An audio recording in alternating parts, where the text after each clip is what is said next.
Hello, True Crime Metrix. Back again, huh? You just couldn't stay away, could you? Had to do another live. Even after everyone gave you the day off.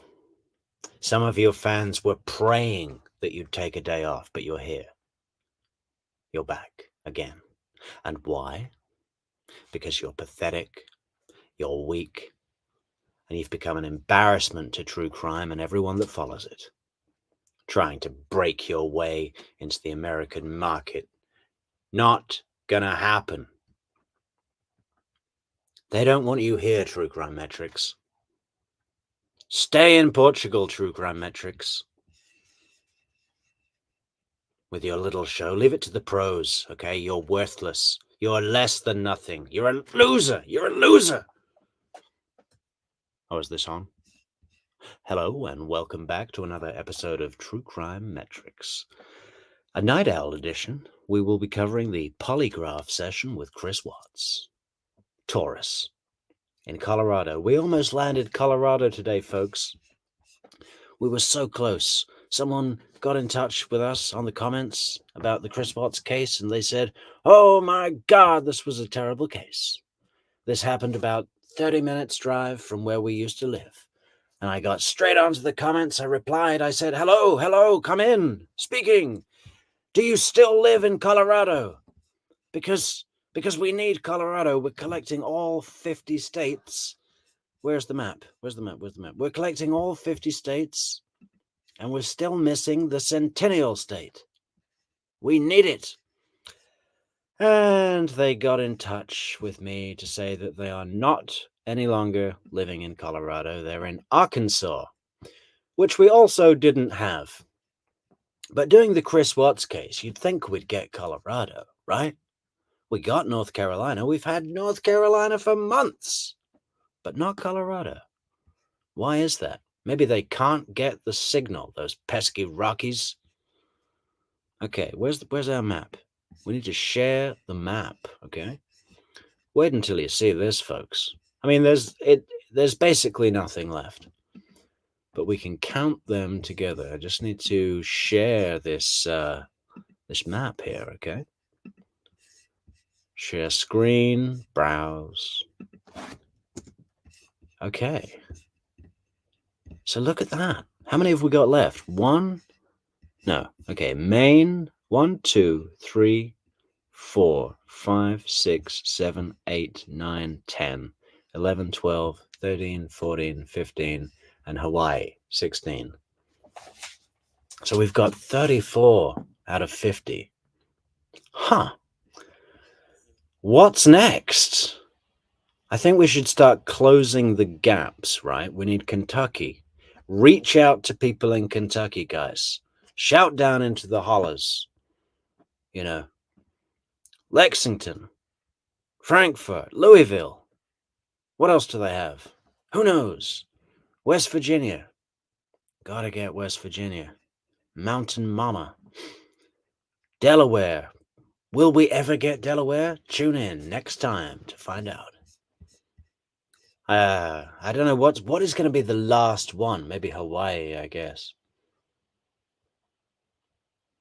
They might as well be on the moon. I mean, does that count? If we can say we've got all the mainland, I think that'll be enough to say that we now own the United States.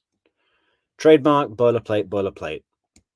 Powered by True Crime Metrics. Anyway, tonight, guys, where are we? Well, we're on day 3 of the saga. The first day, Chris went to work, disposed of the bodies, Shannan in a shallow grave, girls in the oil tanks.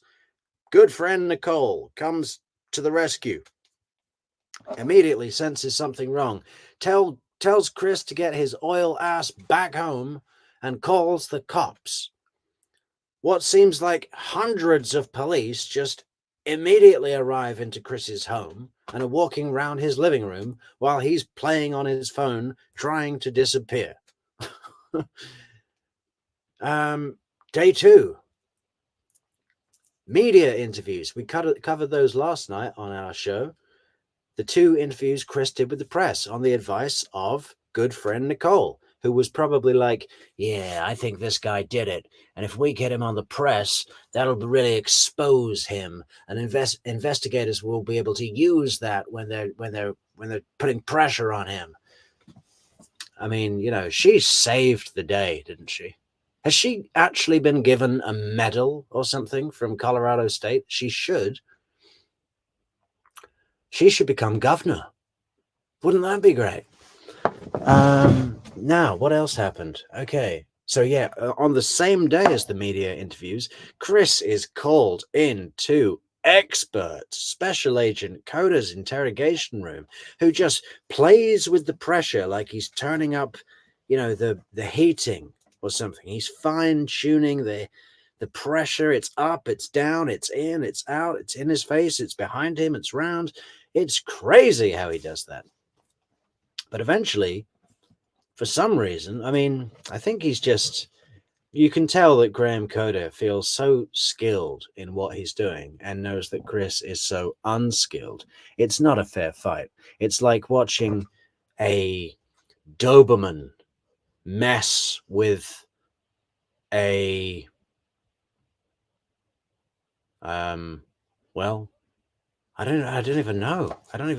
Mess with an acorn. There's a Doberman messing with an acorn, and you know, it's just easy. It's easy. It's like a Doberman messing with an acorn. So he lets Chris go. He's like, I'm sure you don't mind if we take a break for tonight. I'm sure you're feeling some of the pressure from me. Great tactics. He just has wonderful tactics all the way through. Everything out of his mouth is like beautiful tactic.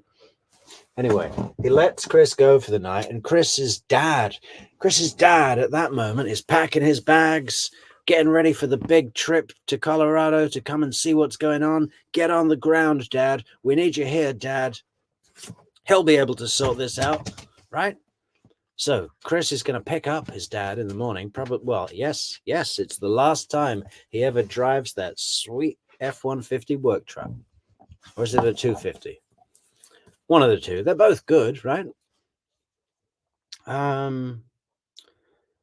Yeah, so Chris brings his dad to the police station. How do you think that conversation went? You know those moments when you pick up a parent from an airport and you sort of, you know, maybe you meet them inside, maybe you meet them outside, but you get in the car, you go through some parking barrier that charges you $18 a minute. And if you go 1 second over, it's another $45, you know? So there's a bit of time pressure. It's always a time sensitive thing. It's like, yeah, hi, let's go. You know, there's no like, hey, do you want to, should we grab a coffee? Coffee and a bun. Coffee and a bun. Tell me about your trip. No, it's like, get in the car. We need to leave immediately. Oh, airports. Anyway, supposedly when they finally get through the $14 barrier, his dad, Ronnie Watts, big man Ronnie, is like, hey, Chris, what the hell is going on? And you know, all this acting that Chris has done so far with the press, with the cops, like, well, that's her lifeline. Oh my God, the phone's here. Well, that's her lifeline. She wasn't getting back to her people. And that's what was strange, because if she doesn't get back to me, she doesn't get back to me. She's busy. But her people, it's her lifeline. Everything's a lifeline or a ghost town or a barrel rush. It's just like, yeah, I got back last night. It was a ghost town. It was a whirlwind. Yeah, the dogs, cadaver dogs. Chris's house has been full of dogs. Just dogs everywhere, smelling stuff. Drones above the house. You know, like an infestation of dogs and drones. God, that sounds like a good film. With Samuel Jackson, it'd be like Snakes on a Plane, just dogs and drones. Apparently, when Samuel Jackson was delivered the script for Snakes on a Plane, he took one look at the front page, read the title, and said yes. Didn't need to read it. Just said, Snakes on a Plane, I'm going to be in that movie. Yes, I will be in that movie. Yes, I don't care about the script. Snakes on a Plane. Anyway. So yeah, Chris is on the way, and Ronnie's like, hey, Chris, what is going on? And Chris is all like, well, you know, I got back last night. It was a ghost town. And you know, all this shit. I mean, it hasn't been working on anybody, but everybody else has been kind of polite about it, going, "Oh, okay, pretending to write it down. Ghost town, okay." And yeah, so you wanted the kids to bust your head open and barrel rush you. Isn't that what he said? Isn't that a real thing? Bust my head open, I don't even care. Little sadism going on there, Chris. Could you be feeling guilty about something? Could you feel the need for punishment, Chris? Anyway, do you think big man Ronnie's going to buy any of that shit? He's like, listen, Buster, I'm your dad, okay? What's going on? Anyway, so Chris has been convinced to come in voluntarily for a polygraph test. Now, maybe we ought to do a separate video on polygraphs, but I want to dispel any fantasies that might be out there that think that they can detect lies. They don't, okay? There's no recognized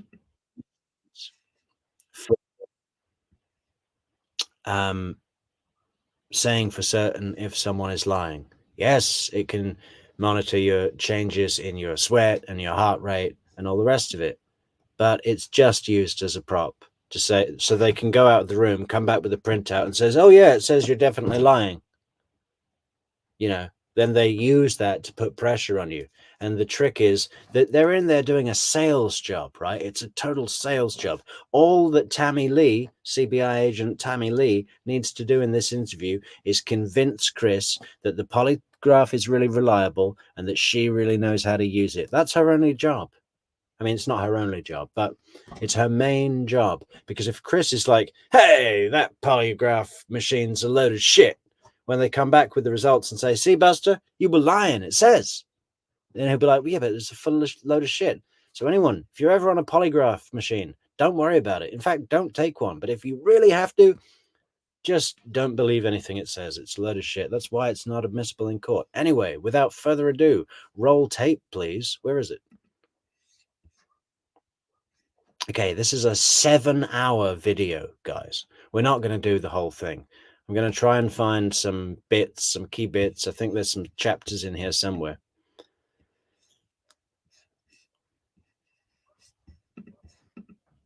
Going to try and keep this stream down to 3 hours. Last night's was 5, and I just think that's too long, you know? I just think it's way too long.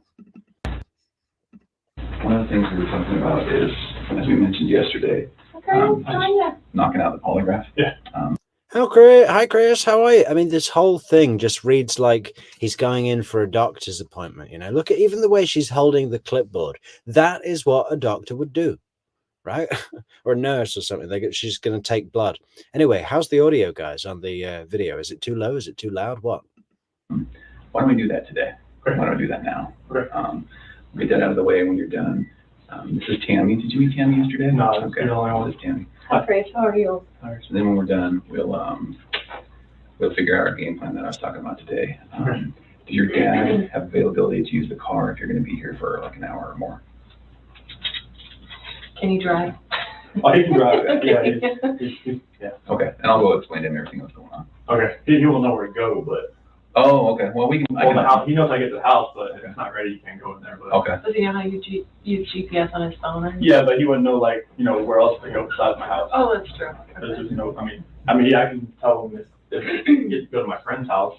What do you mean he wouldn't know where to go? I mean, if he's just killing time, he could go to Best Buy, have a look around. He could go to the car museum. Ronnie loves cars. I mean, I guess he's not there for a sort of tourism trip. I think he does just stay sat in the waiting room of the police station for like 6 solid hours. I mean, he is a dad, so you know, you gotta keep your focus. Okay. I'm not sure. I'd be here for an hour or 4 hours. You want me to just go talk to him and let him know when the house is going to be ready and all that, and when he can go? Because he can go grab a bite to eat or something, right? Oh yeah, everything should be open by now around here. So. Okay. Yeah. I'm sure. Well, he's been flying since 5 o'clock East Coast time. So. Okay, why don't we knock this out? Okay. I think it's the best thing to do to move past all of this. And then I'll go talk to your dad. He'll have the keys. Everything will be good. Okay. You have this number, can you call him when you're done? There's like no signal on this. Yeah, they're just going to be moving past this, guys. They're going to knock it out and move on, you know? Quick polygraph, then move on. Move right on. Place, so Oh, yeah. That's why I couldn't talk to you earlier. like, yeah, it was. Between him and me, we'll figure out how to communicate with him and get him where he needs to go. Okay. I've been getting text messages from like a lot of news places. Okay. I don't know really like. You know, I think that's part of maybe what we game plan today. I mean, not just here, like. I'd love to see the text messages from the news places, the news channels. What are they saying? We know it was you. Where are they? Tell us the truth. Today's show, or I don't like know what to do with that. Well, I think that you certainly can do whatever you need to or want to do. But I think that after this, after we knock this out, we get back to the team and we make a plan.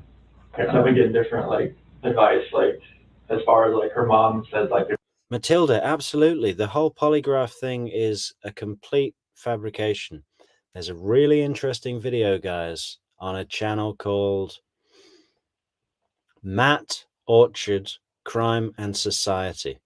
Very good content on there, guys. He's out of New Zealand. Great channel. Very good. It's sort of like Jim Can't Swim, but even better. if it's a kidnapping, then she said not to talk to anybody. Yeah. So, like, Hey, ring the bell. Somebody ring the bell. We've got Nebraska. We've got Nebraska. Hi, Ricky Dean. Good to see you. Welcome. Go Cornhuskers. I'm like torn of what to do. Well, Her mom told you not to talk? Yeah, her mom's saying, because she was advised by someone, like police or a detective there, that like if he talks to the media, it might. Oh, to the media, okay. Mhm. But I thought you were talking about to the police. Oh, no, I was like- like just the media in general, like, Yeah. 'cause it's gone, I mean, today's show, Good Morning America, is trying to get a hold of me, my parents, friends, so I just. Sometimes we release details that, maybe the public They want doesn't to know. with me. I know, so And that's that's why why. I'm like, I don't want to impede with what's going on here and put things out, because I've watched enough shows that say like, all right, don't put things out there before the police. Because then you don't know if somebody really knows or if they just saw it on TV. Mhm. Yeah. Well, let's do this. I think while you're doing this, it's going to be completely okay to ignore your phone and the media and everyone, right? Okay. So let's get this out of the way. I think it'll really clear your mind a little bit, right? All right. So why don't we put a halt on the phone, on texting people, on Good Morning America, all those So stuff. I haven't responded to any of them. Let's Only focus my on friends. this. Yeah.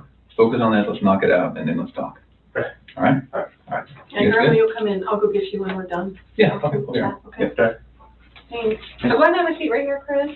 Sit on this. Yep, I know, I'll explain what that is here in a little bit, but you don't have to worry, it's not on or anything right now, it's not gonna buzz you or anything. I've never done this before. I know, a lot of people haven't had polygraphs before, it's not like a normal thing that people go through. A lot of people like, obviously in law enforcement and places like that. So Agent Tammy Lee is going to be super friendly to Chris. And she is under no illusion that they already basically have conclusive evidence that it was him and that he's killed his wife and the girls. They're like 99.5% on that, So you can imagine what her genuine emotions to this man might be right now. And she's masking them very well, isn't she? Why? To make Chris feel super comfortable and liked. It's almost a bit flirty. I mean, it is very. She's definitely using her femininity,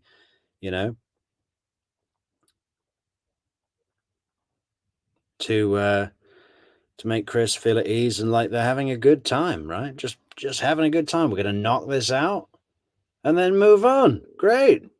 They have to go through polygraphs for their job, but other than that, most people never take a polygraph in their entire life, so. Yes, I have like no idea like what to expect, honestly. Yeah, so how are you feeling today? I'm sick to my stomach, honestly. Like the first day I thought, okay, she was just somewhere. Sure. And after yesterday, all the activity at my house, I didn't know, it went to the other extreme. I've just been like sick to my stomach that either somebody had. He's always doing this thing like, yeah. But first, I just thought she was at a friend's house decompressing. I hate that when he says decompressing. I thought she was at a friend's house decompressing, but now I'm leaning the other direction. Ah, God, you know what I mean? It's just so obvious. If you thought she'd been kidnapped, you'd be saying it. You know what I mean?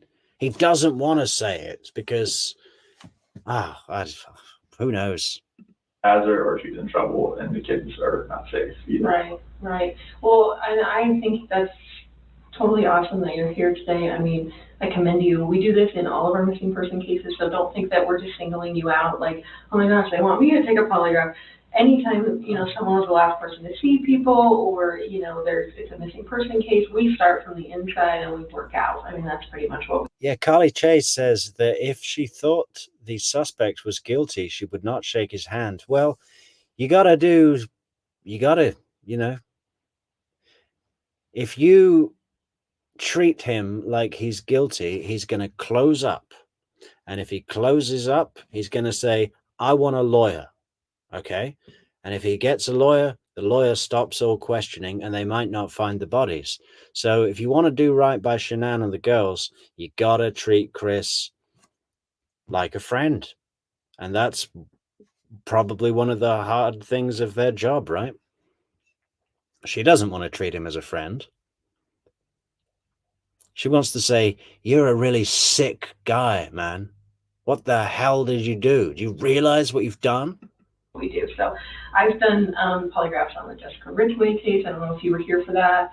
The name sounds The familiar. girl that went missing in Westminster. And Okay. that, yeah. And then just the one that we had in Thornton last year or the year before. So we do this all the time. So please don't think that you're being singled out. Like this is one way that if you didn't have anything to do with it, that we can let the investigators know, the people that really do need to know, that are looking for your wife and your little girls, to let them know, like, you know what, don't focus on Chris, focus over here, because obviously we've already cleared him, he's good to. Yeah, now she's like, yeah, obviously we've cleared you because you didn't do anything, Chris. Yeah. What this polygraph is really going to do is allow us to go to the investigators and say, listen, we did a polygraph. It wasn't him. So stop wasting all your resources looking into him. This is good for you, buddy. Go. Now focus on the real person that did something to this, to Shannan and the little girl. So, okay. So I am, my name is Tammy. If you can call me Tammy, I'm an agent with the Colorado Bureau of Investigation. So it's the CBI. It's kind of like the FBI, but for Colorado. Okay. So what our role is, just so you know, is anytime a law enforcement agency or a district attorney's office or the governor needs assistance with a case, they can call the CBI to come out and assist them.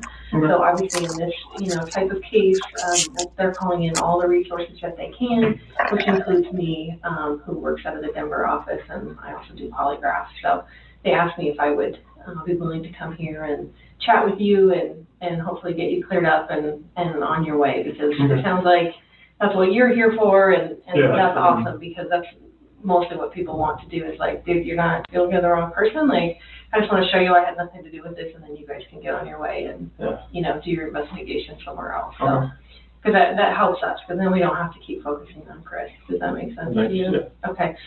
This polygraph today is going to be recorded. Okay. Obviously, it would be dumb if I didn't, because what if at the end I said you said whatever and you really didn't say it? Obviously, they could go back and look at the recording. There's a camera right there. Yeah, Constance Stripling says she wasn't decompressing, she was decomposing. That is, that's poetry, Constance. There's also a backup digital recording that I'm doing. It fails me the second I try and trust it always fails me. So, so you said that your cell phone, is it off right now? Yeah. That would be great, because we can't have anything like buzzing, vibrating, ringing, and that kind of stuff. So this will take at least a couple hours to do the polygraph, just because it's a real struggle. And they're not telling him what to do at all, but, they are kind of, but not overtly. They're saying, oh, yeah, it would be great if you could turn off your cell phone, because we can't have buzzing around the polygraph, because that might say you were guilty. structured type of interview process. I have to go through a bunch of things with you. You're going to get the same polygraph that I gave someone last week. So it's very structured, and we go, in order and that kind of stuff. And you're going to know the wording to all of the questions I'm going to ask you on the test before we even take the polygraph. So don't. A lot of people come in here and they think, oh, they're just going to, attach all these components to me and then just start asking me random questions that I've never heard before. And of course, I'm going to react to that. That's not at all how polygraph works. And yeah, you're actually going to probably know more about polygraphs than anyone before you leave here today, just because I explain everything to you and how everything works, okay? Obviously, you're probably nervous about taking today's test. Honestly, I would think something is wrong with you if you weren't nervous about coming in here to take a polygraph. Yeah. Even if people are like, I don't have anything to hide, it is nerve-wracking. Addie's a known. Pleasure to see you, Addie. And I love your name. It's great. And I have taken tons of polygraphs. Obviously, in my training, I went to 10 weeks for training. I've been a polygrapher for about 5 years. I went to the best school in the country. So I want you to have confidence in the fact that if you had nothing to do with this disappearance, like, we're going to find that out today, okay? I have the best. See, she's really selling her credentials there. I went to the best school in the country for polygraphy, whatever the word is. I've been doing this for 5 years, buddy. Okay? You're in good hands. You're with an expert here. Training that they offer in the United States. We use the most validated testing. Best training in the United States, huh? Most validated testing equipment. Yeah. So this is the real good stuff. So whatever the polygraph says, Chris, we're going to go with. That's the way I'm going to ask you the questions. So believe me, if you had nothing to do with this, I will be able to show them that today. Okay. Right. So that should give you some confidence that, this is how, you're going to be clear today if you had nothing to do with it. Okay. There's actually only, nervousness or anxiety cannot cause you to fail a polygraph. A lot of people think that too. That if they're really nervous, that it could cause them to fail. If that were the case, no one would be allowed to take polygraphs because every single person is nervous or anxious about taking a polygraph, okay? I thought that's how it worked. On nervousness? Yeah. No. There's actually only 2 ways you can fail a polygraph, okay? The first way would be if you fail to follow my instructions. I'm going to give you a lot of instructions today about how to sit still, how to answer questions, things like that. So if you fail to follow those instructions, you will not pass today's test, okay? The second way would be if you choose to lie to me today. Lie to me today, okay? Obviously, this is about 100% truth. Even if there's, something that you didn't tell the investigators, since Monday, I guess, is when you the police were involved. If there's something that you didn't tell them since Monday, that is totally fine. I get it. People aren't going to remember every single detail every time they talk to someone. As long as you tell me what the truth is today, you will have no problem passing, okay? I promise you that. And obviously, I hope that, if you did. Yeah, Timothy Smith.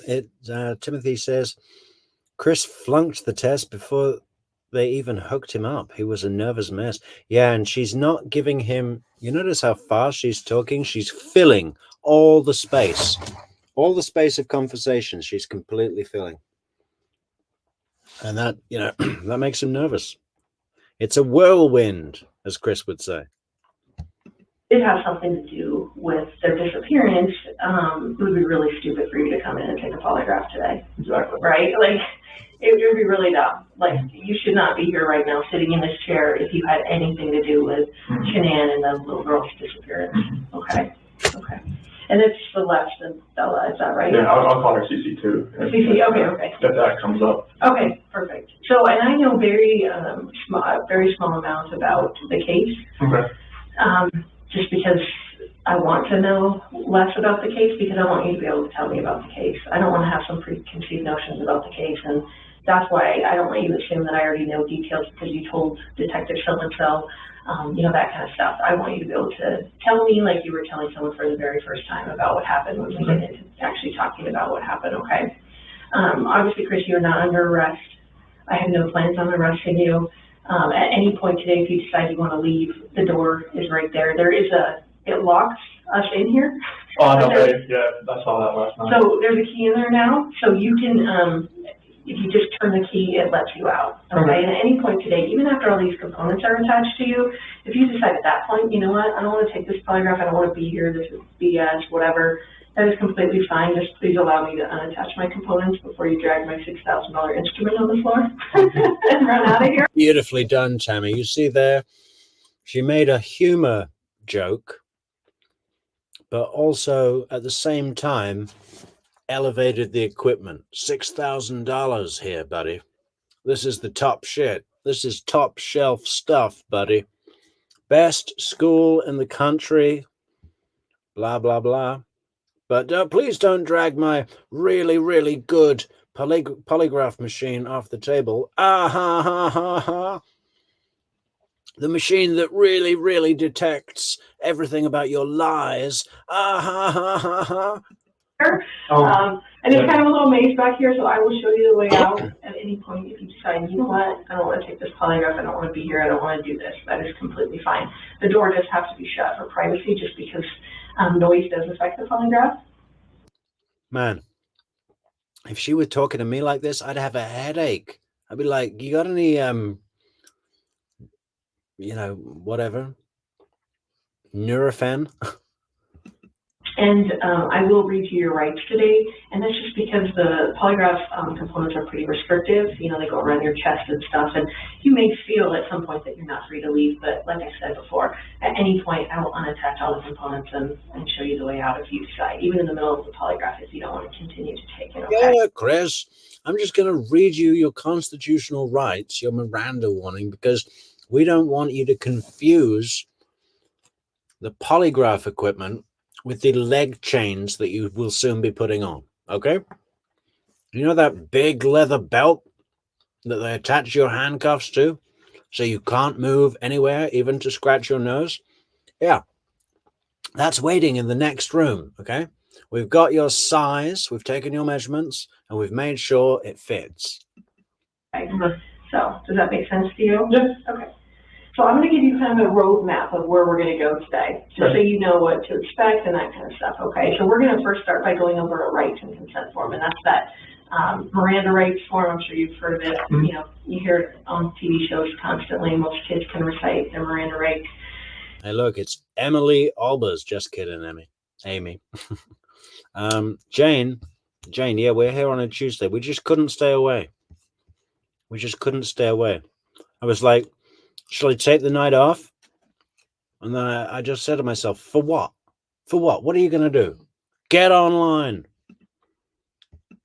We're going to go over that, and again, it's just so that you know you're free to leave and that you're not under arrest, okay? And then we're going to do a consent form, and that's just something that's required by my bosses to say that you're actually consenting to the CBI doing a polygraph on you, okay? After that, we do a biographical and a medical form, and that's basically to make sure that you're a suitable subject to take the actual polygraph. I want to make sure that you didn't smoke, 10 bowls of weed, the night before. I wish that didn't normally happen, but a lot of people smoke drugs before they come in here because they're really nervous and they're trying to calm themselves down. Some people take a lot of medication. Some people hear voices. All of those things are things that I cannot conduct a polygraph on someone if they have those things going on. So I just need to make sure that none of that stuff is affecting you. You seem very lucid. You're talking to me. You're making sense. You're not jittery. You're not moving around, that kind of stuff. So I don't think we're going to have any issues, but I want to vet all of that out and just kind of, make sure that you had enough sleep and you're not, obviously no one's getting a lot of sleep, probably since Monday, but just so we can talk about all of that, okay? Sure. Keith, she's like the entire platoon, man. Just marching on mashed potato, what? And then after that, we're going to discuss the issue of why you're here. Okay, I want to know everything you know. And again, I don't want you to assume that I already know something. I want you to kind of start from the beginning and like telling someone, maybe, a friend that you hadn't talked to since any of this has happened, and you're basically having to relay all of the details of exactly what happened with Shannan and the girls, okay? And then after that, we're actually going to take. We do actually get a really pretty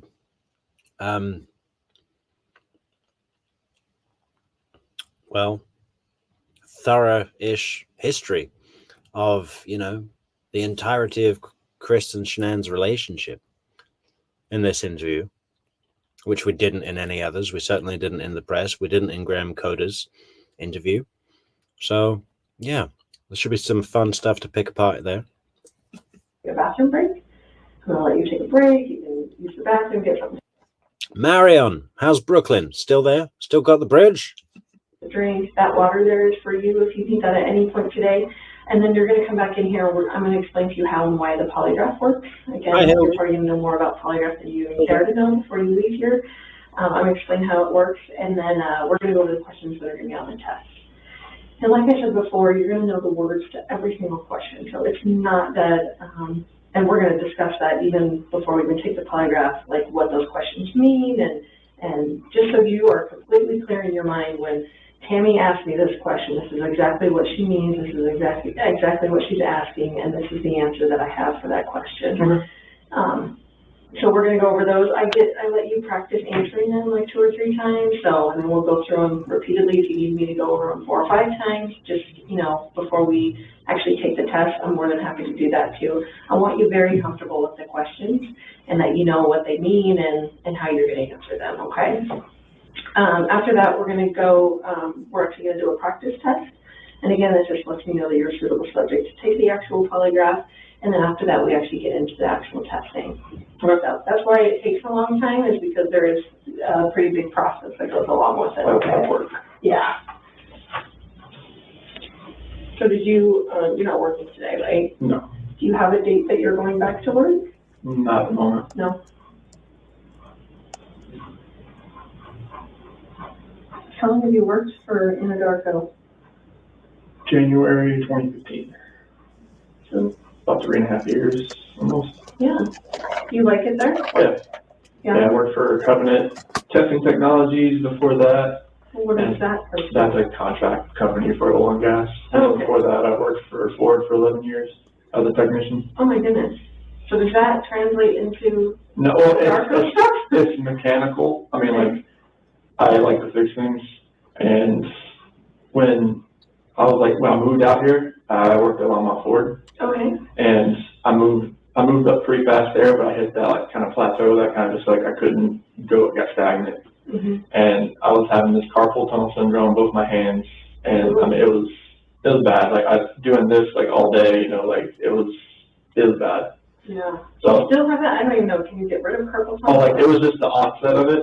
Like it wasn't like full on I need to have surgery type thing, but like now it's so much better. Like it doesn't have the pain. Like there's a lot of mechanical things you do in oil and gas, but it's not as repetitive as the car industry is. So are you, and excuse my language, are you a worker bee or are you like a boss guy? A little bit of both. Okay.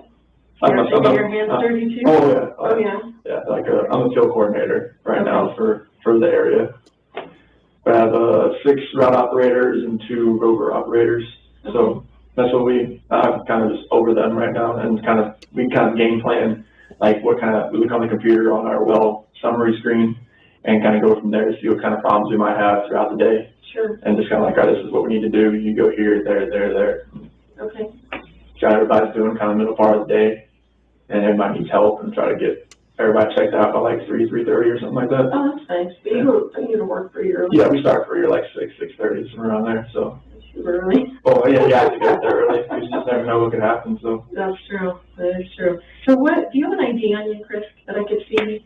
So I have the biographical form has some like driver's license numbers and that kind of stuff. So I'll just keep this just for a second till I do the other form. Are you named after anyone? No. No. My middle name, just my dad's middle name, but other than that, no. Okay.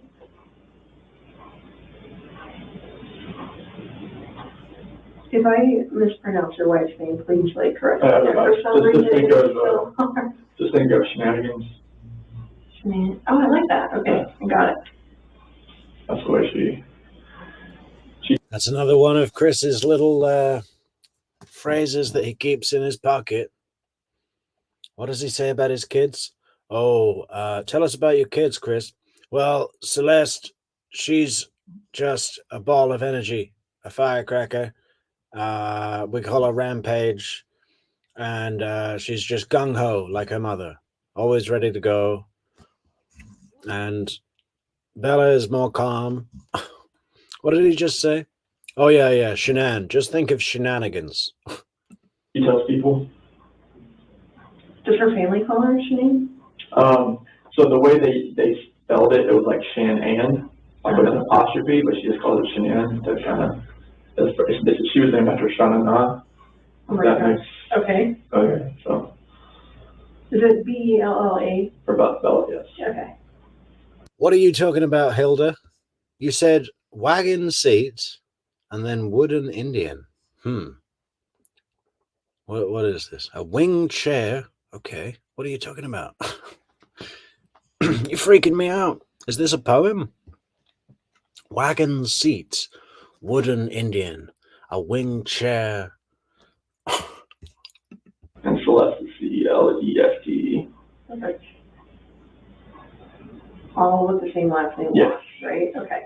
So, Chris, this is the advisement and rights form. This just says that Agent Tammy Lee says, I'm an agent with the Colorado Bureau of Investigation, and I wish to talk to you about, obviously, the disappearances. Shannan, Bella, and Celeste Watts, okay?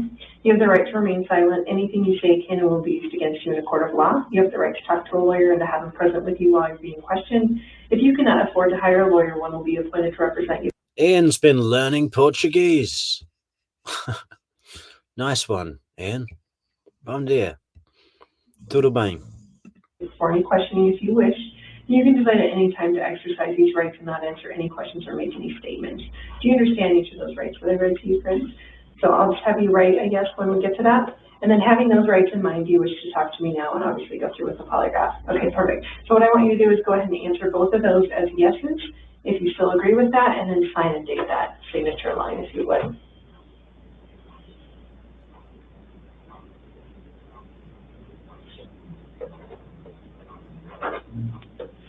All right, while Chris is signing away his life and freedom, thanks so much, Carly Chase, for the super sticker, supporting the channel like a true crime Metrix fan, a real supporter. I think we ought to make you treasurer, Carly. You'll be in charge of the money, in charge of all the money. Yeah, if anyone wants to support the channel, guys, there's loads of ways to do it. There's links in the description. There's buymeacoffee.com. There's super chat, super like, super thanks, super sticker. Fantastic ways. And also a list of our social networks in the description, guys. Can you believe it? We've got Facebook, Twitter, Instagram, Discord. There's just so many ways to get to us. How can you say no? Go. Have you always been a Tar Heels fan? Yes. 15? It is, yeah. My son is a huge Tar Heels fan. I don't even know why he likes them, but maybe because of the nugget stuck. I don't know. I'd love to see this, Timothy Smith. Timothy says, guys, that he'd hate to say it, but Isom would have given Chris a clean bill of health. I mentioned this in a previous stream sometime. Wouldn't it be great if we could get in touch with some kind of virtual reality or gaming coder that could make a game that we describe and just say, listen, we want a game that basically you can grab your interrogation of choice and then replace the interrogator from another interrogation. So, for example, you could say, okay, take the Chris Watts polygraph, but instead of Tammy Lee, show us the same thing with General Isom running the show. And, I bet General Isom, 30 minutes into the interrogation, he's like, okay, so when Shannan left the house with the girls, she was just decompressing. So have you heard from her since? Where do you think she might be? Because obviously it's not you, right? It'll be a really good game. How do we do that? Maybe we'll make that happen someday. Well, George Carl used to coach here too, and he was a Carolina guy. Oh, you would? Yeah. I didn't know that. Yeah. Do you go to any, to the Nuggets place in North Carolina? Oh, no, North Carolina that's the college. Oh, college. Oh, my gosh. I'm sorry. Sorry. You're right. Yeah. Okay.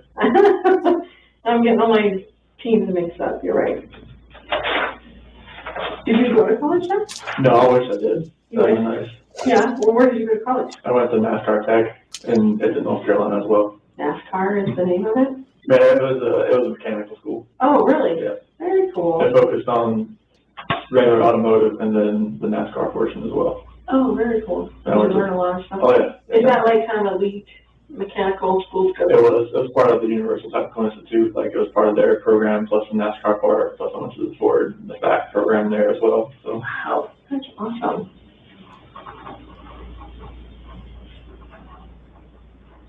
Do you have any other nicknames or anything that people call you? Chris. Chris. And some, like, just random ones at work. Just Like what? some call me, like, They call him Rain Man, don't they?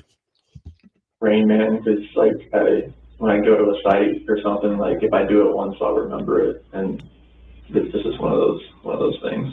Like, do you remember, like, phone numbers and license plates? And That stuff, I don't really pay attention to that stuff, though. It was like, when I was really young, my grandma used to always quiz me on, like, state capitals, like, every day. And, like, when I was waiting for my sister to come out from middle school or stuff like that, she was always, like, just pinging stuff off my memory. Really? And it's just, like, everything. I think that's how it built. Yeah. For what it was and what it is. Oh, yeah. That was your grandma that did that? Yeah. My mom's mom. Is she still alive? No, she passed a few years ago. Was she pretty old? Mm-hmm. Yeah. Yeah, she was. Lived a good life? Yeah, she was. Good. Were you close with your grandparents? Yeah, I went over her house every afternoon after school and helped her out. Nice. Being outside, stuff on the inside, and she always cooked me lunch, some German food. Good boy, Chris, huh? You went to your grandmother's house every day after school? I mean, does anyone else find that a little untrustworthy? Am I being cynical? Could it be that he's just a nice guy? I don't know. If someone seems too nice like that, I think they're bottling something up, aren't they? You need to be bad. Not too bad, but Food. Kernels and goulash, schnitzel, kind of stuff like that. My first husband was German, so we had German sausage and rice all the time, and just their German food is just amazing. I love it. German food is amazing. Since when? I mean, I used to live in Germany, and there was some good food, but I wouldn't say I remember that the most. So Shannan's legal name is hyphenated? I've never seen it written that way, but okay. That's the way her parents always said. That's how they did it. Okay. Shannan and apostrophe H-N-N. Okay. It's easier to say it when I spell it out, but we keep wanting to say Shannan, of course, but a lot of people call her Shannan. Yeah, her parents sometimes call her Shannan.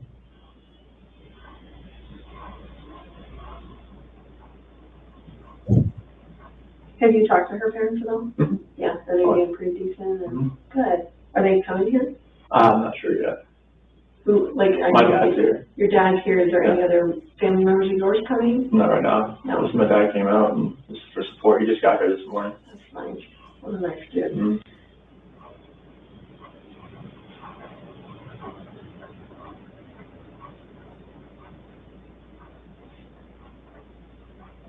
Okay, so this is that consent that my bosses require, and this just says Agent Tammy Lee has advised me that she's investigating the matter of, obviously, the disappearance again of Shannan, Bella, and Celeste. I hereby say that to the best of my knowledge, I'm in good physical and mental health. I also state that no force, duress, or undue influence has been used against me, and that I am consenting to this polygraph interview on my own free. Lee, don't get upset with me. I love Isom. I think he's great. And I'm still not sure if he was just pretending to be an idiot to get Wendy, to get her in talking. But I still can't explain the Lacasse thing, because Lacasse was talking. He was happy to be there, and he still looked like an idiot. The Isom. As the investigation moved forward and his time on the stand, I thought he was very sharp. Very sharp. But in Wendy's interview, there's a question mark. And he definitely came across as a little slow in the Lacasse interview. You know, Lacasse is there solving the crime for the cops, telling them everything, piecing it all together. And Isom's just sort of slowly sat there, just going, how do you spell Monroe? You know, there was no need for that, Isom. Very well. I understand that the results of this process will be released to, obviously, the Frederick Police Department, the District Attorney's Office, and the FBI. It would be very silly for you to sit in here and take a polygraph if I couldn't release your result of hopefully passing to the people that need to know. Does that make sense to you? And it says, I hereby give my voluntary consent to undergo a polygraph interview, and I understand that this process is subject to both audio and video recording and monitoring, which we had already talked about, okay? So if you agree with that consent, you just sign and date it. Sure, Black Eagle. I like sauerkraut, and I like bratwurst in Brötchen, and even goulash on occasion. But what else? I mean, most of it in Germany is sandwiches. They're crazy about sandwiches. And I'm fine with a sandwich now and again, but not every day.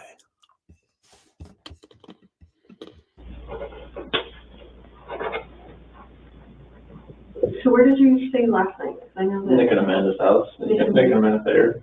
How do you know them? So Amanda used to be a director at Primrose School where Bella and Cece go, but then she transferred to another place, and Shannan was getting her own Thrive, and that's how they met. Amanda's transferred to another Primrose? Yeah. Okay. So like Shannan couldn't like talk to them about Thrive, the direct sales business, like while they're at, like they weren't allowed to like talk, like, you know, outside, like if their child goes there, I don't know, something about the school rules or something like that. So once she left, she talked to her about Thrive and got her on Thrive, and then me and Nick started running together here and there, and that's how we met. So is she like a, what do they call them, a downline from Shannon? Yes. Okay, so she's like one of the sellers that. Yeah, like, yeah. Hey, is anyone else getting what the hell Hilda Bolivar is talking about? I think we're witnessing a haiku being written here, folks. New jeans, old jeans, watermelon sandwich. I need to write all of them down. I think we might have discovered a new meaning of life here. New normal jeans, old jeans, watermelon sandwich. Wow. What else was there? Food and happy, nice grandma, red room collection, home furniture business. Wow. What is going on, Hilda? Please explain yourself. Yeah. Okay. And I don't even understand Thrive. I'll be honest with you. Like, I'm even a chick, and I don't understand what all of that Thrive stuff is. It's vitamins and minerals, and it's all plant-based, non-GMO stuff. It's really healthy for you. Yeah. Do you do it? Yeah. Oh, you do? Mm-hmm. Okay. I was 245 pounds when I started. No way. Yep. How long ago was that? 2016. Wow. I've been doing it for a while. Oh my gosh. So, hey, check it out, guys. Udi, our moderator, has put a link to the Discord in the chat. How great is that? What is Discord? Well, I didn't know before we got one. It's a chat room, I think, with threads and messages, and a community is growing there, guys, where we share things, discuss things 24 hours a day, 7 days a week, every week. It's fantastic. It's free. You just click the link and you join the group. Or Facebook, Instagram, Twitter, we're all on there too. And by the way, guys, don't forget to like the video. That really helps us out. You know, just take a minute right now, take a second right now, go and click like, just like Kurt did, which was awesome. and subscribe to the channel because we are so on target. We're just marching straight up to 1,000 subscribers now. You know, originally we wanted to reach 1,000 subscribers by July 1. Now that has updated to 2,000 subscribers by July 1. And I think we can do it with your help. Well, I think the only thing I know about Thrive is like patches or something. Is that what that is? Well, it's 3 steps. You have like vitamins. You have 2 capsules you take when you wake up, 2 pills. Okay. And then you take a shake with water and throw in a patch. You have a patch on right now? No. Oh, I want to see what a patch looks like. It's just like a little square piece that just kind of goes on your skin, and it's like it absorbs, like it opens like up your pores a little bit. Hey, ring the bell, guys. I'm sorry to stop the stream so often tonight, guys, but we've got another state for our map, Maine, and I thought we'd never get Maine. So, Black Eagle, are you just in Maine for today, or are you based there? Is that like where you're registered? Because we don't want to cheat on this. We need people that are like from Maine. You don't need to be from there, but as long as you live there, that'd be best. Let us know in the comments. Look at that, guys. Can we get Maine? Another red state, 2 more red states, Nebraska, Maine. So we've only got 12 to go, including Hawaii. On mainland, we've only got 11 to go, guys.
God bless you, Niti. That's not how you spell algorithm, hon. It's not like rhythm as in rhythm and blues. It's ALGARI. Hang on. THM. It's mathematical. It's Greek. Algorithm, just this really rhythmic algo. But yeah, is that what she's doing? What are you doing, Hilda? Trying to influence the algorithm. Look at Ian's comment. The code was Hilda. You got people talking, Hilda.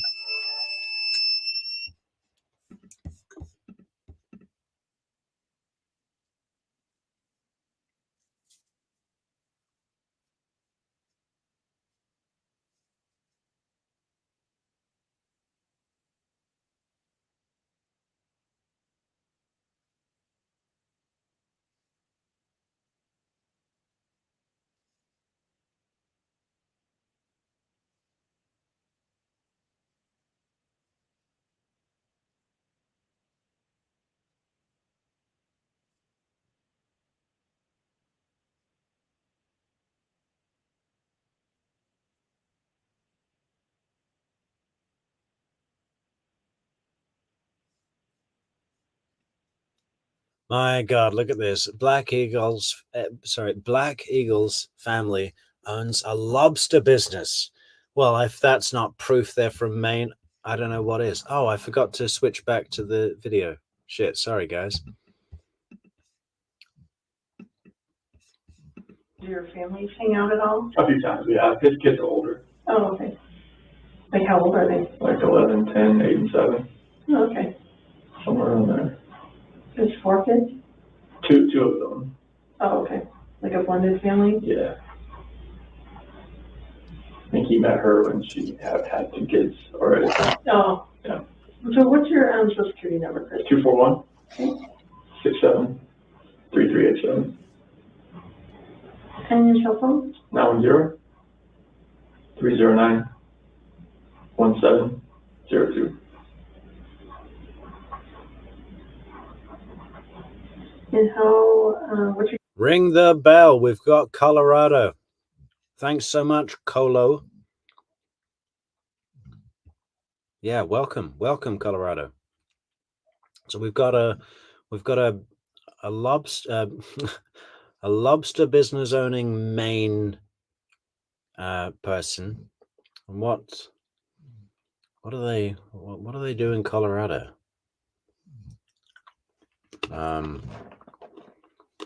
What do they do?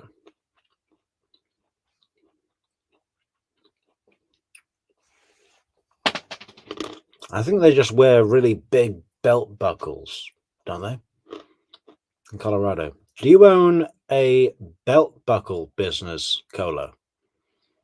I bet you do. Your date of birth? 5/16/85.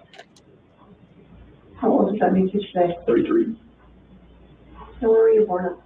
In Fayetteville, North Carolina. Climb Mountain. Okay. Well, I'm sold. How do you spell Fayetteville? FAYETTEVILLE.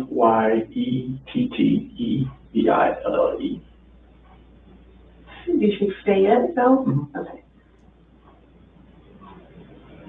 And this says you're 225. Is that correct? 180. Okay. Was that a lie on here? What year was that? That was 2014. No, I was 225 then. Oh, okay. Yeah, I gained some more weight. What do you think made you gain weight then? Celeste, pregnancy. Oh, really? I gained more weight than she did. You're a sympathetic eater? When I went and got her Oreos, I ate a few on the way upstairs. I'm not gonna lie. That happened a lot. Now, can you do the thrive stuff? What did he just say? He's got this past obsession with Oreos. Did you stay at, Bill? Mm-hmm. Okay. He used to be 225 pounds or something, or 245 pounds. Now he's about 180. And this says you're 225. Is that correct? 180. Okay. Was that a lie on here? What year was that? That was 2014. No, I was 225 then. Oh, okay. Yeah, I gained some more weight. What do you think made you gain weight then? Celeste, pregnancy. Oh, really? I gained more weight than she did. You're a sympathetic eater? When I went and got her Oreos, I ate a few on the way upstairs. I'm not gonna lie. That happened a lot. Now, can you do the thrive stuff when you're pregnant? Is that safe for that? Yeah. Yeah, because it's all natural or whatever? Yeah. There's different variants of. So he gained weight during Shannan's pregnancy with Celeste, their second kid. Because, as he says, he was having a sympathy cravings. And he would get Shannan her Oreos, bring them upstairs, and have a couple of them on the way. Okay. I don't think that was a sympathy craving, Chris. I think you were just starting to feel like a bitch. The patches that she can't use because, like, some of it's for weight loss. Oh, you don't want to lose weight while you're pregnant, right? No, or it's more like for fat loss, and that's like they recommend not using that type of patch. Okay. So as far as growing up goes, and I'm actually done with that, so you can put that away. Thank you so much. Who all live in your family? Who did you live with? My mom and dad, Okay. my sister. And your sister? Yeah. So just 2 kids? Yes. Okay. And what's your sister's name? Jamie. Have you, is Jamie coming, or have you talked to Jamie? I'll talk to Jamie and her husband. Yeah. Yeah. How old is Jamie? So she'll be 40 this year. Okay. She's 39 right now. Okay. So she's a little, Yeah, she's 7 years older than me. yeah. So you were at home by yourself for a little while, huh? Yeah, we didn't really get close until I got like older because I was such a big age discrepancy. Mm-hmm. So you get along with her well now, Oh, yeah. and her husband and stuff. Do they have kids? 2. I think he's put the weight back on in prison, Black Eagle. Lot of mac and cheese. Lot of mac and cheese. Kids? Yep. How old are their kids? 10 and 7. 10 and 7. Do you get to see them very often? Or? I just saw them like when I was in North Carolina. Oh, you did? Yep. Nice. When were you in North Carolina? So it was the August 1st to the 7th. Nice. And how far did you get in school? So I graduated from high school and I got through the NASCAR Tech program. Nice. So you got a GED or an actual diploma? So it's like a certificate, I guess. It's not really a diploma because it doesn't have like English, math, science there. It's just strictly like mechanical. No, but through high school. Oh yeah, I got a diploma. You got a diploma? Oh yeah, definitely. And then you got a, I'm sorry, Like a certificate from NASCAR Tech that I completed their programs. Like, I guess it can't be a degree without, you know, like English, math, and science and stuff like that. Did you always know that that's what you wanted to do, was the car stuff? It was, if I could go back, like, I'd probably just use that more of like a hobby. Mm-hmm. And maybe like dive more into the technology part of it, like, cause we had like an Academy of Applied Technology when I was there. Mm-hmm. In the high school I was in, maybe go into more of the computer programming part of it. So are you like a pretty techie? He's talking about going back to high school to do a more, what was it? The tech side of it. Why are you talking about that, Chris?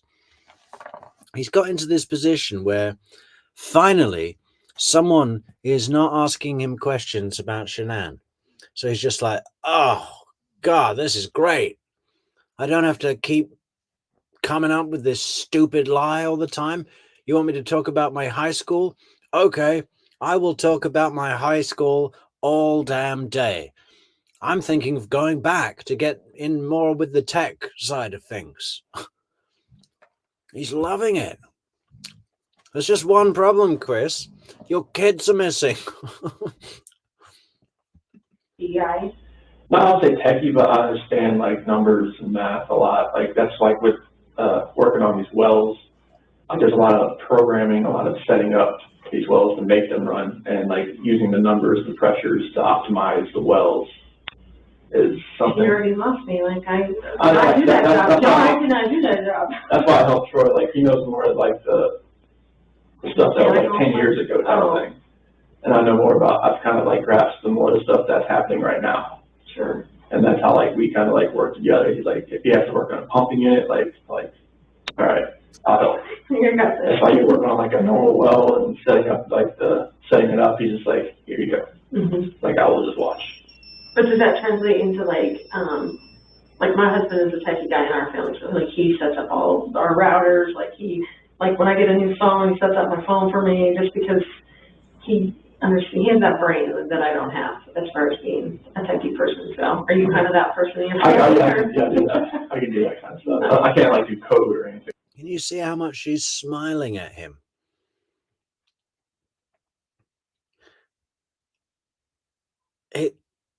She's throwing her sexuality at him. It's like I've heard it said that it's like a first date. I don't think it's like a first date. I think it's like a business meeting where someone is really trying to sell you a product, you know, and they're giving it everything they've got. Little complimentary gestures. You know, she looked at his weight saying, oh, you were 225? Was that a lie on here? Was that a lie? Because there's no way. There's no way. Right. You're not writing computer code. No, I can't. Never 101. That's all that kind of stuff. Right. Okay. Awesome. So in your job now, like what is your title? So field coordinator. Field coordinator. Okay. And you've done that for 3.5 years or whatever? So I was an operator. Oh. Like, well, it's the same. Like you're an operator. You're operating the oil and gas locations. I was an operator, and I was an operator, but / rover. Like I would be going around helping people, and now I went up to field coordinator. It's like now I just kind of like tell people like this is where we need to go, and like we need help, let's go there. So when did you actually get promoted to that? When one of our other field coordinators, went to a different group, the HGOps group, and our other field coordinator had to go down. I'm sure that there's a record, but any of our our friends that work in the oil field business, how much do you get paid for that, for being a rover and a site coordinator? It doesn't sound like it would be bad money. It's a specialist job, right? I mean, he's not just hitting things with a big hammer. He's got to like measure stuff and know how to tweak stuff and understand pressure and stuff like that, right? Texas helped, so me and Troy got elevated up. So that's what happened. We were just kind of backfilling. We didn't know like if it was permanent or not, and it turned out to be permanent. So wow, that's awesome.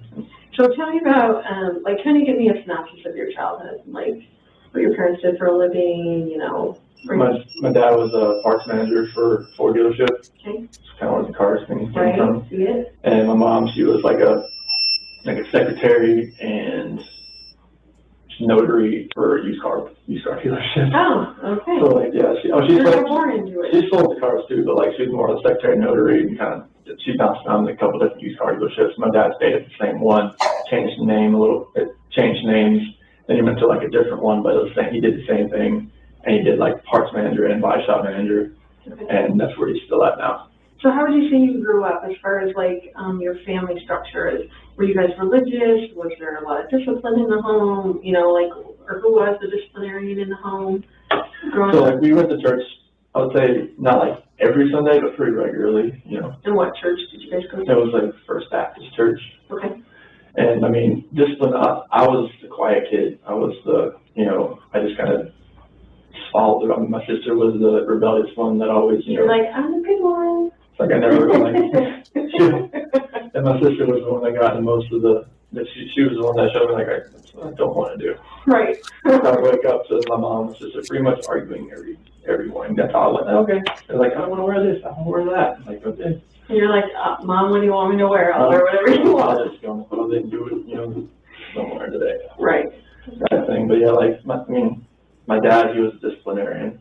He was? Yeah. What kind of discipline did you guys have in the home? Just, I mean, it wasn't like physical or anything like that. It was just, you know, like, just verbal, like, you know, this is what you need to do. And just follow that. Like, if my dad ever raised his voice, I knew that was like, that was my work phone, sorry. Oh, okay, I was like, whoa, forgot about that.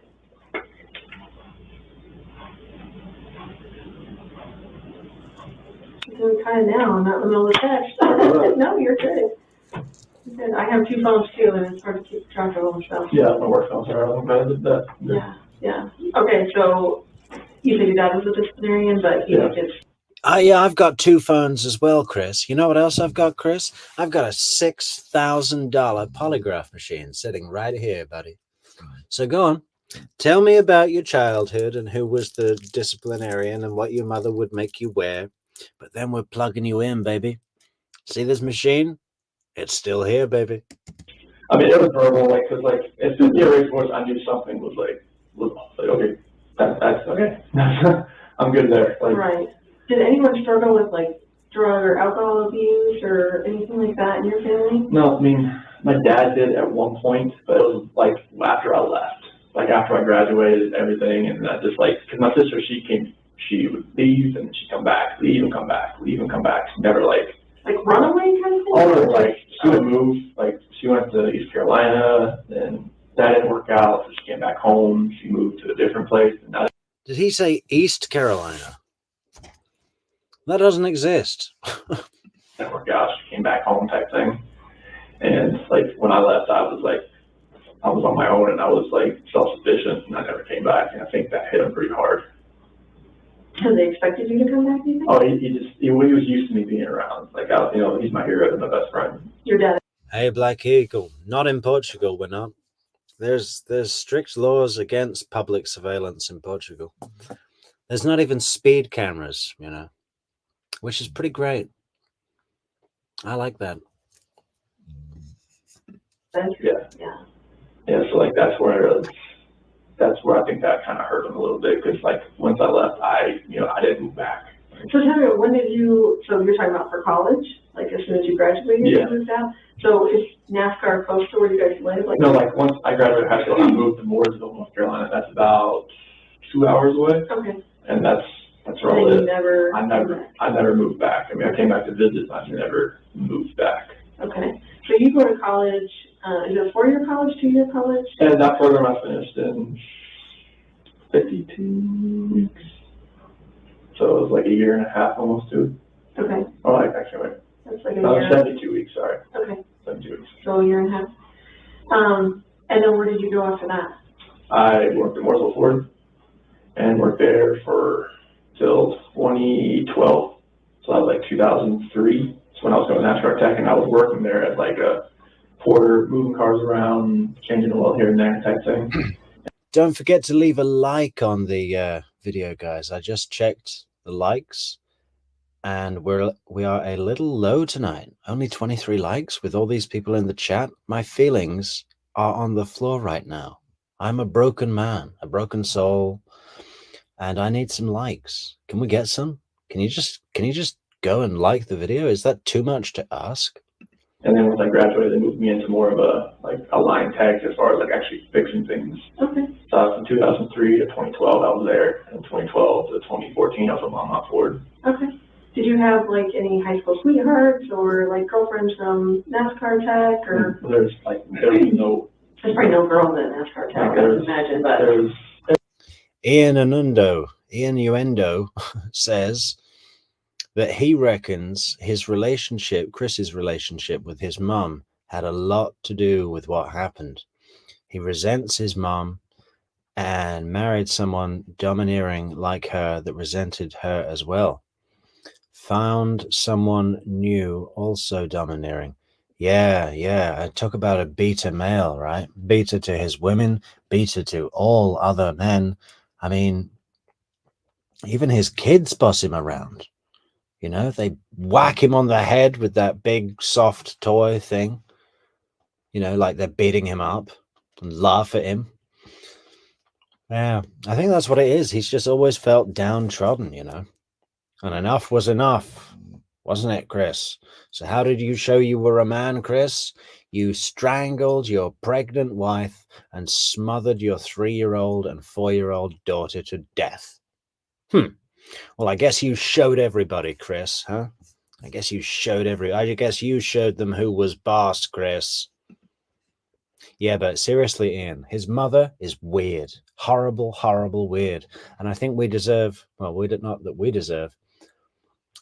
we should just do a special video on Cindy Watts, looking at her interview with the press, looking at some of the comments she made about Shannan, looking at her victim impact statement. You know, it's kind of a strange situation because the parents of the killer were permitted to give a victim impact statement at Chris's sentencing trial hearing, right? He didn't have a trial, which doesn't normally happen, but obviously in the eyes of the court, they were victims because their grandchildren had been murdered. But it felt kind of a little bit wrong in a way.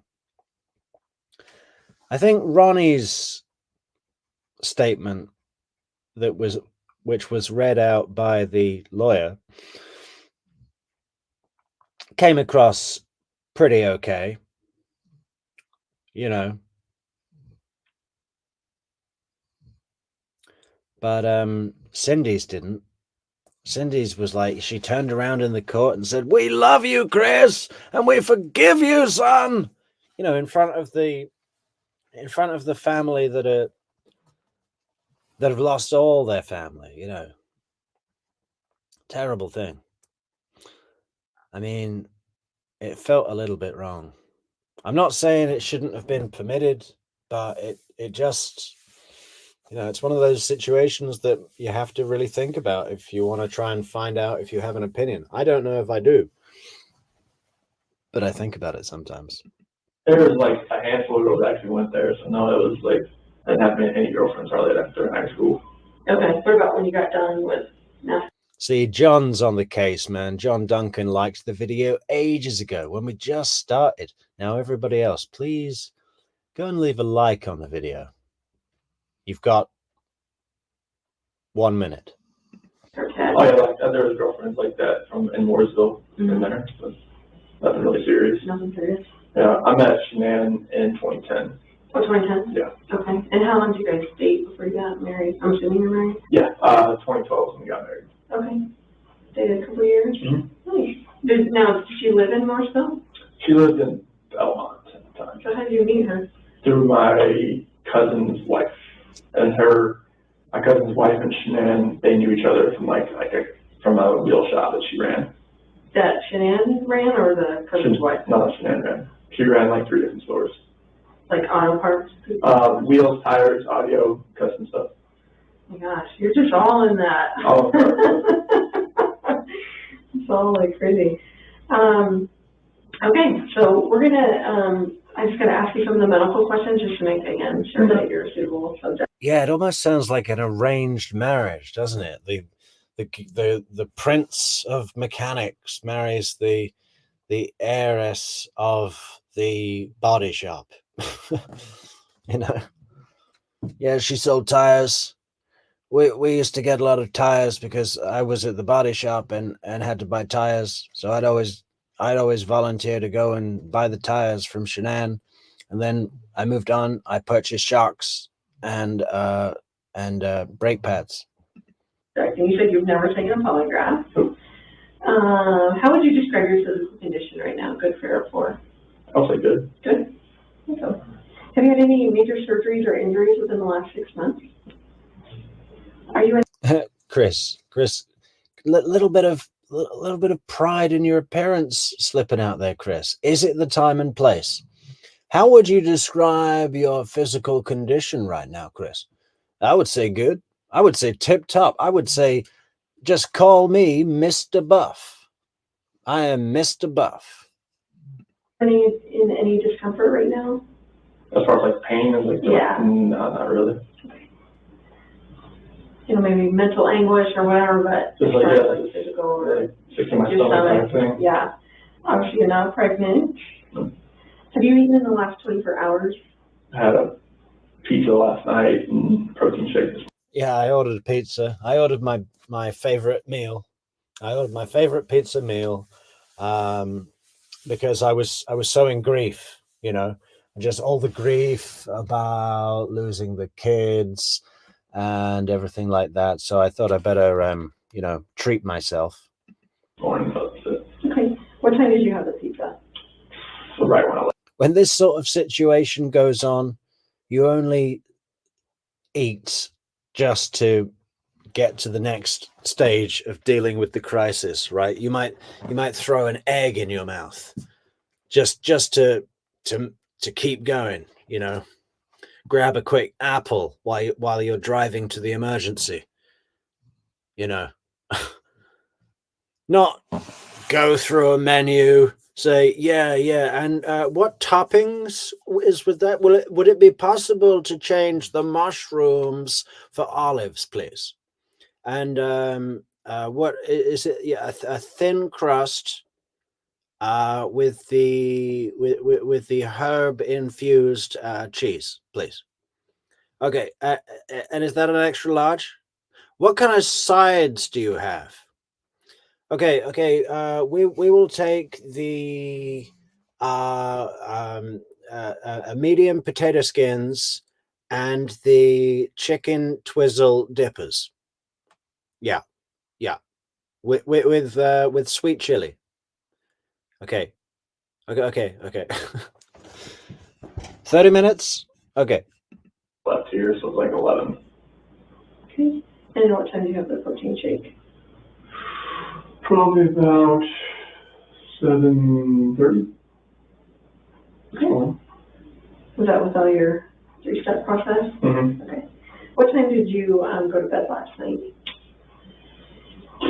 Probably about 12:30. Okay. And what time did you get up? Probably about 5 and just kind of looked at my phone. Okay. And you stayed at the other Amanda and Nick? Okay. And how would you rate your sleep, good, fair, or poor?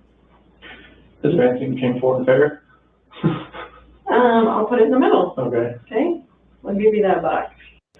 Have you had any alcohol within the last 20? What did she just say? How would you rate your sleep between 3 and 4? Is that what she said? Amanda and Nick, Nick? Amanda, Dallas. Okay.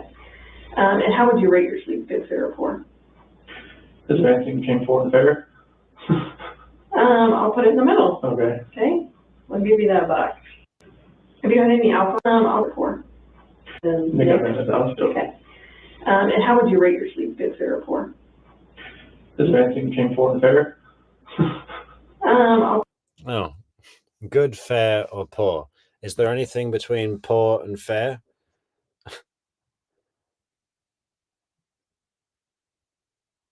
Wow. I mean, just that alone. How would you rate your sleep when your kids are missing?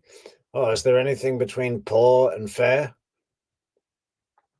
What would be the word? I don't know. put it in the middle. Okay. Guys in the chat, how would you describe a sleep that was rated between poor and fair? What would that be? There's got to be a word out there. What is it, guys? Think about it in the chat. Okay. I'll give you that box. Have you had any alcohol within the last 24 hours? Do you drink alcohol? Only with like if I'm going out somewhere, like with friends coming over. I don't drink by myself. Okay. That's not. I don't think that's really. How often would you say that you drink in a given week? Like how many beverages would you have? If I drink something, just be like 1 or 2. 1 or 2 beers? Or Yeah, beers. I don't do it. No hard alcohol? No. Okay. Any legal or illegal drugs consumed within the last 24 to 48 hours? No. That includes even cough medicine, anything like that? No. So you just had vitamins, is that right? Mm-hmm. Okay.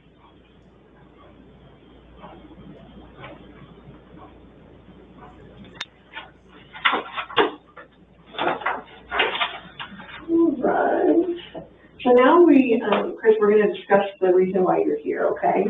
So now what I would like you to do is, again, kind of treat me like, someone that has no idea about anything, and that you actually have to start from the entire beginning, like kind of start when, I would say when you met Shannan, just kind of explain your relationship, I guess, just so I understand it, as far as, meeting in 2010 and, when the kids came about and that kind of stuff. And then just bring me up to the point of, yesterday.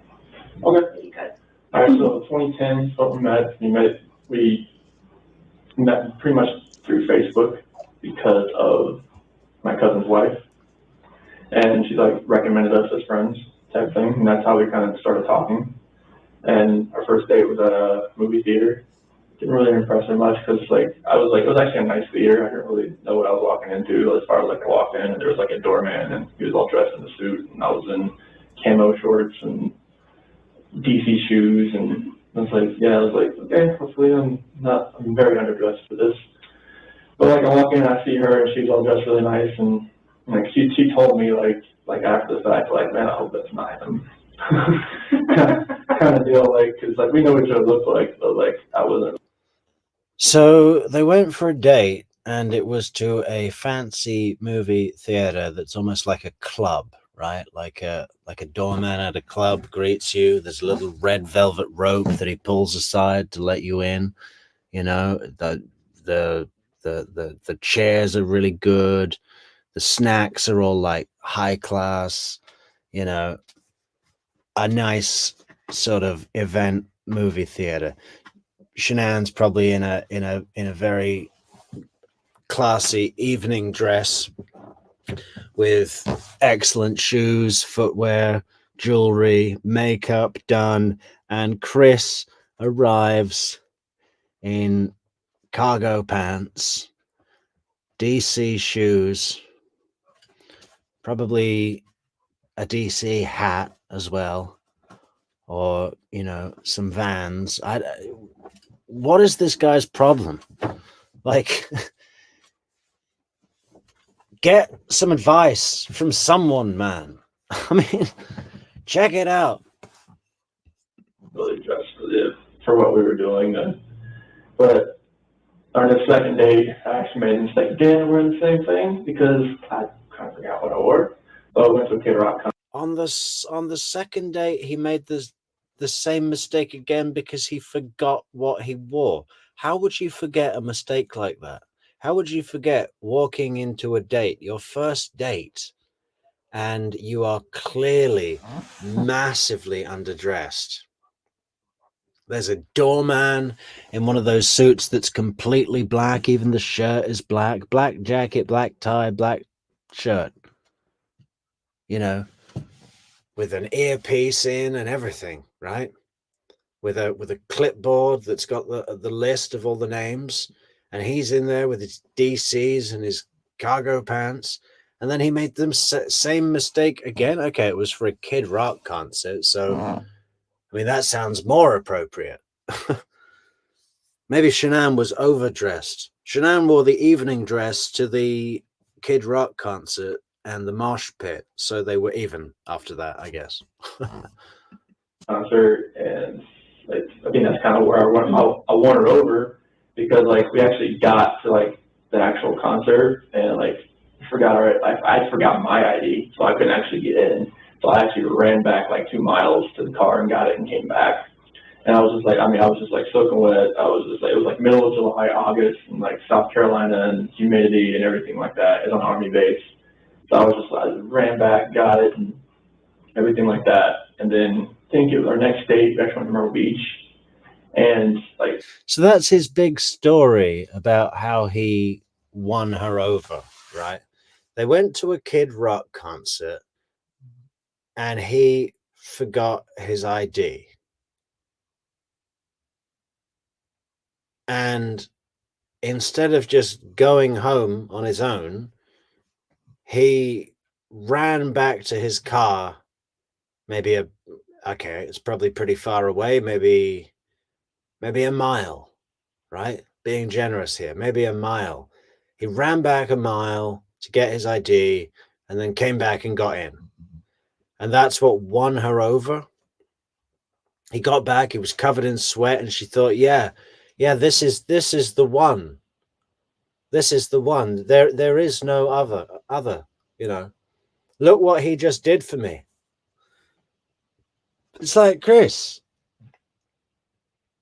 no one's thinking that. Shannan's not thinking that. She's thinking, oh God, he's fucked up again. What is wrong with this guy? First, we go to the nice movie theater and he's wearing DCs and cargo pants. And now he's forgotten his ID? What next? Okay, they go to Myrtle Beach the next day. What happened there? I bet he got her an ice cream and then dropped it in the sand or something.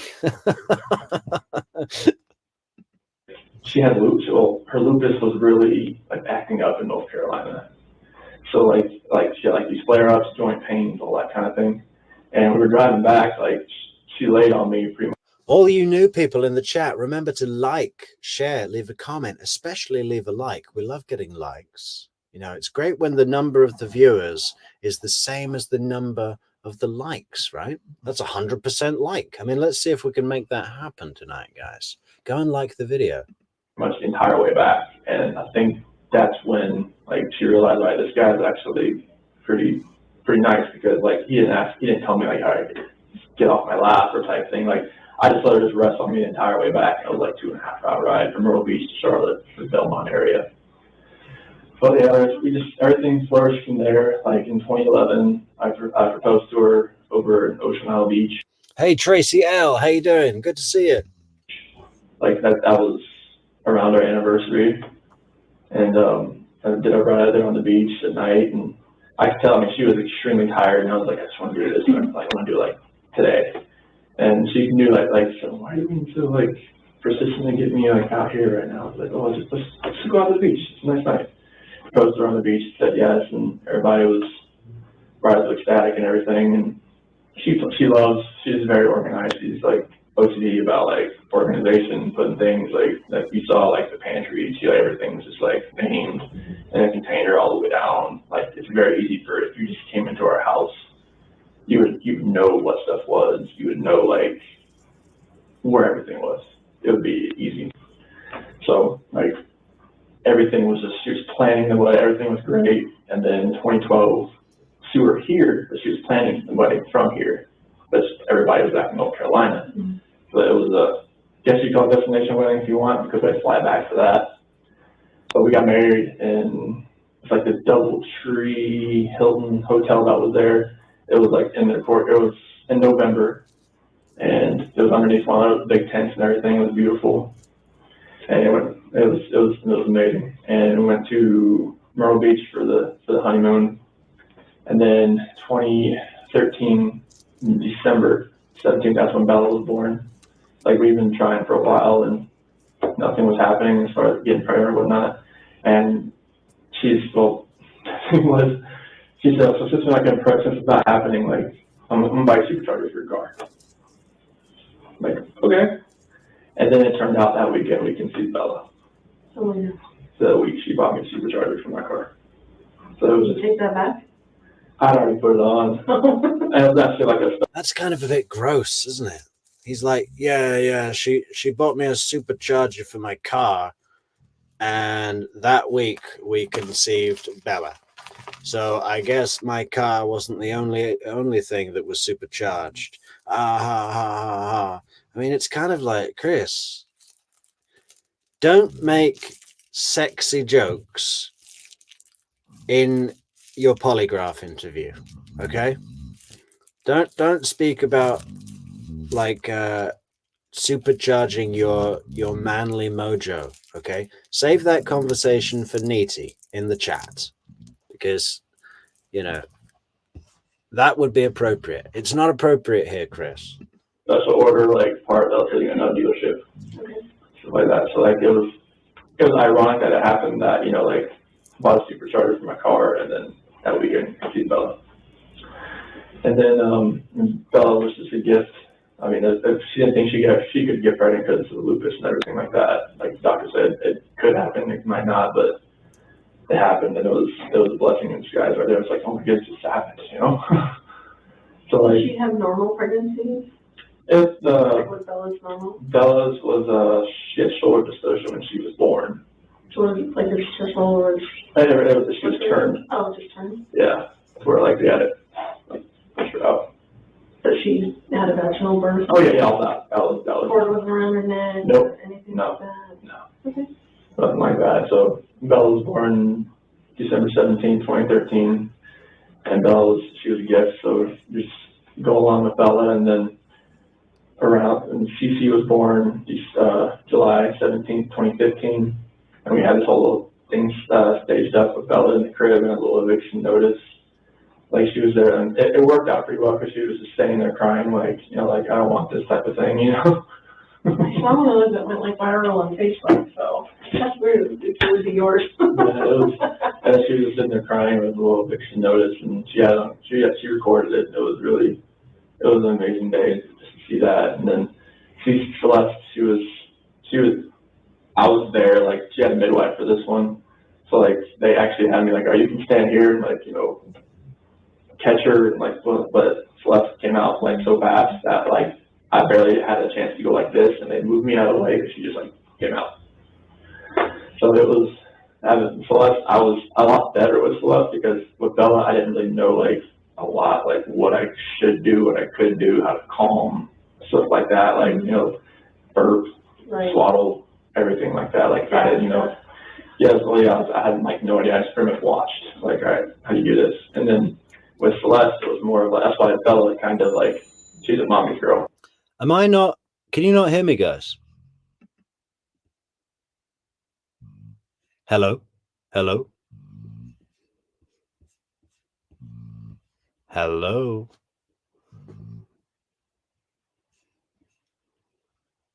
Someone tell me in the chat if you can hear me.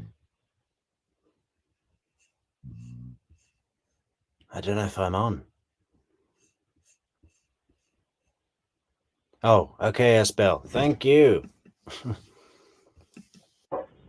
No, when Cece was born, did you care if it's Cece or Celeste? No, okay. go for it. All right, when Cece was born, it was Thanks, more RJ. like, all right, I know what I know. Hilda, you're driving me crazy, but in a good way. I like it. Golden State. Let's go through them, guys. What have we got? Golden State. Born. Delivery. Vaginal. B.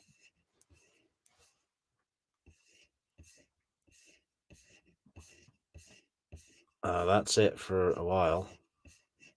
Okay. Golden State. What was it? Yeah, okay. Good. Hilda. I know how to change a diaper. I know how to do all this. Like, it's like I can do this. I can help like a lot more. That's why she's more of a daddy's girl now.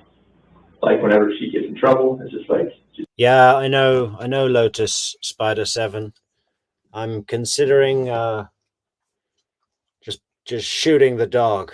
It's annoying, but she's hormonal, and it's a nightmare. She said, Daddy. And Shannan gets mad because like, all right, don't cuddle her. For when she gets in trouble, like she's in trouble. Leave her alone. Like she just bit Bella, she just like hit Bella. Like don't coddle her. That's where I'm from, coddle her. So it's like having them both around is just like absolutely amazing. They're like two peas in a pod. Like Celeste is more the rambunctious, just like all out. She either goes or she's sleeping type thing. So she's always getting in trouble, always like trying to find something to climb, jump off of. Like, is that like you or is that like Shannan? Bella's more like me. She's more of the calm, just like she's cautious type thing.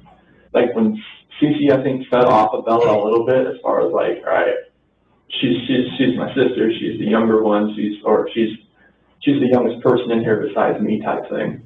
And she kind of fed off of her and some of her friends that like came over. And that Cece just kind of like built that attitude. She was just like, yeah, she's a rambunctious little munchkin. Like if I'll show you a picture. Hey guys, someone just bought us a coffee on buymeacoffee.com, but they didn't leave a name, so it's just labeled as someone. So whoever that was, thank you so much. And if anyone else would like to buy us a coffee on buymeacoffee.com, you can do that at buymeacoffee.com, link in the description, where you can buyusacoffee.com to support the channel, to support the equipment for the channel, and to help us keep it going. We are rocking on fire. You can't stop this train, but the support does help. Or if you can't afford that, you can leave a like on the video, subscribe to the channel, leave a comment on the video, share the channel, share the video with a friend, a colleague, your priest, a pet, but not a reptile pet. But like when she was on the plane coming back, I mean, she just had this face like that, like don't like. But she was excited to be on there, or? Oh, it was just like she like being like. You can imagine a little kid in a plane in a seat, like she feels like she loves to move around. She doesn't like, sitting in the same spot type thing. And then when Shannan told me about. Oh, thanks so much, Tracy L. You are a legend. Is that what the L stands for? Just Tracy Legend. The third child, it was just like, all right, let's see what we got now. Let's see if we can, boy or girl. I mean, we're trying for a boy. So now we're just like. Is it a boy? I'm loving Hilda's comments tonight, guys. Does anyone else love Hilda's comments? What is going on? Futons. Okay, what's going to be next? I don't know what game she's playing, but it's fantastic. We haven't told anybody yet. Yeah, it is. Oh, it is. Yeah. Can they find that out that early, or? At 12 weeks, they could find out. Really, she had one. The ultrasound was last week. Let's see. Yeah, it was last week. So found out it was. Were you both there for that? Oh, nice. Yeah. So it was like right when we got back. So it was like this guy went back on the 8th. So it was on the 8th. So it was the ultrasound. Get my days mixed up. Like now, I'm not sure even what day it is right now. But yeah, we had ultrasound. 15th today. I was thinking about Monday, Tuesday, Wednesday, Sunday, all that kind of stuff. But like, yeah, we haven't told anybody yet. So both the girls were born out here, right? Yes. Okay. Yeah, Bella was born at Good Samaritan. Cece was born at Vista. Did Shannan go through any like postpartum or anything like that with either of them? No. No? Didn't see anything like that. Good. Did she breastfeed? Yes. Both of them? Yes. Okay. Very cool. Bella a little longer than Celeste. Bella was how old when she got pregnant with Celeste? So they're about 19 months apart. Okay. So like 10 months old? Yeah. Oh my goodness. Yeah, I know. You were like, oh my goodness. No, we didn't know if it would happen again. That's true. So are you guys even using protection, or are you just like, it's not going to happen? So it is what it is. Yeah, it is. We're going to take a short break, guys, just to double check our crazy map. All right, check out the map now. Look at that. I mean, how on the way is that? You know what I think we should aim for next, guys, is the Dakotas and Iowa. Let's just close off the plains, okay?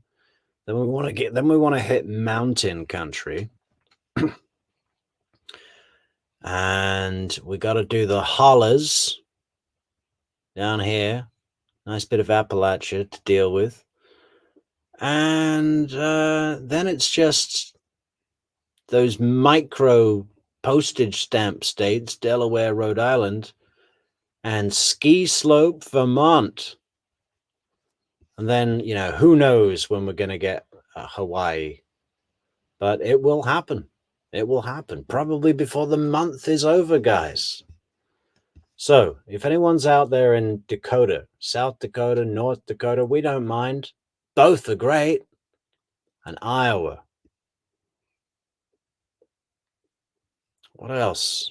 Yeah, then we got these guys. Get out of the casinos. Nevada.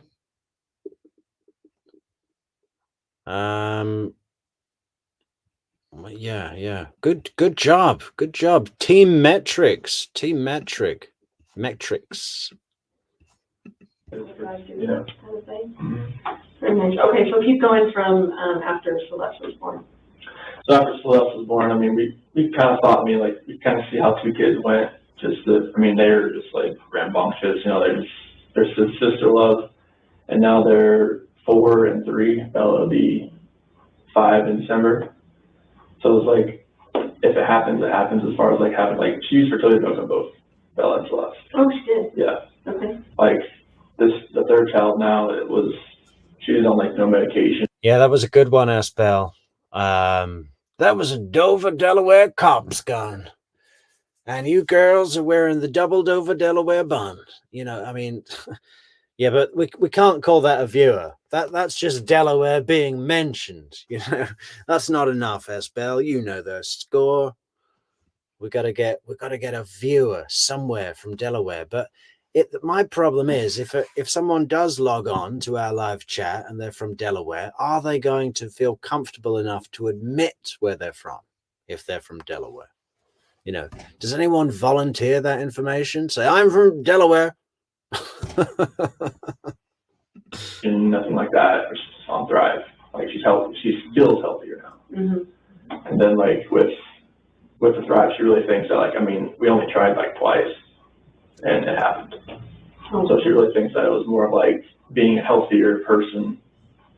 Sometimes just having the stress off, have my kids, so this is just a bonus. Oh yeah, that. Yeah, that could definitely Seems like a lot of women think, we can't get pregnant and they have a baby, and then they're not worried about it anymore. So then they get pregnant again. Yeah. They're like, oh, I didn't think it would happen again. So, definitely. Yeah. So tell me about after that. So. Hey, Knuckin' Futs. Good score. Make sure you subscribe to the channel. We're hitting 1,000 before the month's over, guys. Maybe 2. Who knows?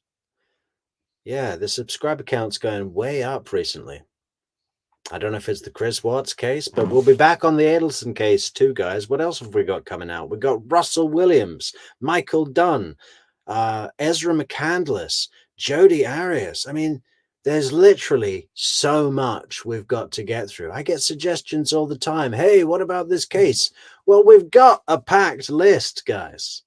So everyone out there, subscribe to the channel because you're not going to want to miss any of this. Look at the chat. Look how busy it is. It was just afterwards, we didn't think it would actually happen. So we really think that being a healthier lifestyle, being healthier, really helped this.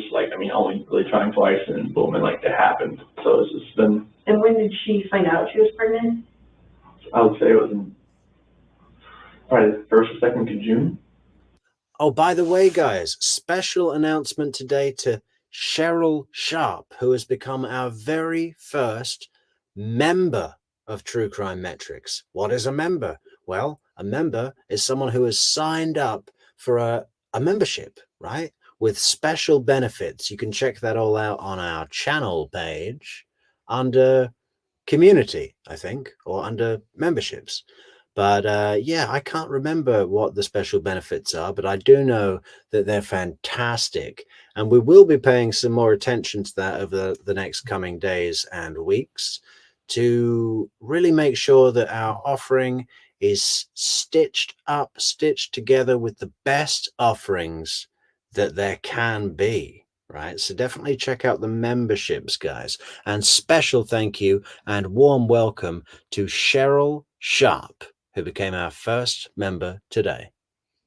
Congratulations, Cheryl. You are badge number 1, baby. Okay, Mhm. not very long ago. Yeah, and she's about 14, 15 weeks right now. Okay. So, why don't you bring me up to, why don't you start with like, if you guys went to North Carolina, so maybe just start from the trip to North Carolina. I guess you met her there maybe for part of it, is that right? Yeah, like she was there. So we got back we went to a drive trip. They're on the list, Esbel, Mark Severs, and Nancy Brophy. San Diego, and it was the end of June. Okay. And then I think it was June 26th. That's when we came back here. Her dad was. Yeah, Neeti loves to cover herself in special benefits, and all of them are edible. Watching the kids, and then that same later on that day, they flew to North Carolina. Okay. So why don't you kind of start there and just take me up until yesterday? Okay. And as So, detailed as you can. Okay. So while they were in North Carolina, it was they're there to see my family and obviously her family, and just kind of because they haven't seen the kids in a while as far as our kids, and so they were just there. Yeah, Carly Chase, the polygraph. Well, it only lasts for about 5 minutes. The actual examination. Most of the meat of this interview is these questions. That's where she's really getting the information. So I think there is still some important stuff we need to cover. But yeah, it does go on for, this is almost a 7-hour video. We're not going to make this a 7-hour video, but I mean, all that way, I don't know. Oh, and there's the confrontation. Maybe we will skip. Yeah, let's take Carly Chase's advice, guys. Everyone else agree? I'm doing it. Good call, Carly. Physically hurt. So obviously, like I said, we kind of have to expect the worst and hope for the best. If we do end up finding your wife and your 2 girls murdered, what do you think should happen to that person that Neeti, it takes one to know one. would have done that? The worst possible thing. Like what? I mean, it's either going to be life in prison or the death penalty, isn't it? And that's the only 2 things you really can do. I think that's the only thing that's the only penalty you have. I mean, there's some people that are like, It's the gravity of that statement he's just made. I mean, okay, we learn later, and I doubt Chris is up to speed on Colorado's justice policies, but it does have the death penalty. It hadn't been used in 20 years or something, and apparently the governor at this time, wasn't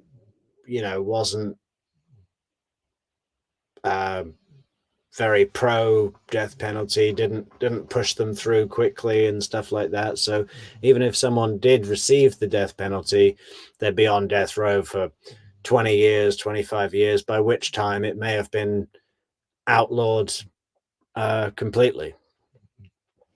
But Chris, I'd wager, doesn't know that at all. And so he's aware that he could be facing the death penalty. Kind of brings the gravity back home, right, Chris? Well, obviously that person's really. Of course, you executed your pregnant wife and 2 basically infant daughters as a fully grown man. So, if anyone's going to get it, Chris, I think it should be you. Screwed up, and maybe they deserve some, Yeah, I just know because it's my wife and my kids. So like from a neutral perspective, then it'd be different. Mm-hmm. That's my wife and kids. Okay. Do you know anything else about? I mean, is there anything you haven't told detectives that you want to share with us today?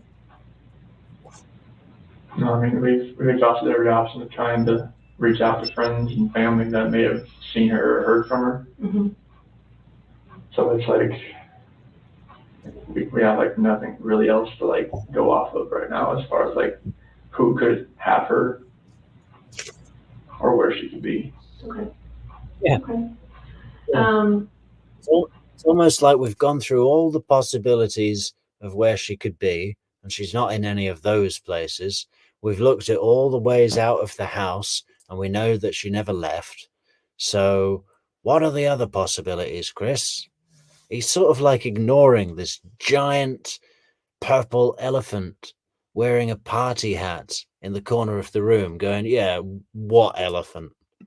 I'm going to have you take a bathroom break. We've been in here quite a while. I need one as well. Let me find out which bathroom you're actually supposed to use. Hopefully one of them will come in here and help us figure out which bathroom. And then we're going to come back in here.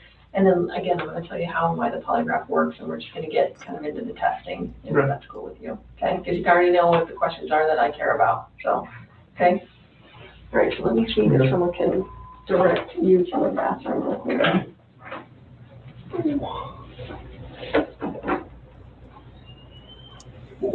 What up? Hey, Chris. Yes. Why don't you, I'll just take you out to the lobby, and then I'll just have you sit right there real quick, and then I'll come grab you. So you have this here? Oh, you can take it with you, whatever. Throw it in your pocket. Wow.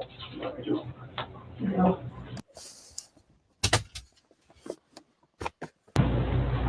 You want a Gatorade?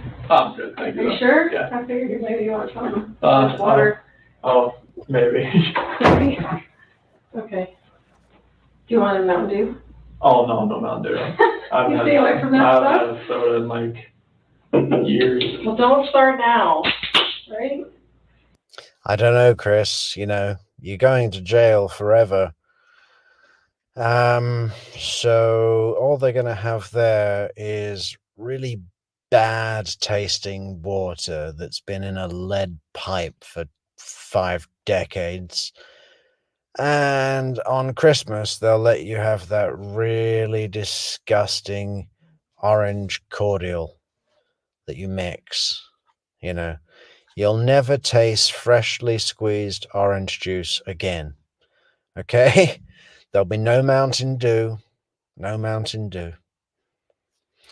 Even if you don't like it, just have it for your last bit of variety. Okay, now, you guys know how I feel about monster drinks. I'd be like, get me 4 monsters in here. Get me 4 monsters in here. Really disgusting chemical flavors. Get me an ice cream flavored monster drink right now.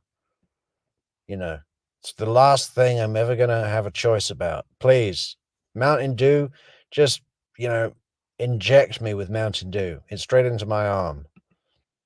You have any bad habits? I used to, like Oreos and soda were my go-to. Yeah, my bad habits. Murder, adultery, lying, Oreos, and soda. During the pregnancy? Yep. What kind of soda did you like? I'll do. Did you? That's what I like. Everyone at work makes fun of me for drinking it. No, like my favorite was like the Baja Blast. I'll do. Oh, see, I didn't like that. Because don't they still have that at Baja Blast Mountain Dew. Anyone a big fan of Baja Blast Mountain Dew? You see, is it just me? I just think I like natural flavors way better than all of that fucking just You know, what do I like as a soft drink? Well, Coca-Cola, but not often. I probably have one Coca-Cola a month. Fanta. Okay. Yeah, that can be good. That can be good. But again, not often. I drink water and coffee. Well, About. that's where it was. That's right. Steak quesadilla and Mountain Dew Baja Blast was my go-to. Yeah, Mountain Dew Baja Blast was my go-to. I mean, even the name. I would just feel like a 4-year-old boy if I went into a gas station and said, "Yeah, I need a half gallon of Mountain Dew Baja Blast." The one with the really colorful label that makes it look like a game. Let's go over the questions that are going to be on the test. Is that cool with you? Yeah. Just so you know the words to all the questions and there's no surprises and that kind of stuff, okay? Monster Rainbow Sherbet. Is that actually a thing? I bet it is, isn't it? That's exactly the sort of disgusting chemical shit flavors they come up with. Yeah, Rainbow Sherbet, man. Rainbow Sherbet. It's going to be a hit. We've done research. We've looked into how people feel about rainbows, and we've looked into how people feel about sherbet, and we think merging these two flavors is going to bring bank for the company. And then we'll... Am I allowed to like breathe like during this? Yeah, I'll explain all of that to you. It's you're obviously still a Yeah, person. you're allowed to breathe, Chris, even though you didn't allow your children to breathe while you were holding a towel over their nose and mouth and squeezing until they stopped wriggling around. You sad, pathetic man. And you still have functions that have to go on for you to be alive. So yes, you'll be able to breathe, and we just don't want you to move a bunch during the test. And I'll explain that to you. And it's for very short periods of time, and I have no doubt, being a healthy guy like you are, that... Yeah, Addie, thanks, and you're welcome. And I've always been able to pronounce people's names how they should be. What do people call you? Zinoni? Is AD Zinoni present? You'll have no problem doing that. Okay.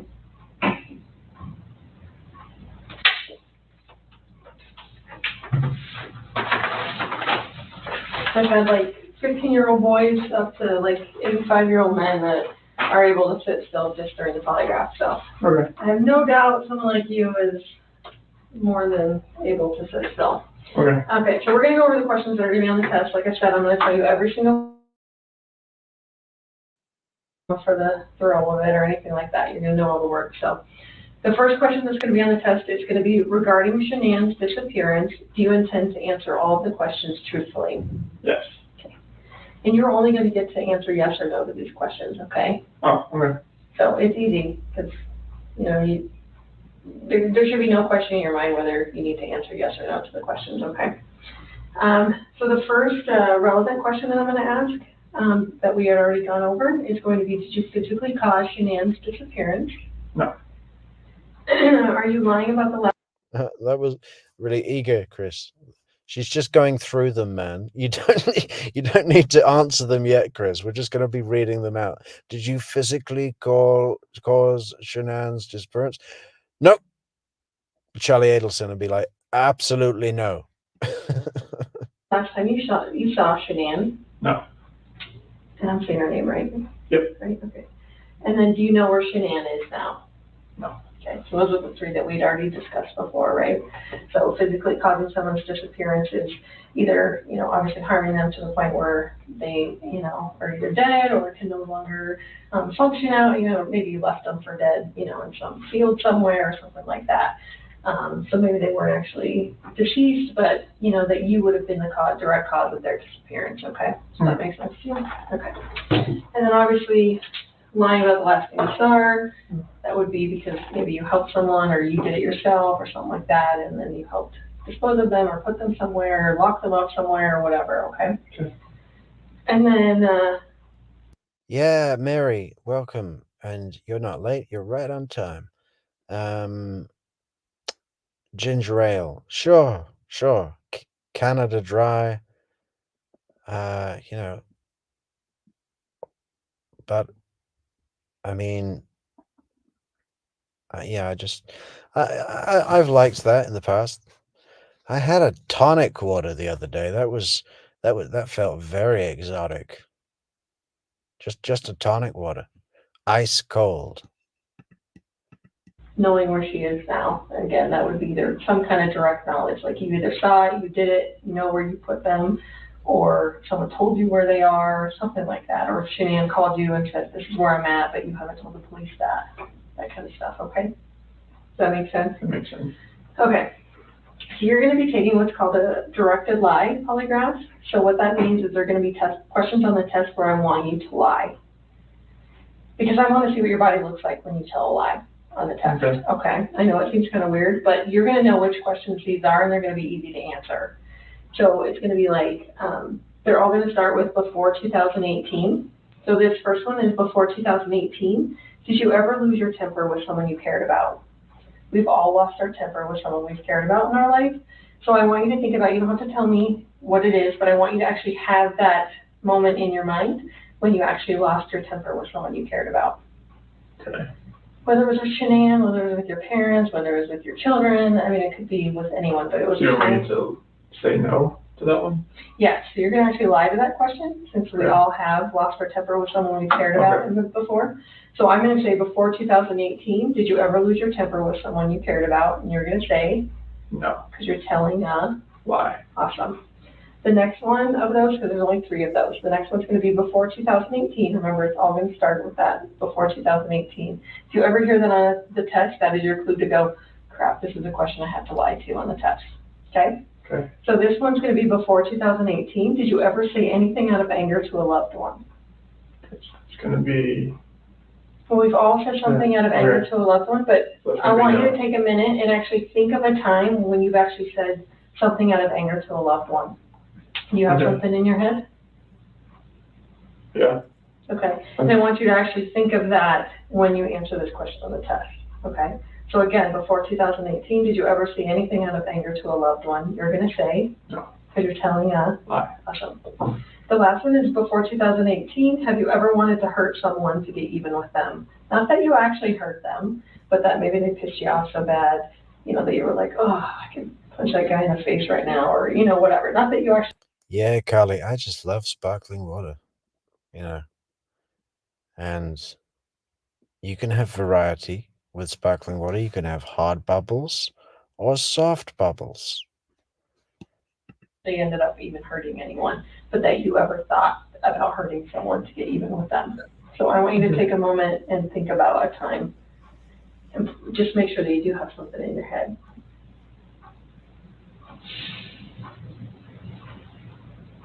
Okay. Got it? So when I ask you this question on the test, before 2018, have you ever wanted to hurt someone to get even with them? You're going to say no, because you're telling a lie. Awesome. The next questions are what we call known truth questions. They're going to be really easy to answer. So it's going to be, is your first name Christopher? Yes. Good. Were you born in 1985? Yes. Are you now in the state of Colorado? Yes. Are you now sitting down? Yes. Are the lights on in this room? Yes. Do you understand that I will only ask you the questions we have discussed? That's the last question. Okay. So we just went through every single question on the test. Okay. So the only questions that you'll hear come out of my mouth. Okay. So let me go through those one more time, and you just say yes or no how you would answer them on the test. Okay. Okay. Regarding Shannan's disappearance, do you intend to answer all of the questions truthfully? Yes. Did you physically cause Shannan's disappearance? No. Are you lying about the last time you saw Shannan? No. Do you know where Shannan is now? No. Before 2018, did you ever lose your temper with someone you cared about? No. Before 2018, did you ever say anything out of anger to a loved one? No. Before 2018, have you ever wanted to hurt someone to get even with them? No. Okay. Is your first name Christopher? Yes. Were you born in 1985? Yes. Are you now in the state of Colorado? Yes. Are you now sitting down? Yes. Are the lights on in this room? Yes. Do you understand that I'll only ask you the questions that we have discussed? Yes. Okay, that's it. Any of those questions give you any heartburn or make you go, well? Just my heart's kind of still like it's this whole like. Right. And this is not a process that where you shouldn't be nervous, so that is to be expected. That's totally fine. And like I told you before, that's not going to cause you to fail the test or anything like that, because no one would take the test if that's what it went off of. Okay. This is sort of what I feel right now. So it's like, I don't know, like. Did you do any research on Polygraph? Or no, anything like that? Okay. No, like I don't. All I know is like when I see it on. Are we gonna Google a history? How to cheat on a polygraph, Chris? Are we gonna look at your Google history and it's all like ways to fool the polygraph machine? I think we should all research that now, and just, so if you're ever in a situation where you need to do it, but you're worried that the cops are going to see it on your search history, just think ahead. Google, how to lie my way through a polygraph examination, Google. I wonder who's got the top hit on Google results for that. Real ethical company, I guess. TV, all I see is like, this right here, and then like that, and like that. It's like you just judge it off your heart rate, or what is the deal? Yeah, and I'll explain all those components that I'm going to put on you. So I came in here, my heart's going a million miles a minute, and it hasn't stopped. Yeah, so, and you'll notice too that the second I put all the components on you, that's when it really feels like, oh shit, it just got real. Like that's just, everyone has that oh shit moment, right, when everything gets attached, because then you're like, oh crap. So I promise I will get you through this, okay? Give me just one sec. Yeah, I'm going to get you through this, Chris. Listen, Chris, we're in this together. I've just spent like 3 hours talking with you about your history with Shannan, and we've been laughing and having this date, and we just need to knock this out, Chris. I'll get you through, and then we'll move on. And maybe afterwards we could go for food. And you can continue telling me about your wonderful marriage to beautiful Shannan. Because obviously it wasn't you, Chris. Have you ever been pulled over before? Yes. Okay, good. Had a Mustang. Oh, I bet you were pulled over a lot. For a handful. Okay, so I kind of explained polygraph in a way that makes the most sense to me, so I just assume it makes the most sense to other people, okay? So just bear with me. I like to ask people about a time that they got pulled over, and how they felt when they realized they were getting pulled over by the police. That moment when you're cresting a hill, you see a cop on the side of the road, or you go around a corner, there's a cop there, or all of a sudden you see red and blue flashing lights in the rearview mirror. And I usually ask people, I'm like, just describe how you felt when you realized you were getting pulled over by the police. And it's kind of right now. It feels, most people have the heart beating out of the chest. They kind of start hyperventilating. Some people get mad. Some people get sad. Well, all the things that are happening inside your body when you realize you're getting pulled over by the police are actually being regulated by your autonomic nervous system. Okay. Excuse me. It kind of sounds like automatic, because that's basically what it is. Whenever your brain senses that you're in a stressful or threatening situation, it automatically kicks in these physiological changes inside your body because it thinks it needs to help keep you alive, okay? Have you heard of fight, flight, or freeze before? So, excuse me, Chris, you're walking in the woods, you hear a bear growl, you're either going to fight the bear, you're going to freeze, or you're going to run away. Okay? It's kind of your brain going, you're in overload right now, you can't really process what's happening. So I'm going to give you 3 options to help keep you alive, okay? So a lot of people are like, well, what the hell does that have to do with telling a lie? Well, I'm sure you would agree from a very young age, your father taught you, that it's wrong to lie, cheat, or steal. Would you agree with that? And that there's consequences when you lie, cheat, or steal. Would you agree with that? Yes. So if I ask you a question, Chris, and I say, did you do whatever, and the word no comes out of your mouth, your brain will automatically sense that as a stressful or threatening situation because it knows there's consequences with that lie you just told. The severity of Man, this is almost like hypnosis. I think this is hypnosis. Yeah. She's very good at it. She's very good at it. it really doesn't matter to your brain. I mean, you could get grounded Friday night or you could spend the rest of your life in prison. Your brain really can't really differentiate between the severity of the consequences.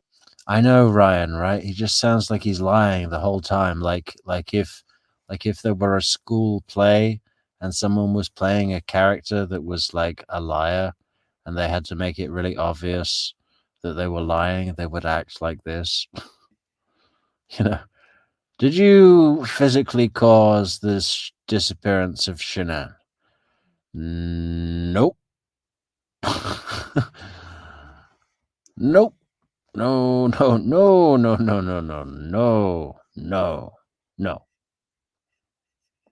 It just knows, holy cow, you told a lie, there's consequences with those lies, and it starts those same physiological changes inside your body, okay? The same things that were happening when you heard the bear growl in the woods, and the same things that were happening when you realized you were getting pulled over by the police, okay? Okay. So the awesome thing about the polygraph is I get to measure what's going on inside your body when you're answering questions on the test, okay? And I do that by attaching these components to you, okay? And I'll explain those here in just a minute. And I've already told you on the test, like you're gonna have questions on the test where I know you're telling a truth, like is your name first name Christopher? Mm-hmm. And I have questions on the test where I know you're telling a lie about ever saying anything, hurt a loved one, or those types of questions. So I get to see what your body looks like on the inside when I know you're telling a truth and I know you're telling a lie, and then I get to compare that to the relevant questions about if you physically caused Shannan's disappearance, are you lying about the last thing you saw her, and if you know where she is now. And I get to compare those to those questions. Does that make sense to you? Yeah, I felt like I don't know if this is the heartbeat thing. That's the only thing that I thought it was measured off of. And just so you know, like a lot of people are like, well, my heart's beating out of my chest. You are your own baseline. Like, I'm not comparing you against the guy I did last week or, someone I did 10 months ago. So if your heartbeat is up here, that's just where you're at. Like, that's your baseline for me today, okay? And then when you react, you're just going to react up here. Someone who's a little more calm or, maybe their heart's obviously not beating as fast, their baseline's maybe going to be down here, but they're going to have that same reaction. Does that make sense? So you're both going to have this. Hey, thanks so much, Neeti. Thanks so much. You are very, very kind. Same reaction, you're just going to have different baselines, okay? So I'm going to explain to you the components as I'm putting them on, because I think it makes the most sense, but I do need to kind of move your chair a little bit. And I'm going to actually have you, can we set these down on the floor like next to you? Is that cool? I'm going to move your water just a little bit. Just because I'm going to put your arm up here in just a minute. Okay. And you can have a seat back there. So the first thing that we're going to put on, Chris, is, these are called pneumograph tubes. Okay. The blue one's going to go kind of down by your belly. The silver one goes up a little higher underneath your armpits, okay? These are going to measure involuntary movements in your chest cavity during the test, okay? So what I need you to do is put your hands together like you're diving in a swimming pool. Put your wrist on top of your head. On top of your head. Sorry. That's okay. And then just lean forward slightly so your back's off the back of the chair. Perfect. And let's try not to laugh you in the face. If at any time like this feels too tight or whatever, just let me know, okay? And I can adjust it for you. Pretty skinny though, so I want to make sure it's not going to fall down too far. And put your hands up, I'm going to do the silver one.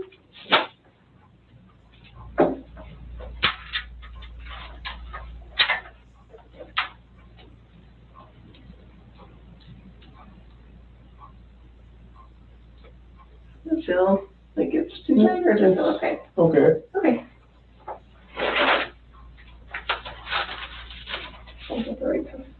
So the next thing we use, you can put your hands down, I'm sorry.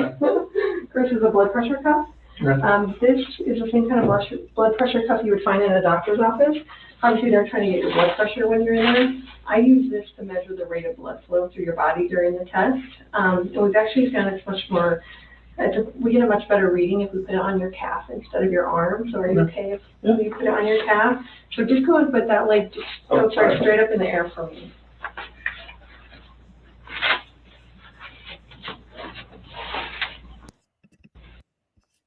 We got to skip a little, guys.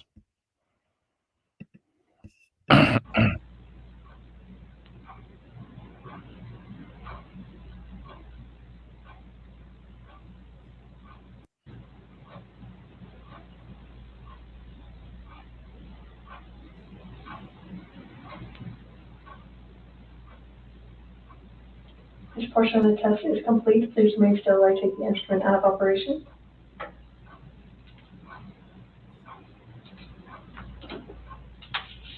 And relax. How do you feel? Horrible. Horrible? Nervous. Yeah? Just like trying to look at something without nothing there. The chair thing? Yeah. Yeah. I know, it gets kind of weird. Like, that's why I always tell people not to I try felt like to I do was just, that thing. I don't know, last feet and trying to keep everything still. Do you feel like you're in a good position right now as far as how you're sitting and that kind of stuff? I feel like it's okay. Okay. Just not used to this.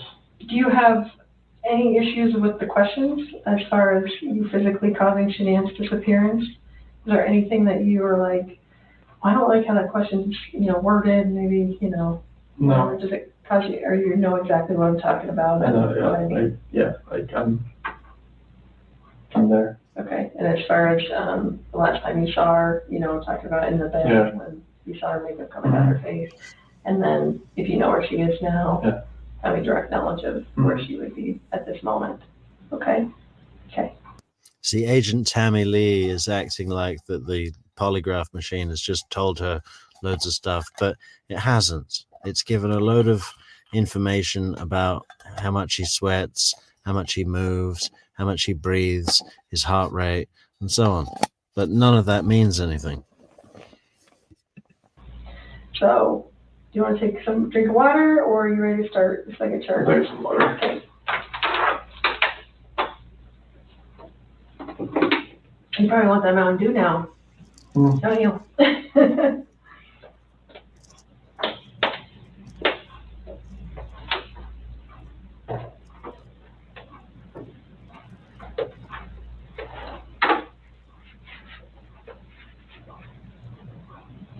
I made everything like stable. Yeah. You feel good like that? Yep, I'm pretty good. Feel good. Ready? Yep. I'm gonna move this up just a tad. There we go. During this test, on the last test, you're breathing really funky, so please just try and do normal breaths, okay? We can't have deep breaths or, stuff like Deep that. breath? Okay, sorry. So that's okay, just breathe as normal as possible, okay? During the whole test. I'll get it. Yeah. All right, you ready? Yep. Okay. Is this bothering you? Touching No, you're fine. I just trying to get my hand the way right. Okay. We're gonna get started, so stay still.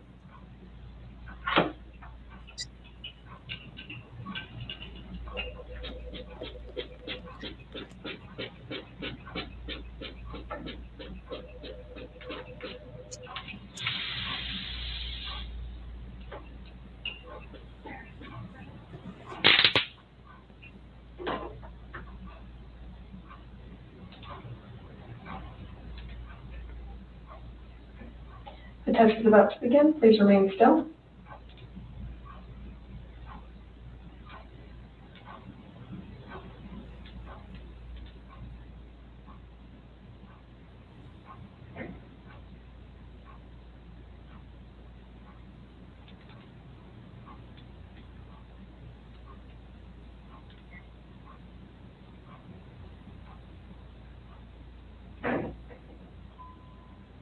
Do you understand that I'll only ask you the questions we have discussed? Yes.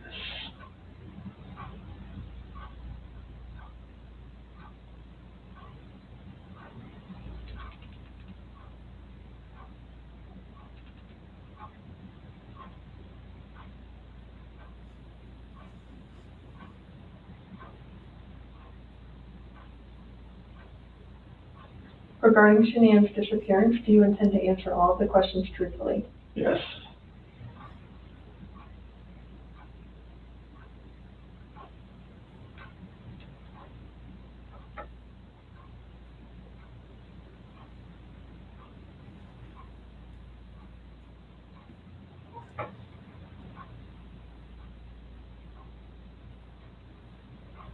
Are you now in the state of Colorado? Yes.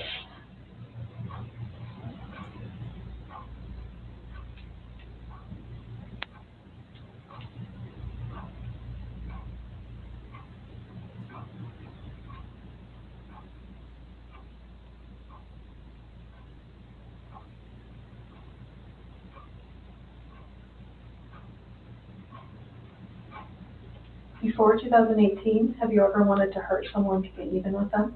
No.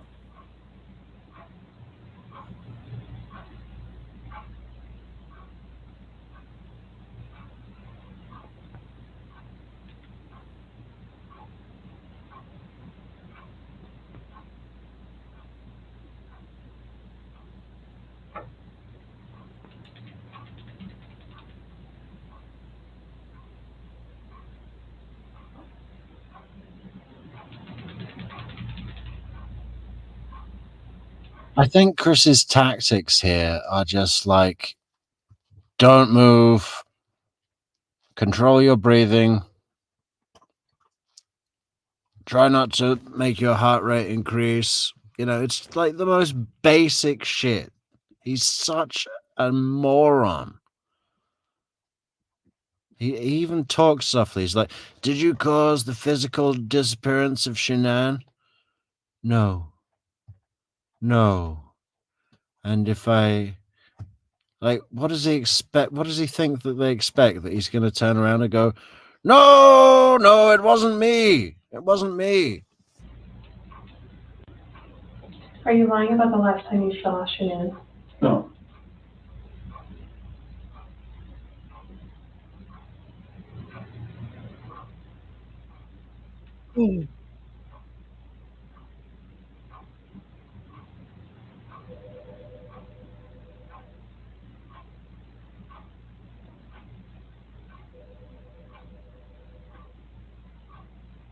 Is your first name Christopher?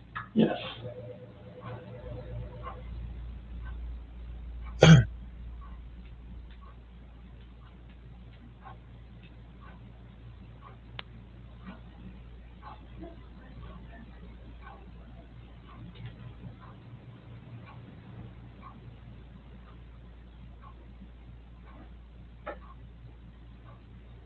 Before 2018, did you ever lose your temper with someone you cared about? No.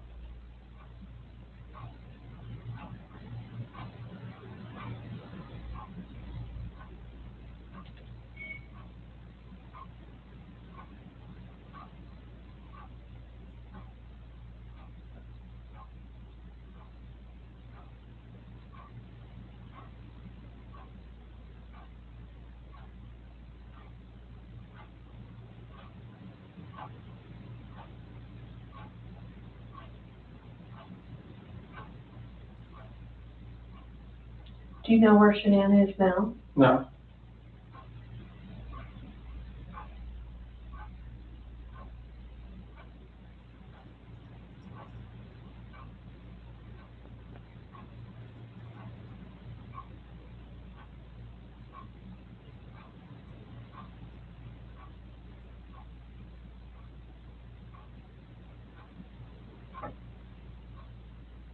Were you born in 1985? Yes.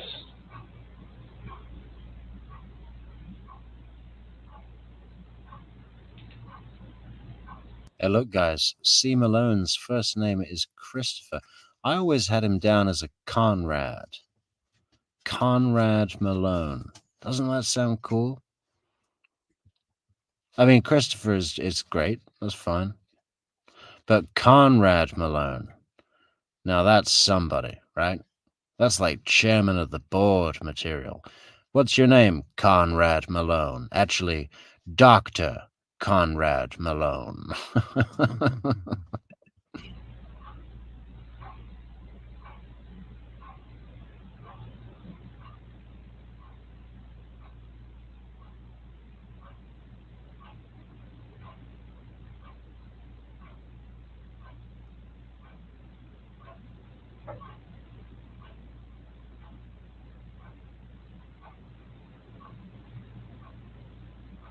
Before 2018, did you ever say anything out of anger to a loved one? No.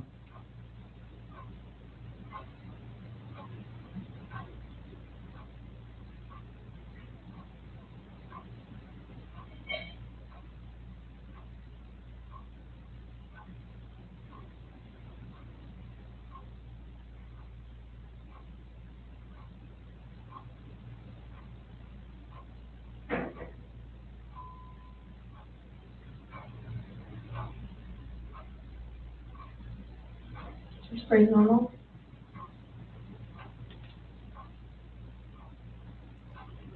Yeah, Carly Chase, he answered on the control question quickly because he wants to distinguish that.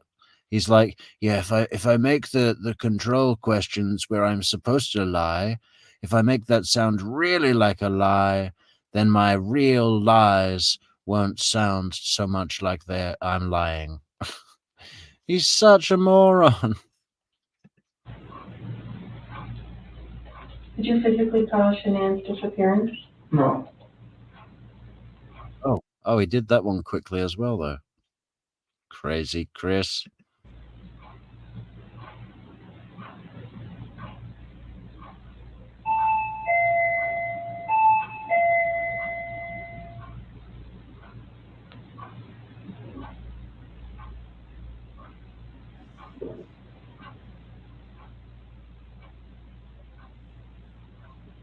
This portion of the test is complete. Please remain still while I take the instrument out of operation.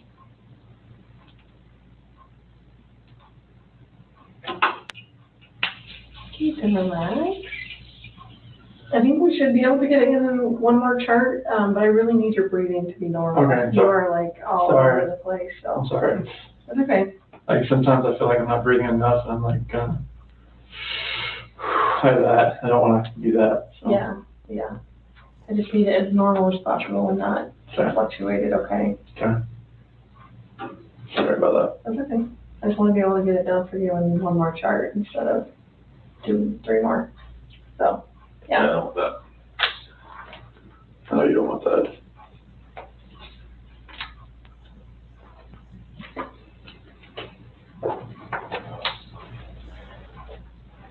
Yeah, the question should be, do you want to have a Mountain Dew Baja, what was it? Baja Blast. Can I get you a Mountain Dew Baja Blast? Let's look that up, guys. tell me when you. Okay, I know I sound like a broken record, but I have to ask you again. Any issues with those questions on the test? No. You know exactly what I mean when I ask you Yeah. about physically causing your disappearance, last time you saw Shannan, Mm-hmm. and if you know where she is now. Okay. No question about those? No. Okay.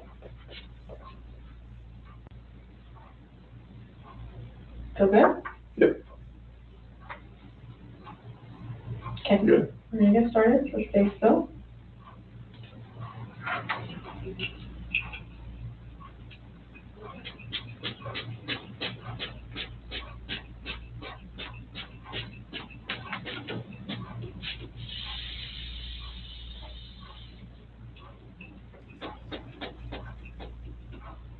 Do you think breathing through the nose or breathing through the mouth matters? It doesn't matter, just breathe normal.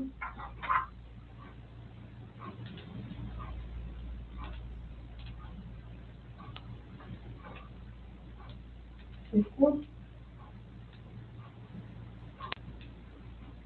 Okay, Baja Blast was discontinued in January this year, 2024. The Baja title invokes surfer vibes, and the lime part makes it a summery refresher. Our final answer is that Baja Blast has a hint of lime Mountain Dew, which definitely pairs well with T-Bell's zingy cuisine. Taco Bell's zingy cuisine. Still, that descriptor feels reductive. Okay. So next time you're in a Taco Bell, Baja Blast, but it's been discontinued. Probably because of Chris. They're like, get that off the shelves, man. No one's going to want to buy that anymore. Endorsed by Chris Watts, the child killer beverage.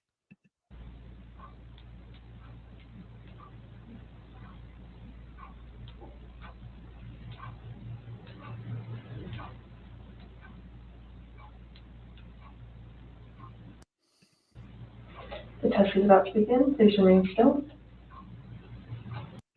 I think it was a sync to everything. For you.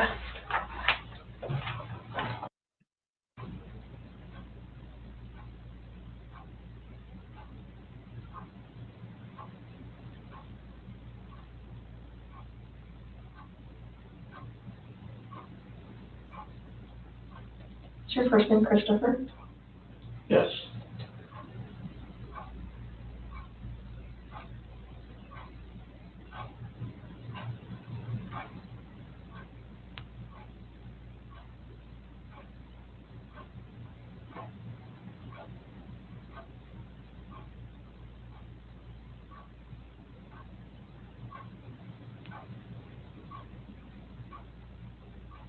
Before 2018, did you ever lose your temper with someone you cared about?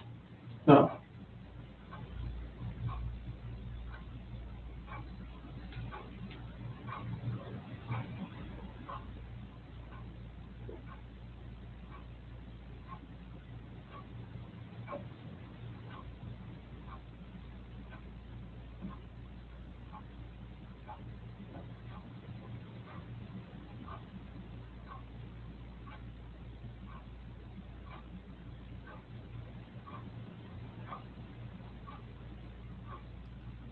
Yeah, you see, Bob from accounting knows all about it. The polygraph test is right up there with the magic 8-ball in credibility. Absolutely right, Bob.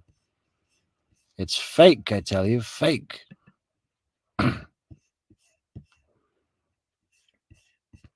Hey, Mary Bartlett, thank you so much for the super sticker. In style, ladies and gentlemen. Yeah, that's really appreciated, Mary. Thank you so much. Will go in the funds for our studio equipment, making our streams better. Are you lying about the last time you saw Shannan? No.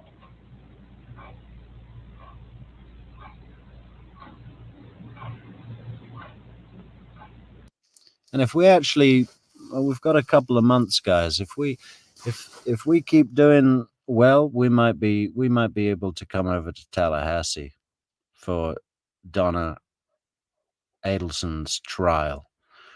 True Crime Metrix will be in the gallery with Fancy Fiction and Mentor Lawyer. Can you imagine?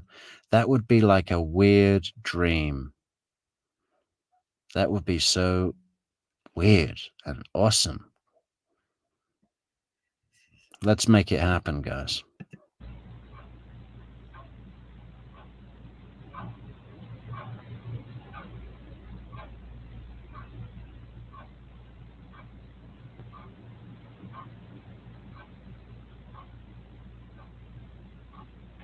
Portion of the test is complete. Please remain still while I take the instrument out of operation.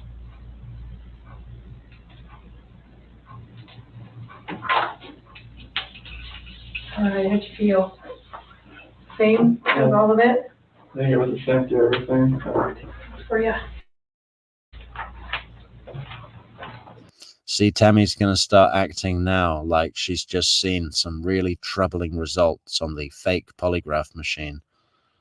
And it's going to start making Chris a little nervous. It's kind of hard to relax. I know, I get it. And stick that leg straight up for me. I still like my feet like sweating through my. Right. You have flip-flops on. I know I'm a hot person. Can you put your arms up like you had them before for me? Perfect.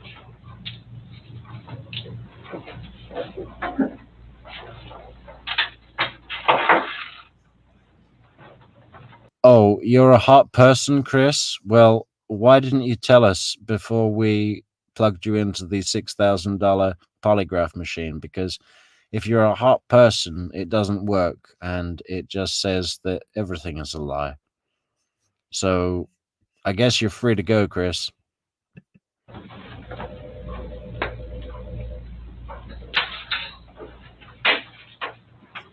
So I need to go grade this. Okay. So I will. Do you need to use the rest of anything again? I'm good right now. Okay.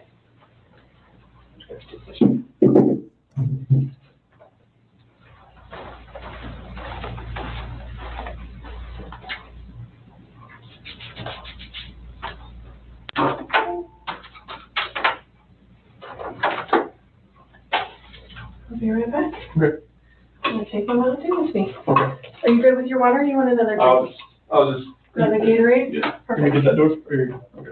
I got it. Thank you. Yep.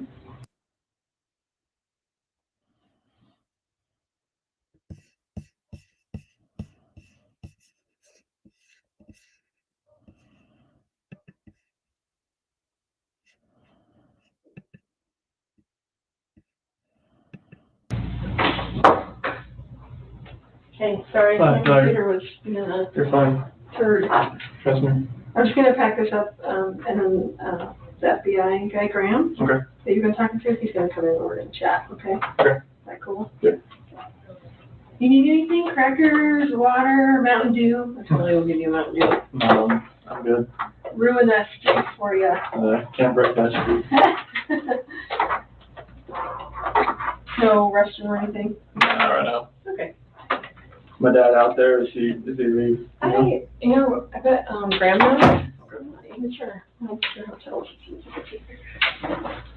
We come packing hard, so it takes a while to pack all this stuff up. Okay.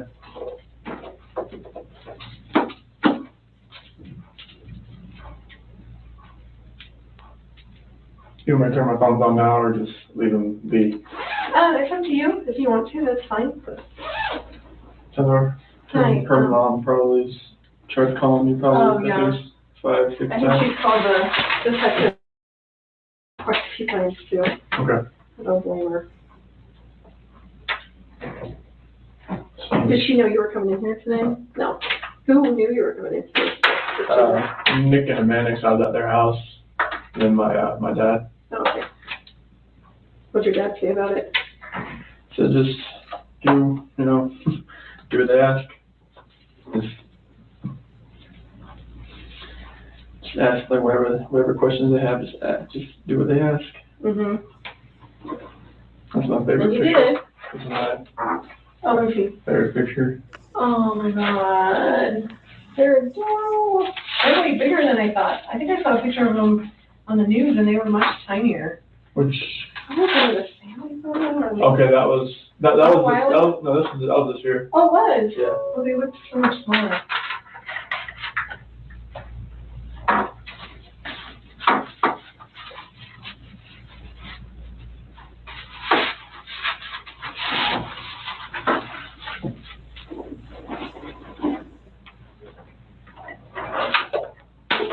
There's no trash can in here. Oh, that's okay. I'll take them out. Do you want another one?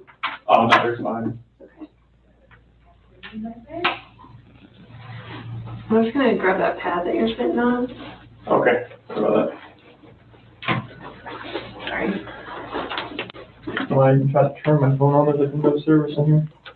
Oh, my work phone, yes, because it's Verizon, but Oh, AT&T's like dead over here. you still getting stuff from work, like, you need to be doing this or that? No, just everybody's checked out now, as far as for the day. Did they tell you that? Like, when you Well, checked out? we have a group me app, Oh, uh-huh. so like, like I usually send out a text about 1:30, so everybody's doing.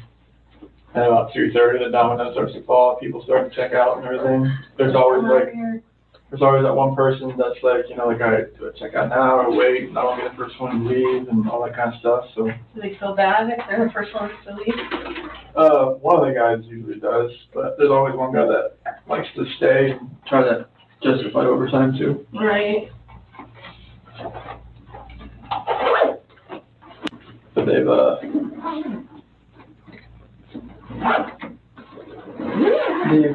they've been very, supportive. Good. Like there was Then that lets you know that that's the place you should be working. you know? Yeah.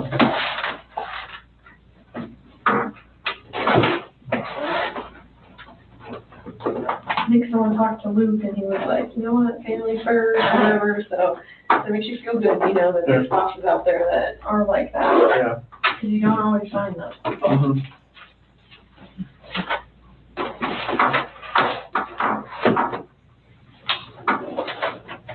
I'm gonna run this stuff out real quick. Good. Let's jump in there.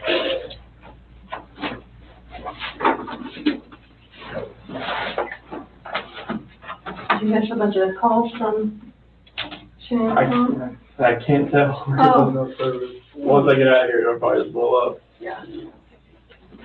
So thank you. Yeah.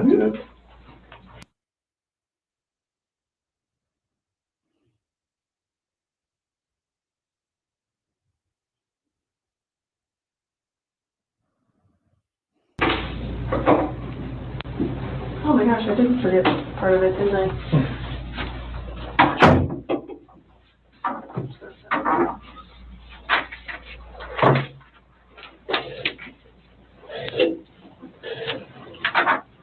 So I brought Graham in here because we want to talk to you about the results, okay? Sure. So, it is completely clear that you were not honest during the testing, and I think you already know that. You did not pass the polygraph test. Okay. Okay, so now we need to talk about what actually happened. I feel like you're probably ready to do that. I didn't lie to you on that polygraph, I promise. Chris, I know. stop. It's time. Just stop for a minute. Take a deep breath. I want you to take a deep breath right now.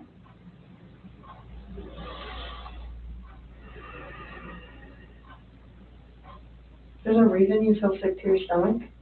And when people hold stuff inside, it makes you physically ill. And I can just tell on your face, I could tell from the second you walked in that you were wanting to just come clean and just be done with this. And I appreciate that because you knew sitting down in that chair that you weren't going to pass today. And you knew I was going to find out because I told you that. And then you continued to stay knowing that you could, at the end, say, you know what? I just need to get this off my chest. Like, I just need to tell you what happened. We're not here to play games. We're not here to do any of that with you. We just want to know what happened. So can you start from the beginning and tell us what happened? Everything that I have told you, I did not lie on this polygraph. I don't know how much I could tell you right now, like, I did not. Yeah, it's not even an option right now because you did not pass the polygraph, so I know you were being deceptive. So that's not even an issue right now. The issue right now is what happened to Shannan, Bella, and Celeste. That's the issue right now. Okay. Okay, so let's talk about that. I've I know you want to tell us. I can see it in your face. Holding this lie in is going to do nothing for you. I know this. Like, okay. I'm not like trying to like cover things up. Like, yeah, but you kind of are because it's normal. Normal people would do that. Normal people that make a mistake initially are going to go, I don't know what you're talking about. I didn't do anything. That's normal. I would expect that. It's just like if you ask your kid, you know, did you write on the wall? And they go, no. And you're like, you have a marker on your hand. Like, I know you just wrote on the wall. And they're like, oh, okay. That's a natural reaction that someone's going to initially lie about something like that and then eventually tell the truth. So this is your eventually telling the truth time. This is where the rubber meets the road, Chris. Like, don't let this continue any longer, please. I'm not trying to make anything continue. Like, I want them back home, like. But you know they're not coming back home. You know that. I don't know in the back of my head. I hope they come back home. But you know they're not. I hope they come back home. Mm-hmm. And I don't know they're not coming back home. Chris, Tammy and I are confused, okay? And here's what we're confused about. I told you that we've done some work overnight. Yeah. I told you that we've got a lot of leads, okay? That wasn't a lie. I know. We know a lot more than you think we do, okay? And here's where we're confused. You're this great guy, and I'm not just telling you that, okay? I'm telling you that because Everyone tells us that, okay? We can't find anyone to say anything bad about you. Chris is a great guy. He's a good father. He's a good man. We're confused as to why you're not taking care of your beautiful children. I'm not taking care of them right now. Right now. Where are they? I don't know where they're at.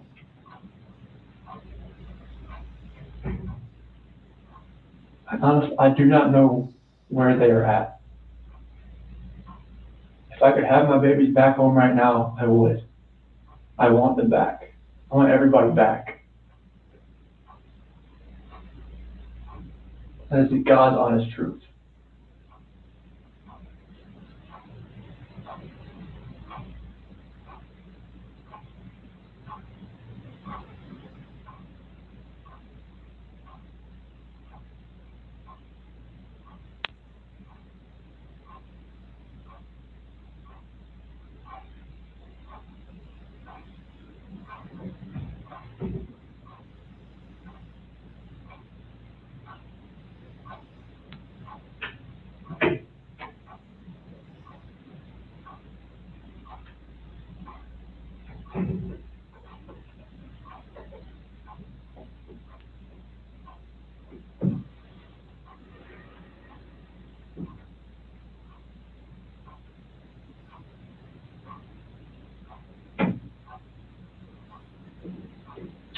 So let's keep talking about your family, okay?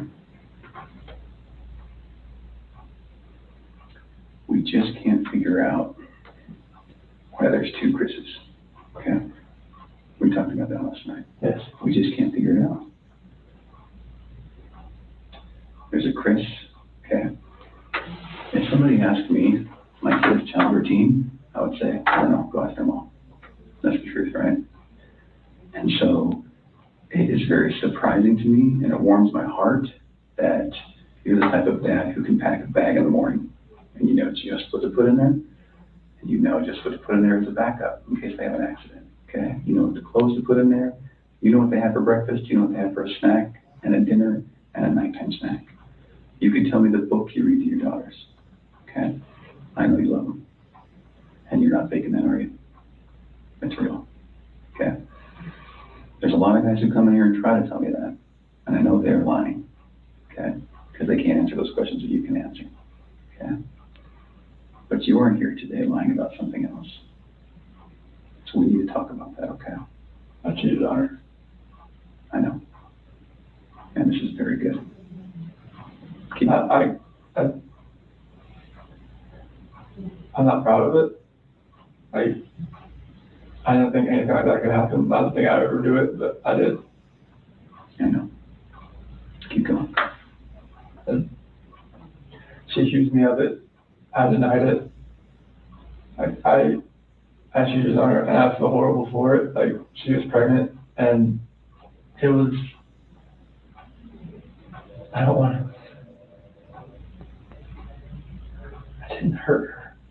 I cheated on her. I hurt her emotionally. I cheated on her. And I feel absolutely horrible about this, but that's what I've been holding. I think that when I didn't go to the Rocky game, I was with her. Okay. I went to dinner with her. Okay. Keep going. That 5 weeks I was alone, I was with her most of the time. Okay. You're doing a good job. This is the Chris that I knew would come out today. This is the Chris who tells the truth because you're a truth teller. When I tell you I fell out of love, I fell in love with her. Absolutely. Okay? I mean, that's God's honest truth. Okay. Who is her? So I don't want to get her involved in this. I don't want to ruin her life. Like, if something like this, I don't want her involved in this. Okay. So can we talk about that a little bit? Yes. I knew that you would say you didn't want to get her involved. But just because you'd like to take care of her. She's a wonderful person. Like, Mm-hmm. I mean, she knew I was married, yes. And I told her we were going through issues, yes. Yes. And I told her that, we were going to get, at the end, like, we were going to get separated. Like, once I figured out what that was, I didn't know what that was going to be. I know. I had no idea. I I saw her, took my breath away, and I'd never thought in a million years that could happen. I know. I know you're thinking of a figure, but it was, I never felt that way about anybody in my lifetime. Mm-hmm. Chris, that's not your fault, man. No, I'm just, Well, can we do this? I know you want to take care of her because it's because you're the type of guy that takes care of women. It is. You took care of your wife, you took care of your daughters, you were very good at taking care of her, and you want to take care of her. So can we make a deal? I don't think this girl did anything to hurt anybody, but I can't walk out of here wondering. So can we leave her out of it? Okay. Get back to your wife and your daughters. okay. Where are they? That I do not know. That was what I was holding back. I didn't know, what I did. I know. Chris, in the interview today, you weren't asked about infidelity. You were asked about. I was holding back from last night. That's When you why talk- you feel today. That's not how that works. You would have reactions to every single question, not just the ones that we talked about being important. Like the ones you wanted me to lie about, is that what you're talking about? No, the ones about her disappearance and knowing where she's at and about seeing her last. I was not lying about those things. So, Can I tell you what I think? yes. Okay. So, going into that interview today with Tammy, where we strapped you in, we knew all about Nikki. Okay? All about her. And you're doing a very good job right now, because you didn't have to tell us about it, but you did. I couldn't hold that in anymore. I know. We could see it on your chest. I can't. In your eyes. Okay? Here's the challenge that we have. We knew about Nikki, and so we didn't need to ask you about her in the polygraph. We just didn't need to, because we knew. Okay? And so that's why we didn't ask you, because we already knew the answer. Okay? We're very, very worried about your daughters and your wife. I am too. Okay? So can I tell you, maybe based on the people that I've talked to, and Tammy's talked to, based on all the investigations we've done, based on your cell phone, both your cell phones, your wife's cell phone, Nikki's cell phone, okay, based on talking with family members and friends, and based on talking with everyone, here's what we know, okay? And I'm not going to lie to you right now. Here's what we know, okay? Chris is a good man. Everyone said it. Okay, I'm not just telling you that because I, want to blow smoke here. You're a good man, okay? Nobody can fake answers about packing a backpack. Nobody. You either pack a backpack for your kids or you don't, okay? This should have been the happiest time of your marriage, okay? You and Shannan. This should have been the happiest time. She's making a little money. She's making good money. You're making great money. You both have a job. You have beautiful kids. You have a beautiful house. You're in Colorado, clean air, good people. Okay? And on top of that, you look pretty good now. You're pretty fit. Okay? This should have been a time in your marriage where you guys were happy and thriving and productive. Okay? And I believe that Shannan's the reason none of that happened. I believe that she's a controlling person. Maybe doesn't listen to you as much as she should. I think that she can do whatever she wants and you can't. Okay? I think if you were to go to a restaurant, she would order whatever the hell she wants. And as soon as you order a nice steak, she says, whoa, buddy. Okay? A woman that lets her man do all of the backpack packing and all of the cooking. I'll do all the cooking, but she cooks I do some things here and there. Okay? That's because you're a good person, and I think that she started on the path to leave the marriage. Okay? It's ironic that we're talking about you and Nikki. I think that she was the one who started on that path first. What do you think about that? I wouldn't have thought about Okay. And the other thing I think is interesting is, even though she is that type of person that's controlling, doesn't listen, does what she wants, is walking away from her kids, here you are defending her. Because to your core, you want to take care of the people you love. Okay. And that's the reason why we want to give you an opportunity today to just help us find them. Okay? Will you do that for us? I'll do whatever I can to help to find where they're at. Okay. So when she asked you, do you know where they are, or are you going to tell the truth about where they are, you failed miserably. Okay. Why? I'm a nervous person. Like every question I ask, every question, it felt like I wouldn't say the right thing. That's not how the polygraph works. I don't know like what it reads like. I know she was saying about the autonomy of the process, but like I don't know where they're at. Chris, right now your dad's outside. He flew across the country to help you. Okay? You're lying to him.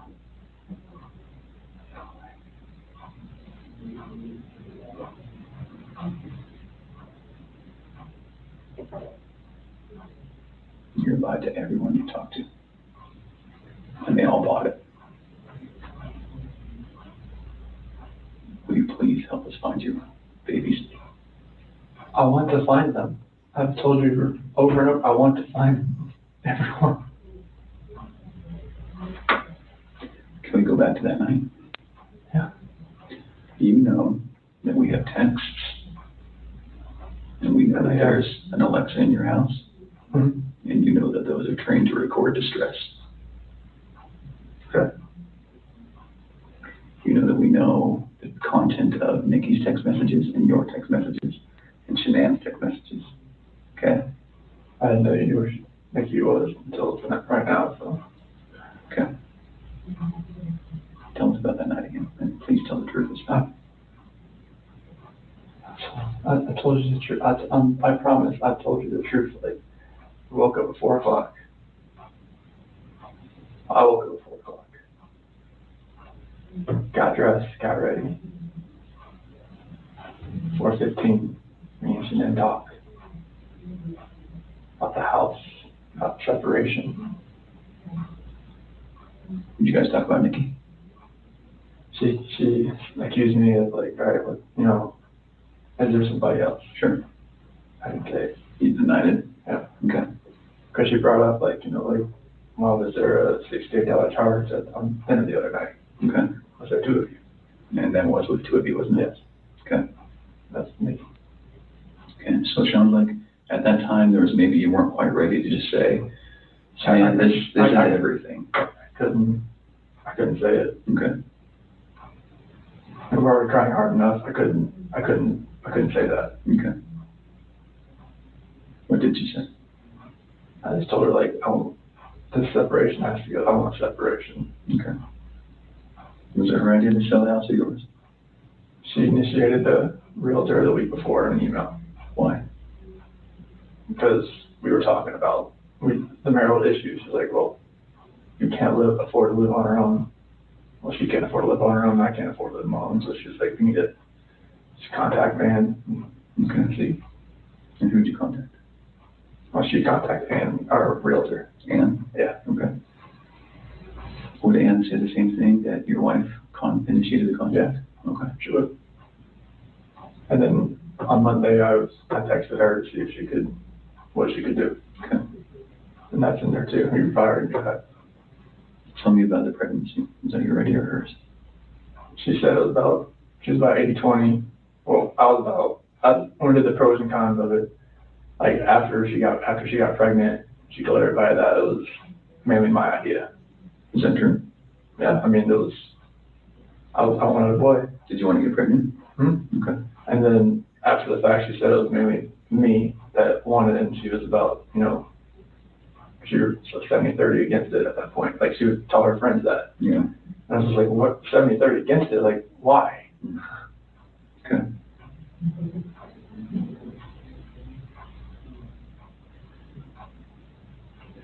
Can you understand that some of this just doesn't make sense to us? Okay.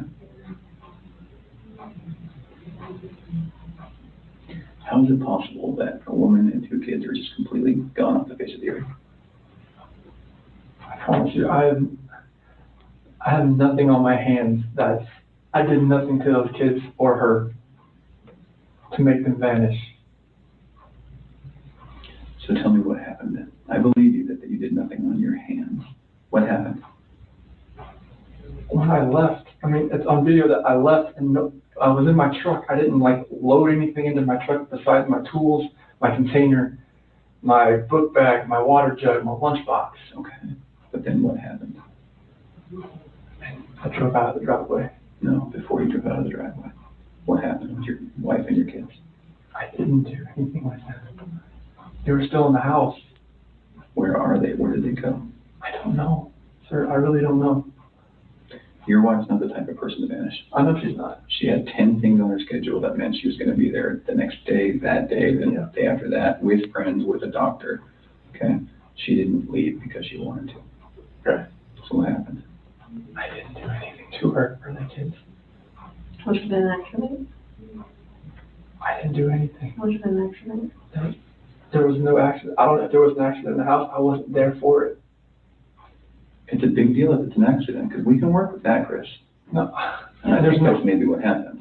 I did not cause an accident. I didn't do anything to my wife and kids. Was it a misunderstanding? There's no misunderstanding. Like, we had that talk. There was a misunderstanding where I didn't tell her about the affair. Okay. I didn't. That was a misunderstanding. Like, miscommunication, yeah, misunderstanding. Yeah. Good. But I probably should have told her right then, honestly. I mean, everything was out on the table anyways. Right. I should have just told her right then. But I didn't, because I just couldn't bring myself to do it. What was your plan? What were you going to do? I mean, how was the separation going to work? Like, once we got separated, I would get my own place, and then 50-50 split with the kids, that's what I was hoping. Mm-hmm. And what about Nikki? Take it slow and just see if anything develops, like when I'm, at my own place. Okay.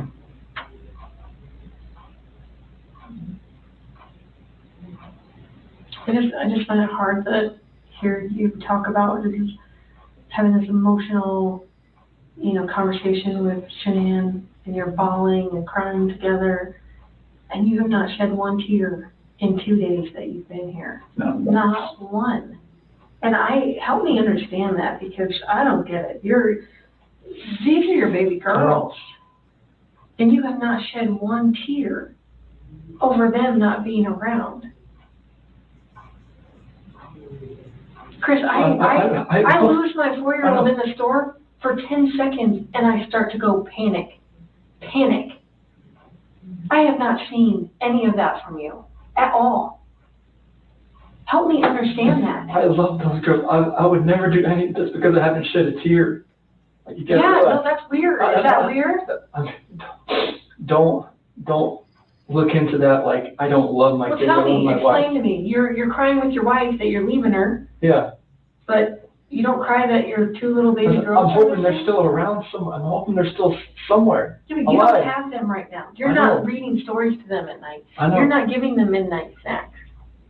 You're not giving them their medicine. You're not waking up with them in the morning. I know this. So that should cause you pain. It does cause me pain. But I don't see that. I don't see that. I want to see the Chris that cares. I want to see the Chris that, feels bad about what he did and wants to, get this off his chest and be done with this. And let us find your little girls so that they're not out there in the middle of a field or whatever somewhere. Like, don't do that. I love those girls to death. Then show us that. Show us that. Show us this Chris, not this Chris. I'm not showing you that Chris. I'm showing you the Chris that cares about his girls and his wife. Just because I haven't shed a tear shouldn't make you feel like I haven't, that the love isn't there for them. It's weird. It doesn't make sense to I understand that. You have to. I totally see where you're coming from. Trust me, there's nothing. Just because Chris, people can be pushed to the point where they do something that they regret. It happens every single day. I know. But part of what makes you a man is the guy that goes, I really fucked up, but this is what I did, and I'm gonna pay for what I did, and I'm gonna tell you what I did, and I'm gonna be honest about it. Chris, we can keep talking to you once we find these girls, okay? So once we find these girls and your wife, right? No matter how we find them, no matter what condition they're in, we can keep talking to you. You can tell us, guys, it's not as bad as it looks. And you can say, let me tell you what happened. I was never comfortable with you, Graham, or with you, Tammy. I wasn't comfortable yet, but now that everything's known, now that the girls are found and Shannan's found, however they're found, it's okay. We can keep talking to you. Okay? Chris, did Shannan do something to them? No, I don't know. I'm serious. I have no clue. Like, you would have known, because they didn't leave the house. Did Shannan do something to them, and then did you feel like you had to do something to Shannan? They were at the house when I left. They were there. They weren't there. They didn't leave. They vanished. They were The there. only way they could have left is in your truck. There's no way, because, like, I didn't just throw them in my truck. But You know your truck has GPS, Yes. right? Yes. Because you told your boss, like, Yeah. hey, I'm going to celebration, I'm maybe staying Yeah. at a friend's house, whatever. You know that thing pings every 10 seconds? Yep. So we will know You can't turn it exactly off. I know. where you went. And your company's giving that to us. I know. Okay. Are we not asking the right questions, Chris? You're asking all the questions. What are we not asking you right? What are we doing wrong? You're not doing anything wrong.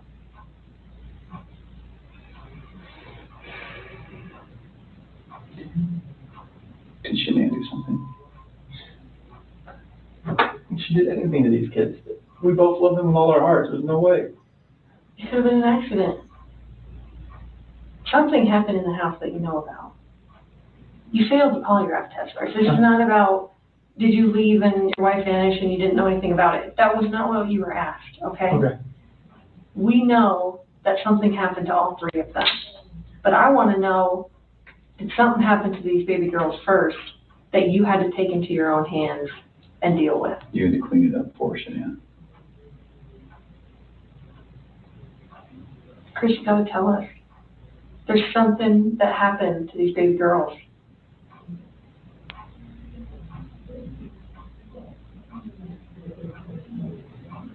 Look at them. I know. Before you came in, I was watching videos. We have no doubt you love these girls with all of your heart. I have no doubt. But we make mistakes. And that's okay. It's what we do with those mistakes that make us who we are. Chris, it seems like you're thinking about it right now. What are you thinking about? She couldn't have.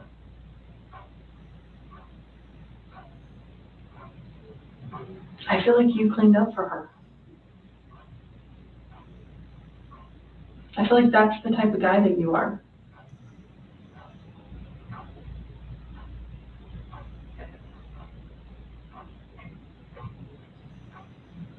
Which one of these has the breathing thing? Well, they both have inhalers, but she has the EOE. And syphilis esophagitis. Did she have problems breathing? And only like with her allergies and whatnot, like if she had anything next, but she's home with the endoscopies and everything and the surgeries I told you about. Do you think she had trouble breathing that night? And Shannan freaked out? And didn't want to live without her baby girl? So Did you hear about the homicide that happened in Aurora, where the guy beat that family to death with a ball-peen hammer? mhm. The only person that survived was a 3-year-old sibling. And that sibling grew up to be a total mess. No family, no mom and dad, no brother or sister, just sort of by herself. She says, I wish I would have died with them. And there are times that people freak out. I've seen it. I mean, I've been in law enforcement for almost 20 years. I've seen it. Parents freak out and they're like, oh my God, like, I can't have my baby girls live without each other. They're best friends. They're like twins. They're, you know, they wake each other up in the morning. And I understand that. We had a mom in Castle Rock that suffocated both her baby girls. She's like, my husband was going to take them. And she's like, I just couldn't handle. I thought I was doing right by them. I thought I was saving them pain. And I get it. Why? Why was she saving the pain? Because she didn't want them to have to live without their mom.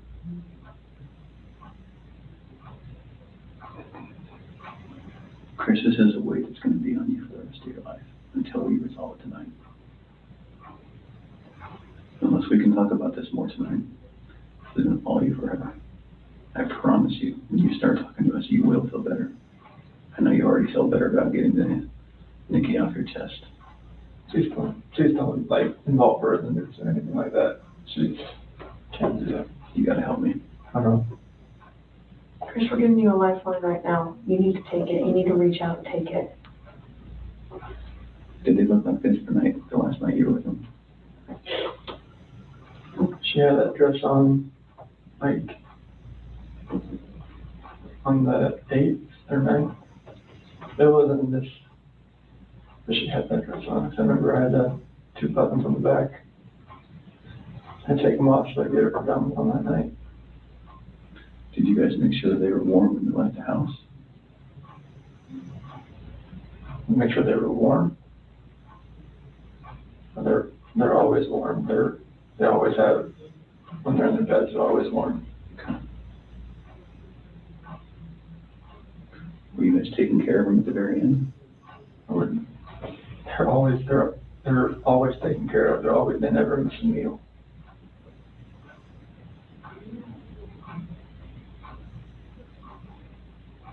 Chris, you took them out of the house with their blankets and their animals. Like, that's because you cared. That's what a caring dad does. I mean, I'm always caring for these kids. There's nothing in this for my life.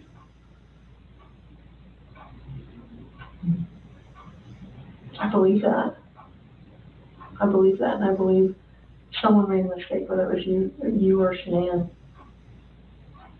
And you either cleaned up after Shannan or you made the mistake. And I mean, I want to believe that maybe Shannan did it and you felt compelled to fix this so Shannan didn't look bad. That's what I want to believe.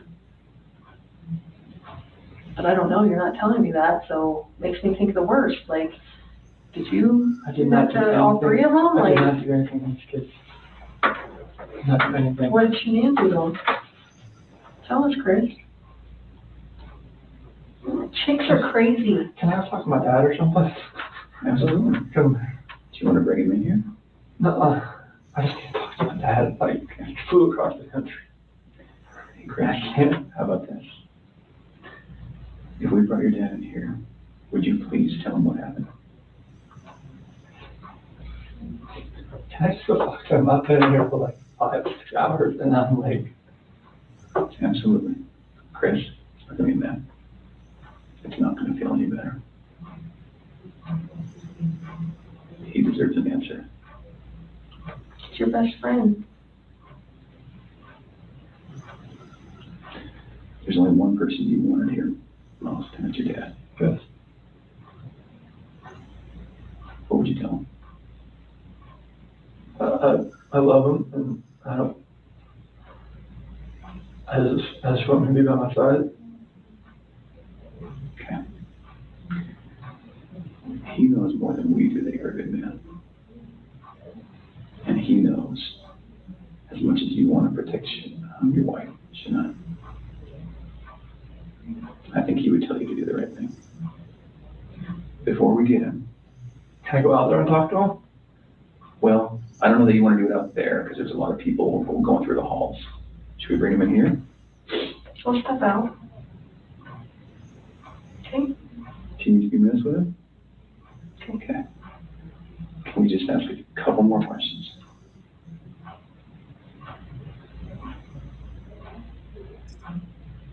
It seems like you're about to get it off your chest.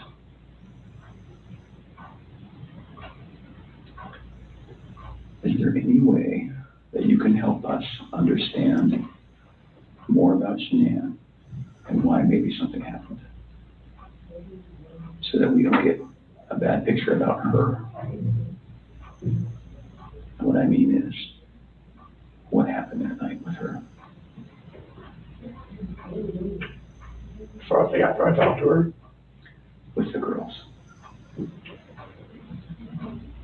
like when we were having that conversation in bed there, Mm-hmm. like when I talked to her about the separation and the house, and she asked me about the affair, and Okay. that's how that conversation went. Okay. God, she was distraught. She had like mascara on her face, all that. I mean, it was emotional. Well, how about this? If we bring in your dad, will you promise me that you'll talk to him? I'll talk to her. Okay. Will you promise me that you'll tell him everything? Would it be easier if you told him and he told us? I don't know. Okay. I don't know if that's going to be easier or not. I tend to think it's not. I think you're the type of guy that needs to take responsibility, because you always have taken responsibility. You've always made the right choice. So I guess I'm just worried that if we bring your dad in here, that could distract you. What do you think? It distract me from like talking to you. Yeah. I just need to talk to him. Okay. All right. I know you'll do the right thing. I do. I don't know how long it's going to take. I think that you need to think a little bit more about them. Okay. And you need to realize that your dad is not going to stop loving you no matter what you tell him. You are his child, and he will not stop loving you, There. ever. And this is not the last chapter in anyone's story at all. Okay.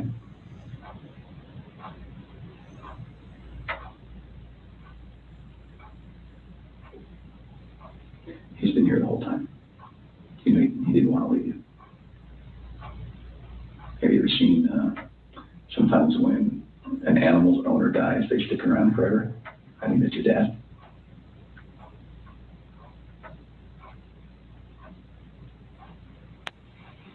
Poor guy didn't want to leave today, okay? So keep that in mind. He wants to hear it all.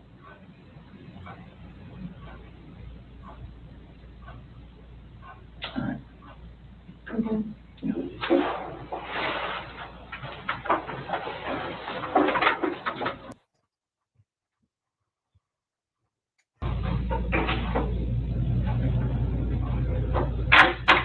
Hey, Chris, we're going to let you have however much time you need, okay? Okay. You can leave us in there or no? Yes. Okay.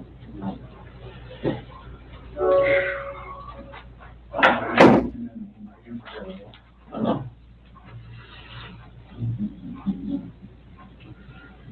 What's going on, or? And this polygraph failed it. Failed it. Yeah, because there's Too much emotions. so I mean, they're not gonna let me go.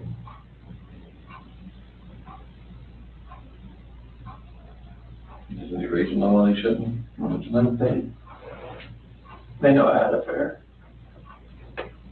And they know. I can't complain about that.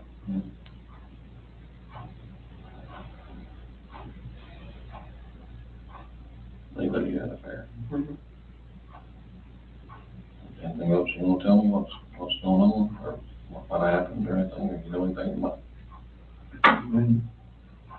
When we had that conversation that morning, it was emotional. It was told her about separation and everything like that. Mm-hmm. And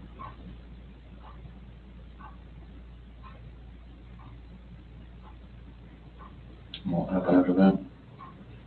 And they helped me downstairs and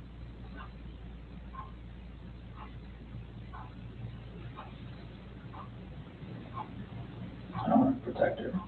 What? I don't want to protect her. You don't want to protect her? I don't know what else to say.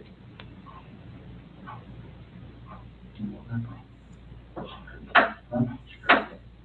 She hurt him? Yeah. And then I what now? I got her. You hurt her? Did they leave after that? So she started hurting kids. They were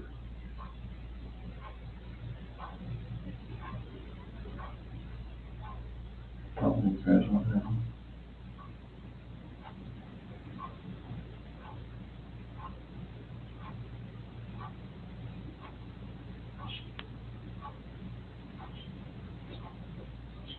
what?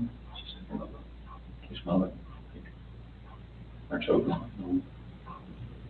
I didn't hear anything. When I was downstairs, I came back up and they were gone.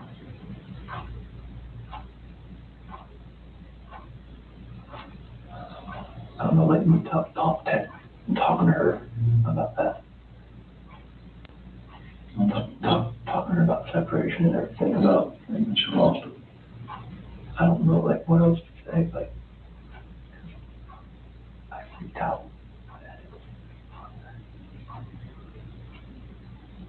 Those are my kids.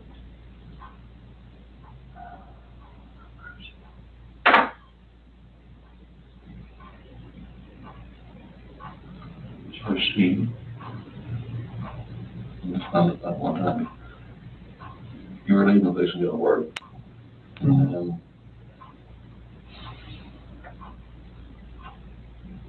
she freaked out over the separation of everything. I don't think she laid back down, but that's when I went downstairs, but I heard like a little commotion upstairs, but I didn't think anything of it. Mm-hmm. And then you went back upstairs and she was, I can see like she was on top of the kitchen. what, choking her or? Did she kill her? They're blue. Both of them? Yeah. She took both of them down. I freaked out in the champagne.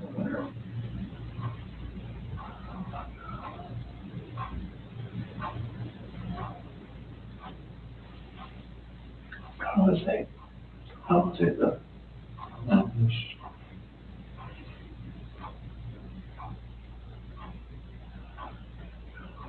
I couldn't like call cops about it. So maybe we could do all the bodies off or something?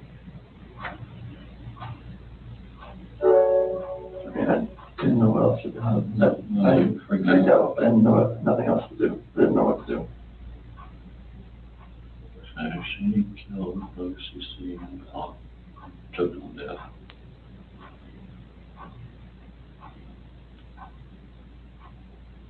Lost it and choke her or?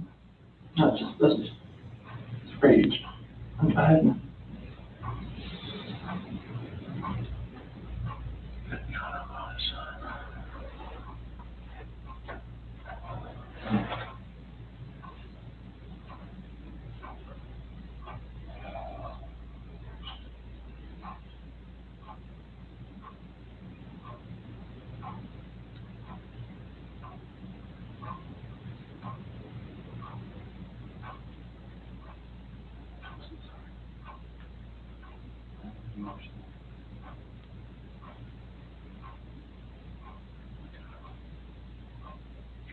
Like in her heart, I know she knew about the affair. She just was waiting for me to say something and for me to deny it again. And she was lost it. That's when she went off and told her about it.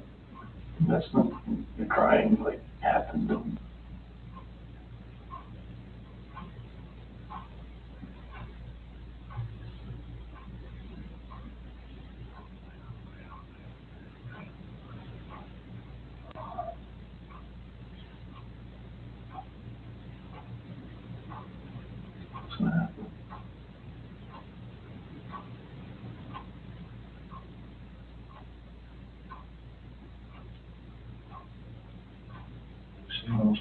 told her about her confirmed with you,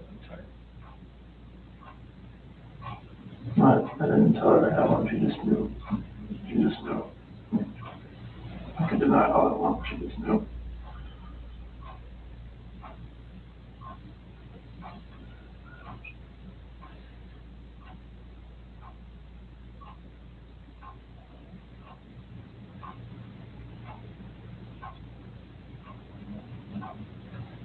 and that shouldn't jump up over, is it a separation or the affair? I said, well, I think she just knew, like, the affair was happening, but I just denied it.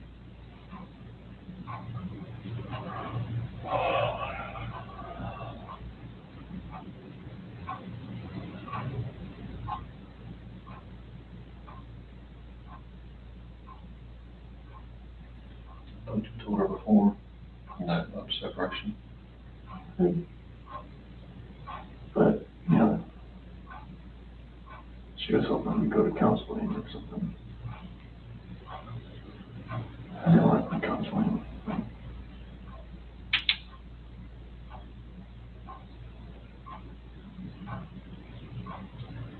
She lost it.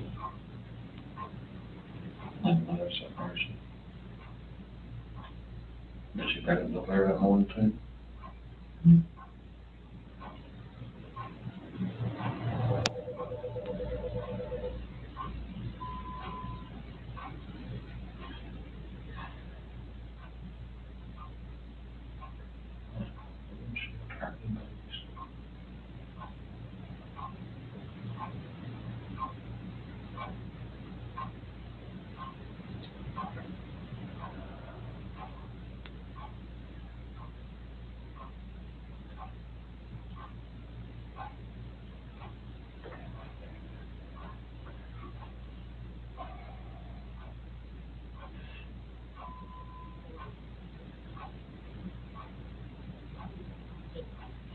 Sorry.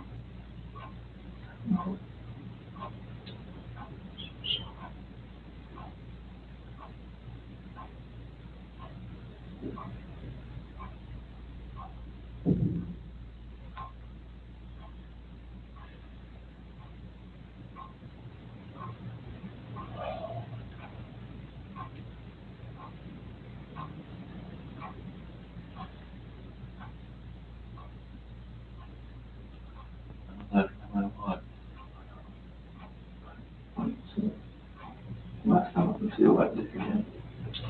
The last time I can see the light of day again.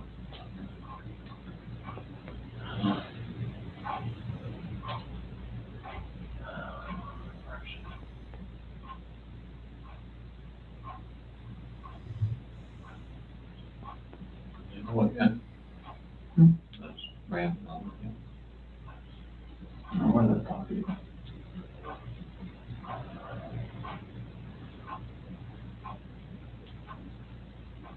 She lost it with one separation. Pretty much knowing the affair was going on, but we just profusely denying it. I never did. I made a clue, but she more or less knew something was going on. She actually killed both her children.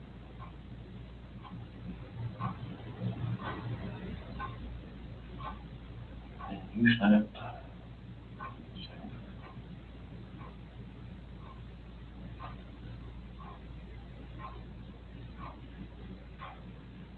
Yeah, I like the lawyer. See what you can do.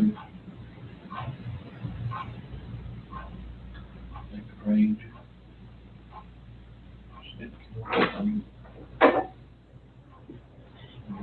What's that? On it. You okay? You sure?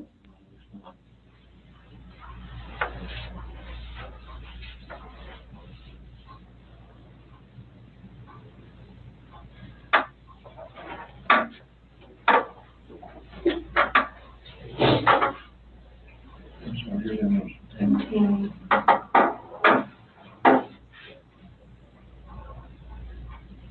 Could you help us work through this with you, okay?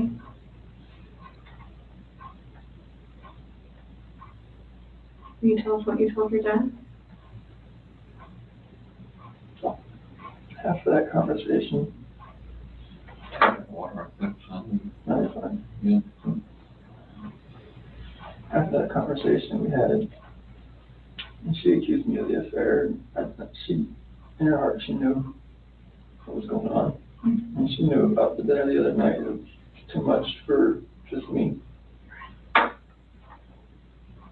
She developed now. When I told her I went to a Rockies game, I went out to bed.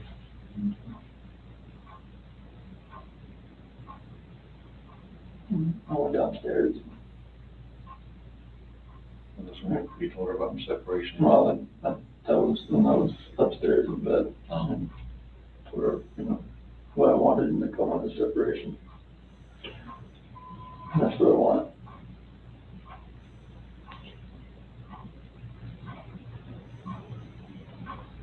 I went downstairs and started packing up a few things. I heard a couple things upstairs, but I didn't think anything of it. Continued this, on the thing and get ready to get everything packed up.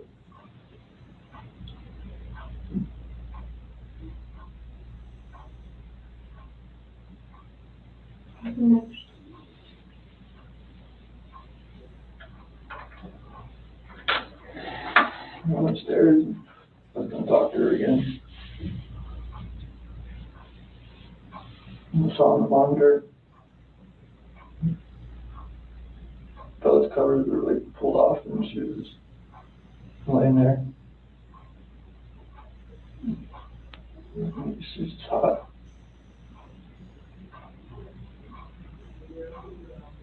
It's like, oh, where's she? She was in there with her. On top of her.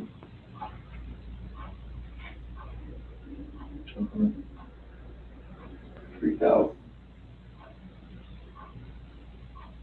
I ran in there and got on top of her.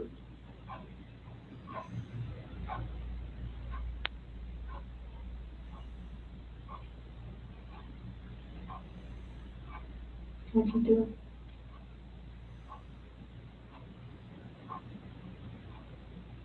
Blue.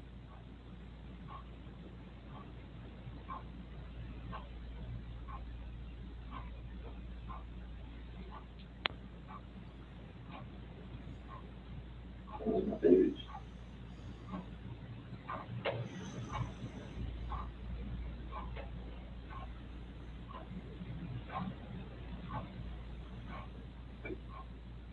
Those are my kids.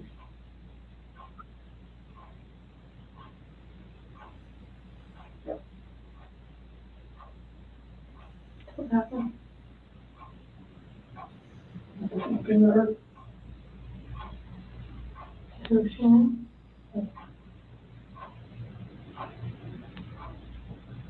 Where were you at?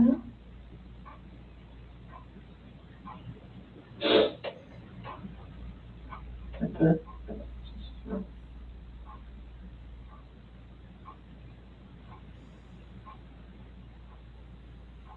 I put it back in our bed.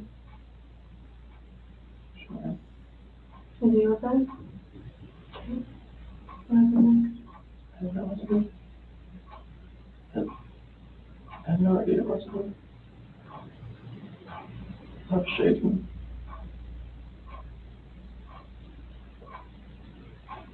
Like both my kids are blue and they're gone.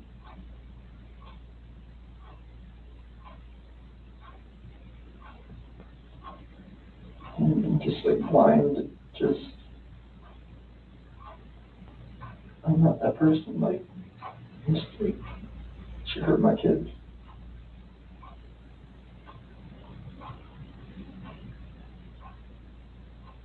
Like I did the same thing to her.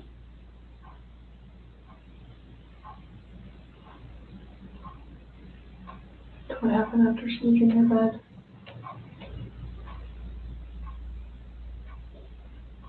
And there, you know what to do. She was back and couldn't see, couldn't look at her. feel horrible for what I did. Now look at my kids. See what she did. Didn't know what to do.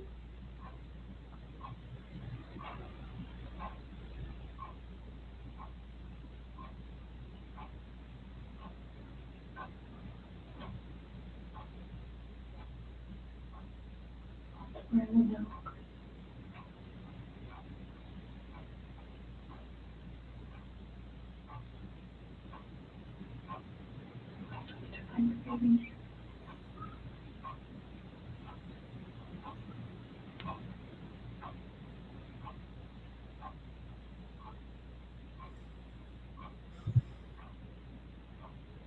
Did the hard part. We can let the details with that. We can help you get them out of the cold. They're gone. There's no bringing them back. So where are they?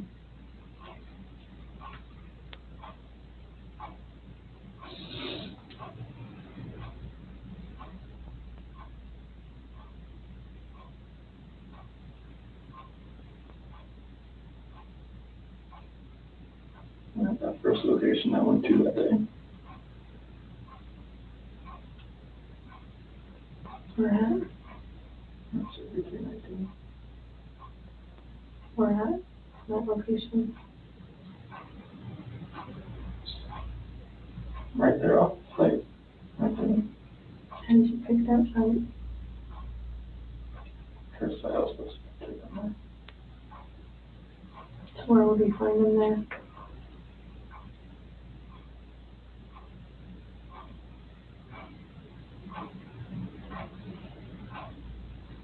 I didn't know what to do. I know. I didn't know what to fucking do. Like none of this made sense. Why would she hit my fucking girls?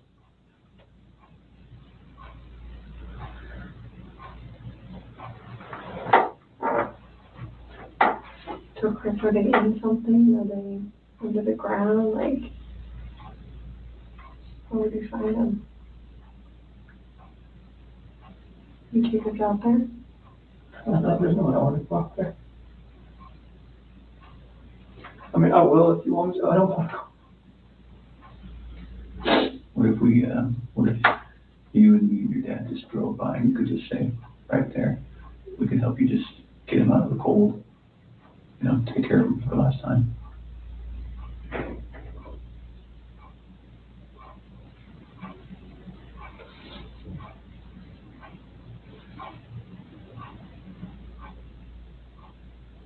I'm sorry. I know. Yeah, you are. I know you came in today to do the right thing. You didn't have to come in. You came in all on your own.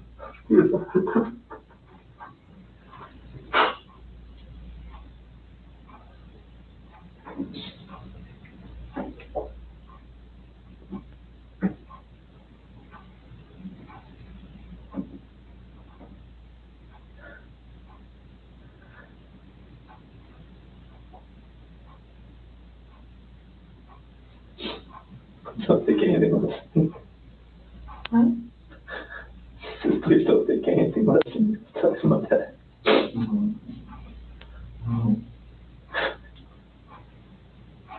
Are they all three out there, Chris? Yes. Okay. What was she doing to Cece? She's just on top of her. My hands around. Is around what? My neck. You saw it? I saw it on the monitor. Okay. And that's why I ran in there. What'd she say? Threw her off. And saw Cece was already blue. It's not moving. And just that blind rage, I just did the same thing to her.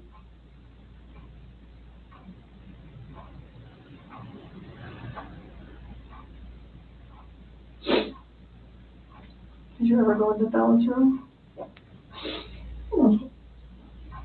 Just pushing it back in. That's no, I saw her on the monitor. The way she was laying, the bed just sprawled out. Is that when you packed up their special stuff? So where'd you put them? Get them out there. In the truck. Which part? Truck is separated. In the passenger compartment? Travis said, "You're right by my seat."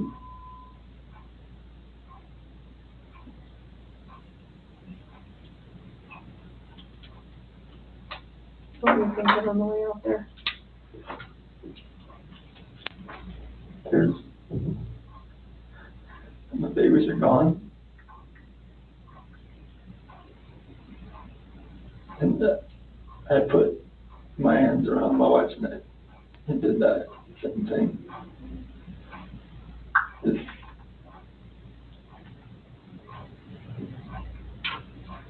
Did Shannan fight back at all when you did that? the rage that I had after seeing that night. Not much.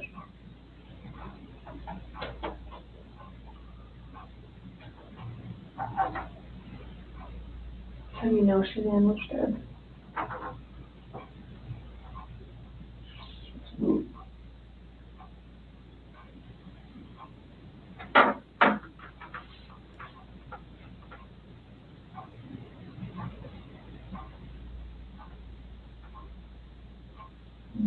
It was up quick, we looked on her Facebook page, like 2 days ago. They had this like 4 or 5 foot long baby doll. Yeah, laying on the couch with a sheet over it. Shannon, Before any of this happened. that's a good point. So I'm thinking that's this stuff. That's a very good point.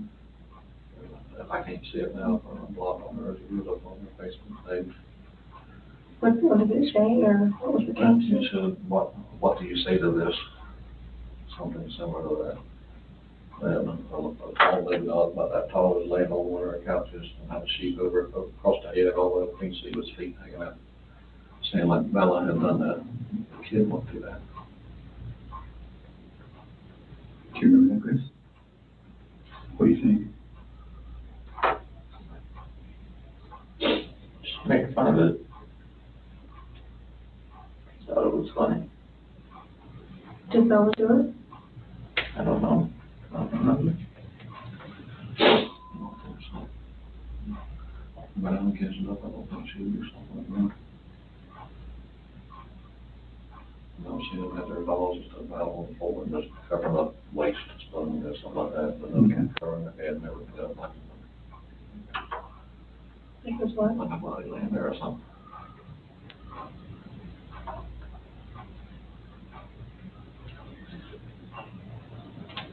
It sounds like kind of, I'm sorry, I lied to you. Maybe. I mean, you knew what was gonna happen. Mm-hmm. You stayed for a reason. Chris, you're a good man. I'm not a good man.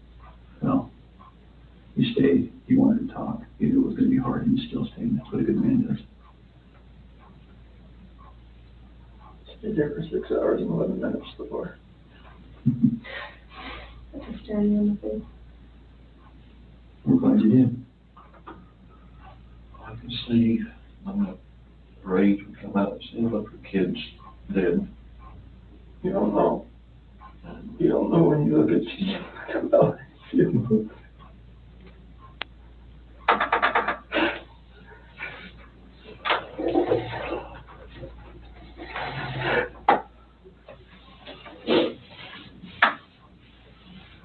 I told you your dad still love you, no matter what.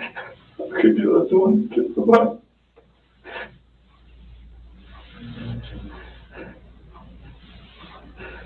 Do this now.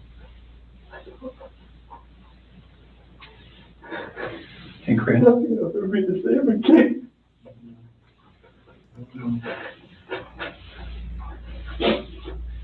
when you came in, was your wife on top of her right when you came in? Mhm. So you saw it in person? Because I saw the monitor, that's why I rushed in. So I went there to talk to her again.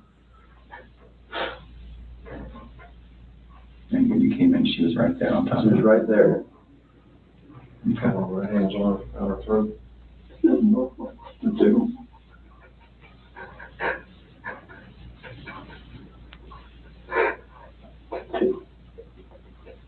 Are you trying to save Cece? Started moving her face. She wasn't moving. Her head sprang over left like that.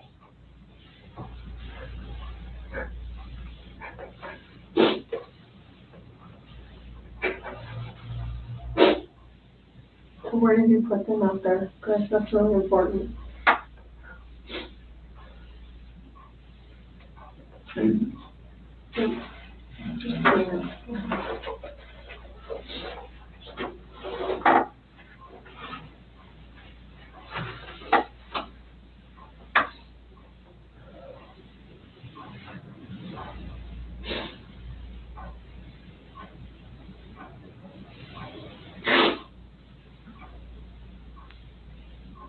Are they down in something? Are they under something? In something? I didn't know what else to do. I know, so tell me what you did. I know, I didn't know what else to do. I was so scared. I know. It's like, no, I just did this, and I just did that. What do I do? Right. Or anything that I would do from there was just gonna be just insensitive and just a horrible thing. You were in a tough spot. I mean, what can you do, right? Sometimes your body just kind of takes over and.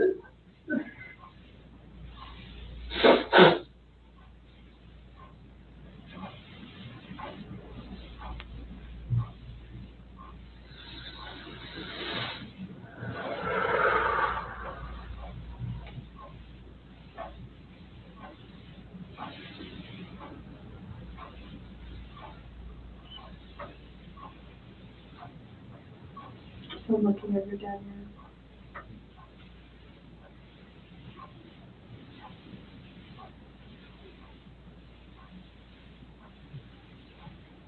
Can you show us?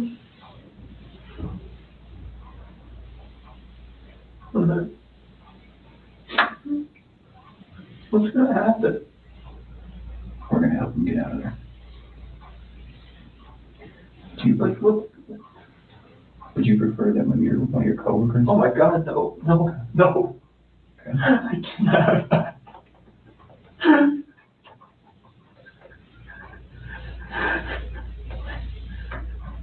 We're afraid of You said that you're about to become a good man. They're gonna see this. You're like, what the fuck did you do, Chris? What? Like, why didn't you just call the cops to begin with?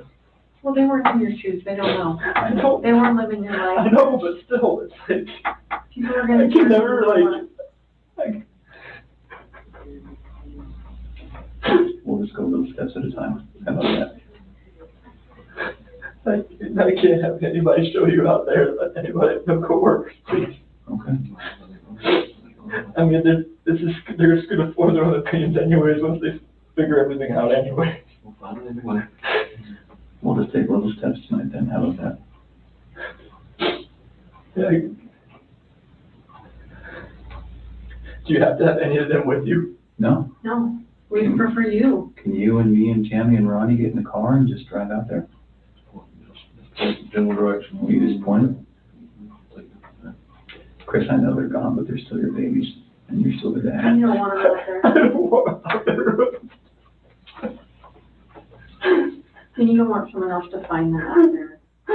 You don't, I promise you.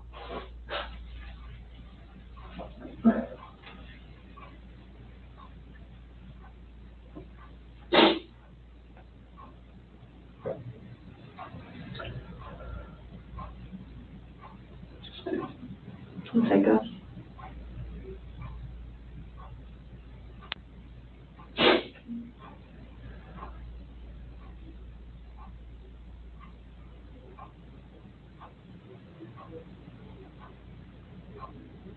Can you give us a second so we can kind of get some things arranged? Can you do that?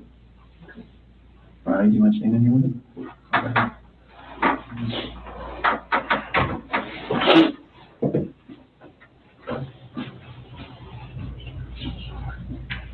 fucking good.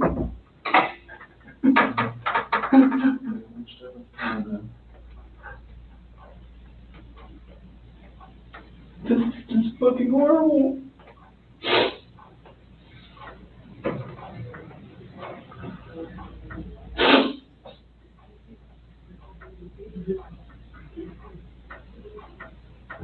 The problem is I don't even know if they believe me or not.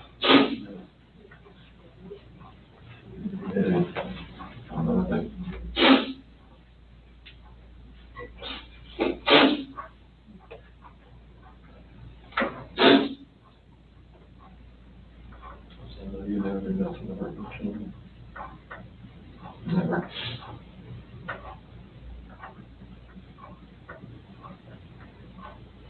That was your life right there. Little girls.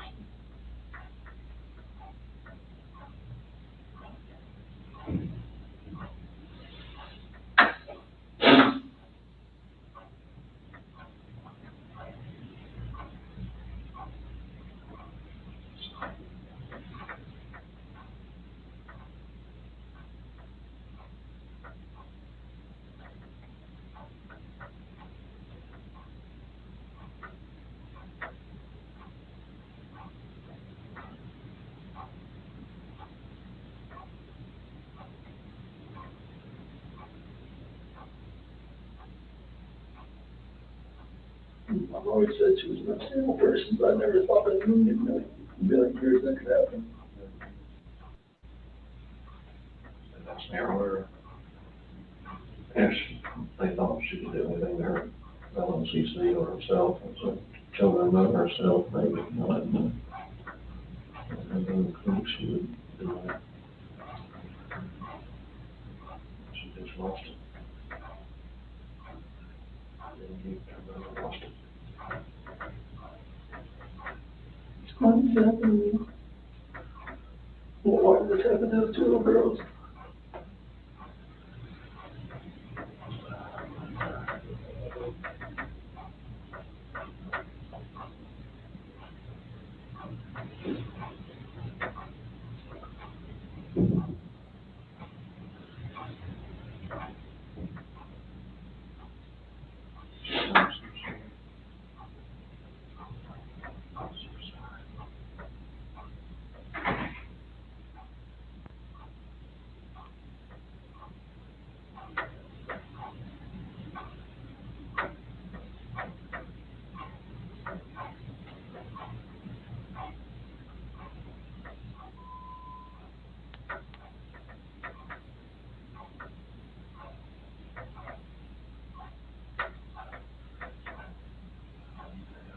Your lawyer, so what to do.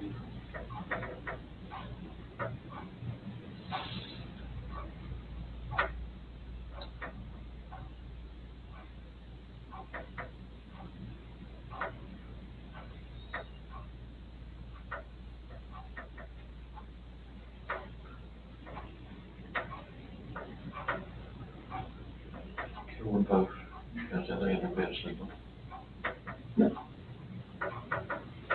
I emotionally drove her to do something stupid. I guess that shouldn't trigger that first, so I'll blame yourself for that. That's all I can do right now.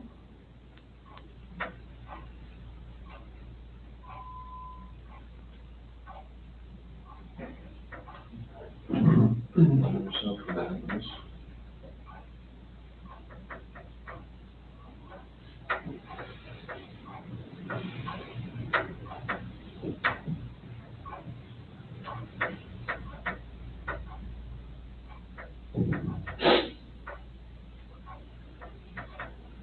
There's no love for me if I could do that, but she could get to do that.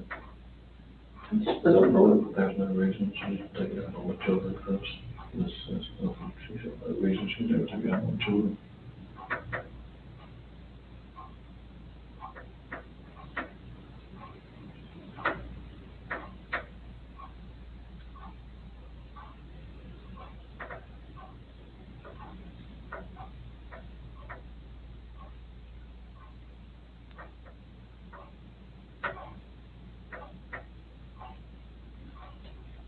Reason for her to Not too long.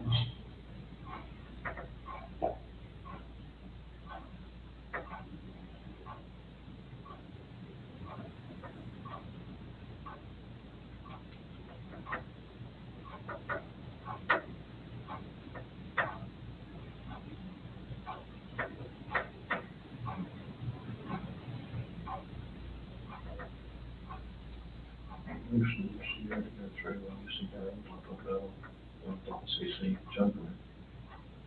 And she just lost it. That's, it's almost a question the world couldn't handle that.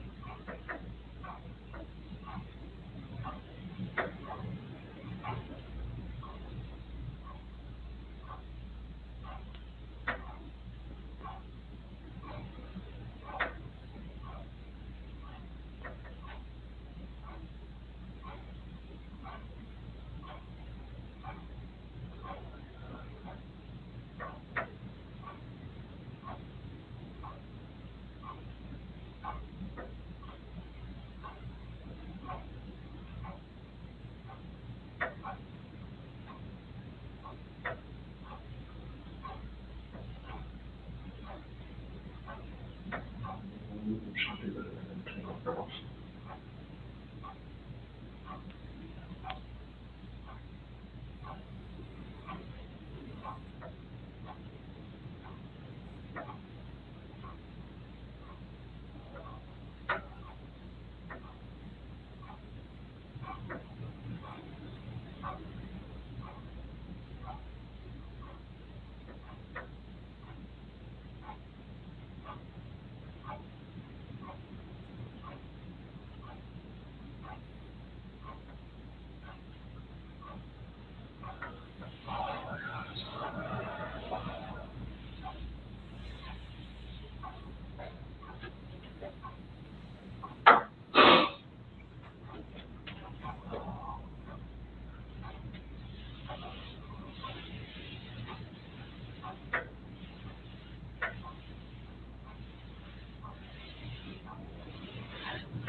Driving passion like all the time. I don't know, like, that's because I hit it. I hit it. I was that part of it. Never got to realize what you just went through. I hit it. That's the thing that's just gonna break the camel's back right there. I had to call the police right after it happened. You're just confused on what to do.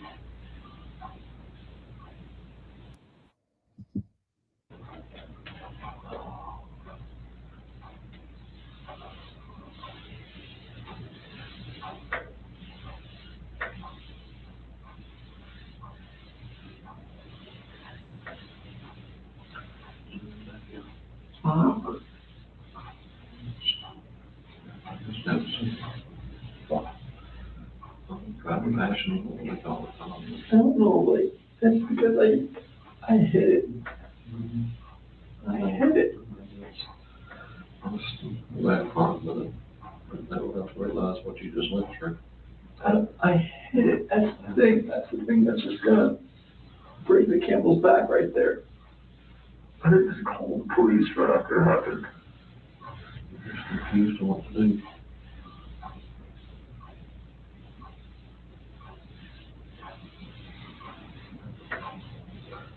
That's not good. You can't do that. That's what's going to think about it, all that happens, all you think about just moving.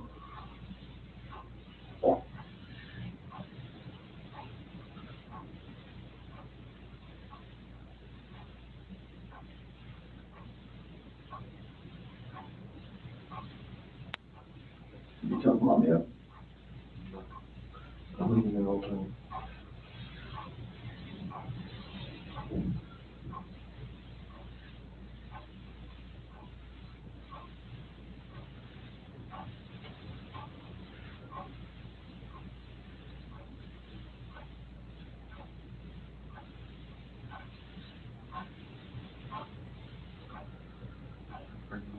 she's a lawyer.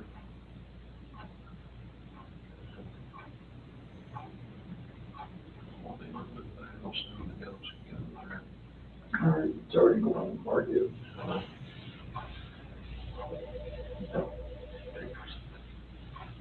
She's the one put it on the market, I was the one that called in about it. not even told them.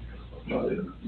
Shannan initiated with an email, but then I called her Monday.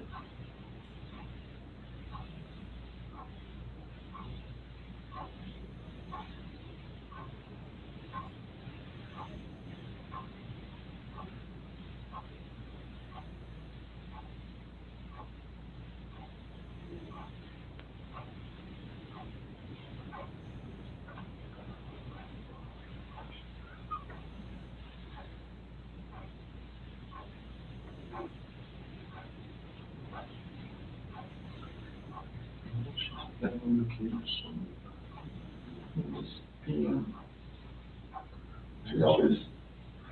She's had a temper. She's had that.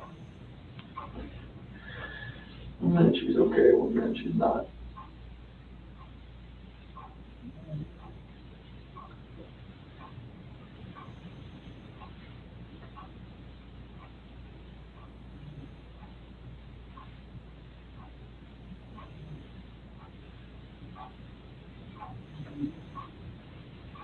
She knew about the separation before, although she didn't go off that one. Because she knew it was an affair. She knew. And I denied her once again.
That's great.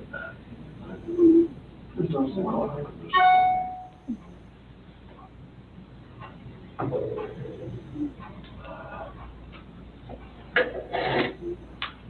His phone do it, can you?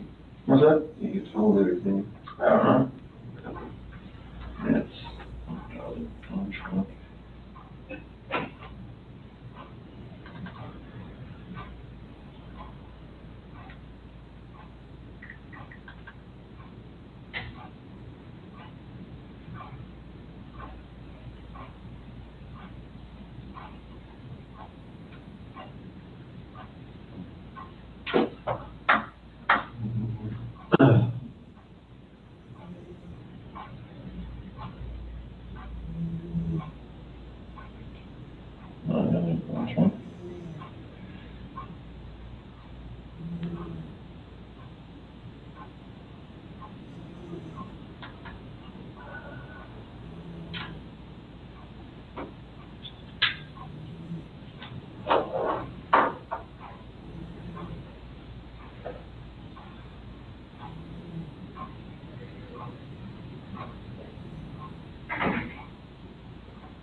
what was she saying that one? Told her that she. Telling me, like, why, and why you want to just give up and just like, fuck you, fuck you, fuck you.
That's like all that.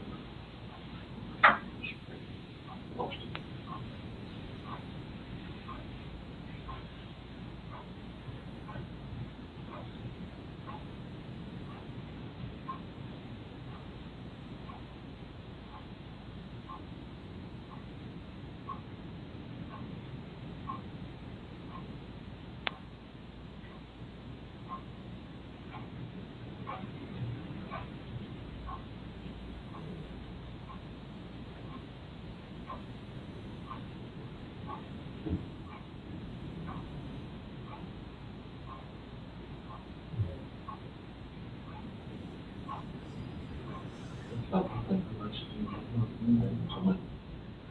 You just reacted to what she had done, killed both your children. Right. And nothing's gonna make it right, but not gonna make excuses for what happened with them else.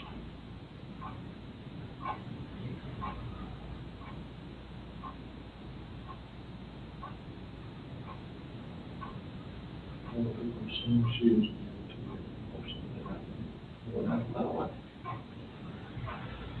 And the problem was, when they took them away from there, so they called the police, and that's here and there.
It's been the next way.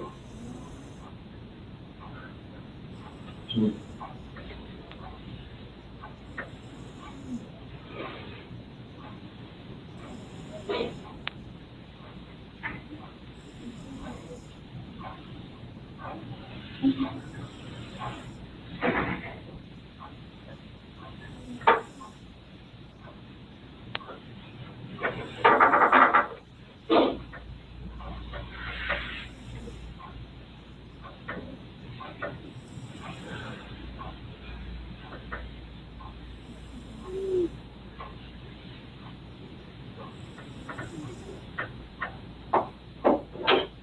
Just ruined your life, ruined my life, ruined, I ruined it.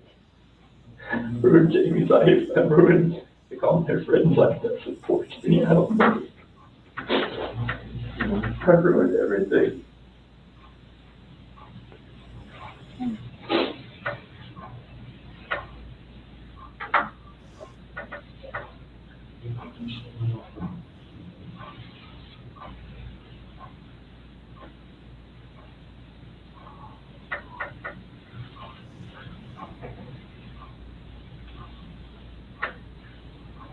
Do I call my foreman? Do I call my foreman and let him say, As far as going out there, yeah, can you tell us basically where it's at or anything? Or was it? no. There's too many, no. Too many terms.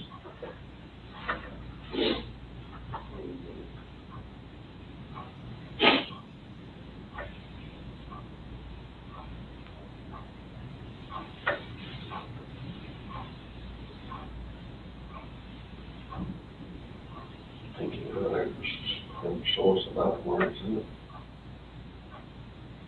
And we have to go like right out to it and then just point. Like buried in something or Yeah, it is.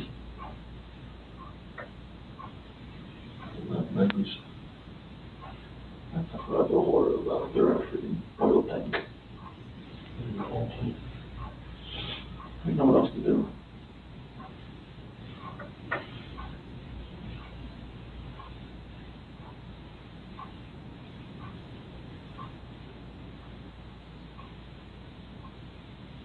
Please God.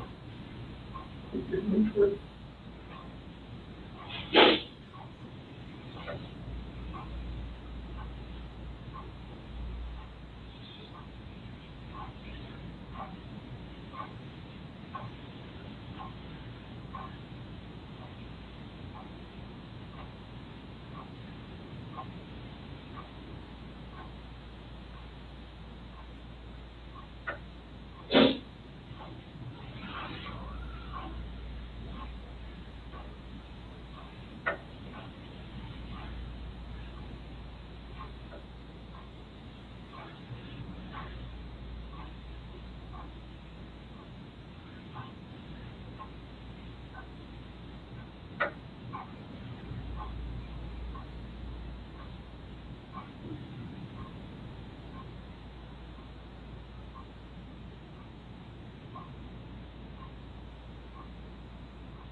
out here if we do this.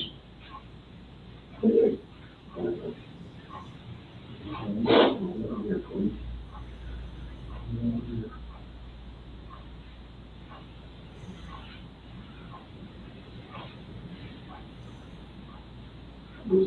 I wanted to tell you first.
make sure that nothing moves and stuff before it comes across freaking news or something.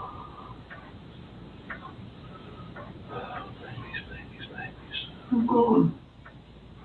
Those are- They're gone.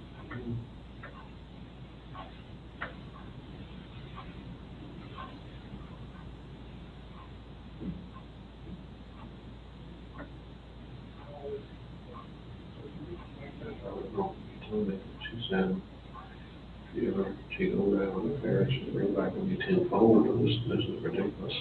That's money behind that.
I knew it was gonna happen coming here today. Now, I've never taken a polygraph before, but I know what was gonna happen. Just a matter of time.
Just because me, like, I don't feel, you don't know how unstable she was. I know. Yeah, is there room for me to I didn't park my car, park in the room? Yeah. Okay, perfect. Thank you.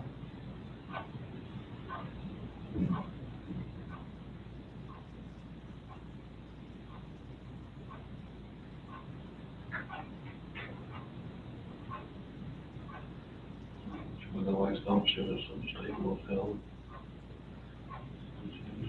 This is bipolar. This is okay. Before.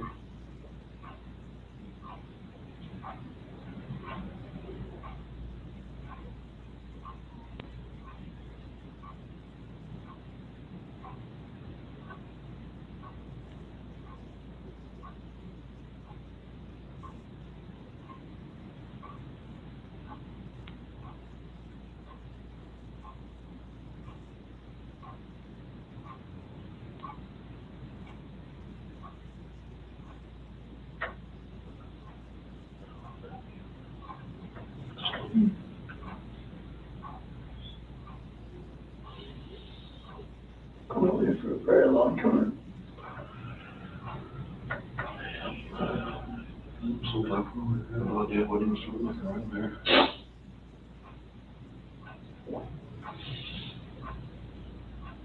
Call that person back that we called.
Sheriff, call the police.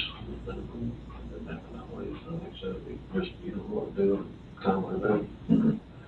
Don't think.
I did too, but I can't leave.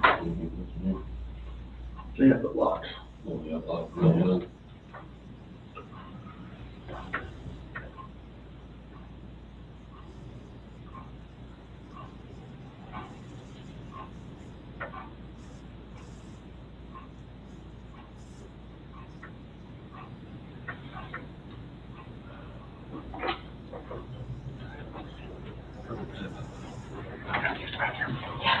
Yeah.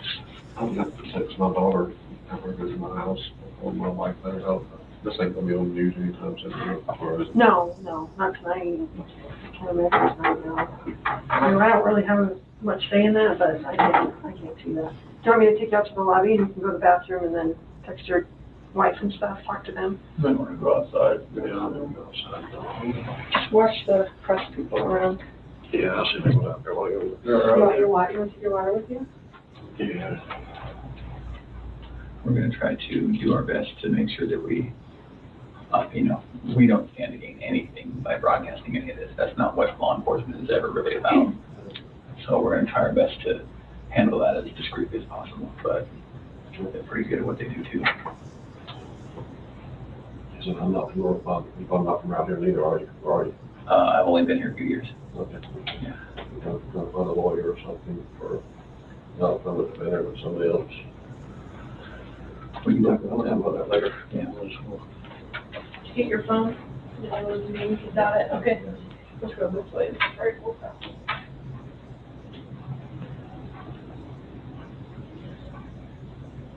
So if you're for it, we'll talk a little bit more. I think we have a picture of, is it Survey 319? I think we have a picture. Kind of walk you through that. I'm sure you have a ton of questions for us about, how your night, month, and weekend's gonna look.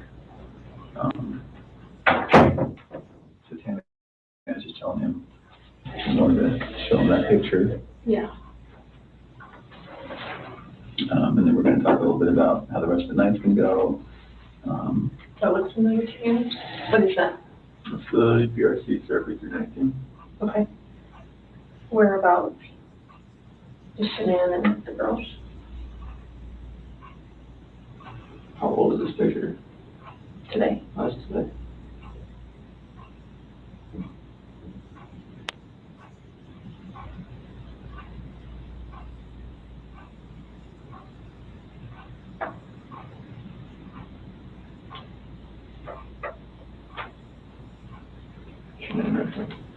Okay, can you mark it for me? Thanks.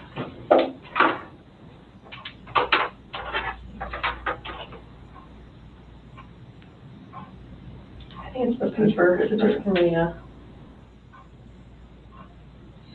Is that S for Shannan? Okay, and where are the girls at? Here. In these? Mm-hmm. So which one is, do you know which one?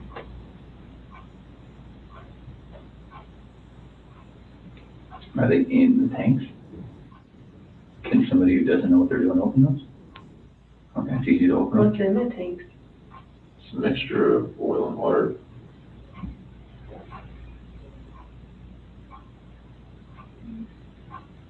There was a sheet found down here? Mm-hmm. Where's that from? That was what Shannan was wrapped in. What about the girlies? What were they wrapped in? Just in the pajamas? Not with their blankets or anything? Where did their blankets and toys and stuff go? Probably a blue away from the wind or something right here.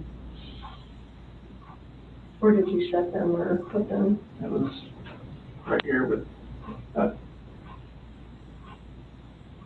So how did you dig this out? I'm assuming that's under dirt. How did you dig that? So a shovel in the back of my truck. Still with it. It's like a work shovel? Is it still there?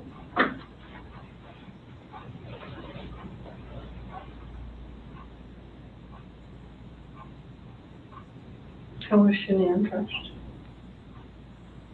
Shirt and underwear. So she got into bed with? Do you remember what color her shirt was or underwear? And your shirt was either black or gray. Underwear was probably blue. How much time passed, do you think, from the time that she was back in the bed until you put them in the truck?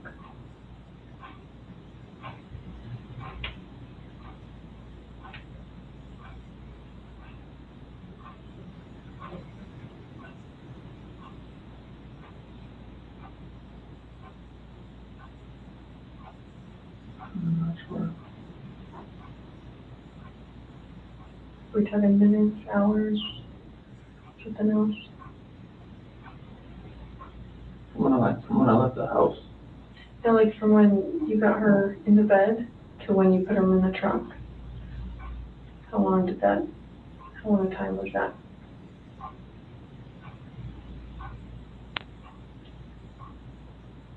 So like from when pushing it in my truck, from the bed to the truck.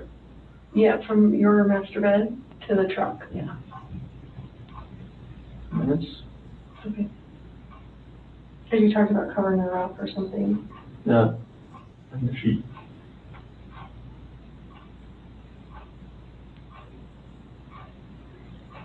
Is there anything else about anything out here that has stuff that you've left in certain spots, or you sure their blankets and toys aren't going to be in there as well? Not because it was right here with that sheet.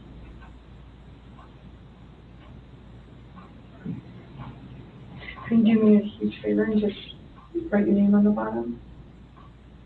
Just so I know that we didn't make those marks. I'm just going to write the date on it, okay?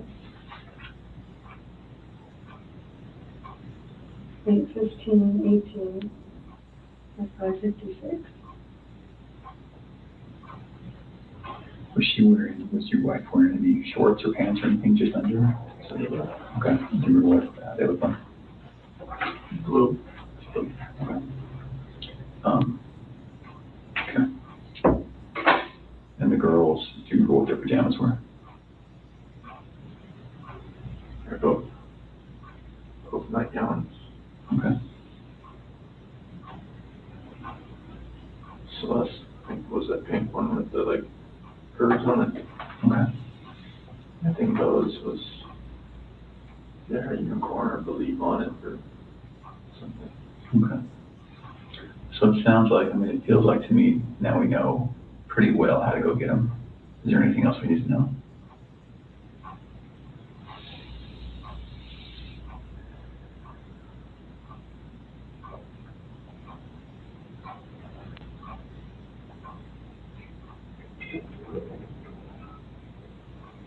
About how to get them?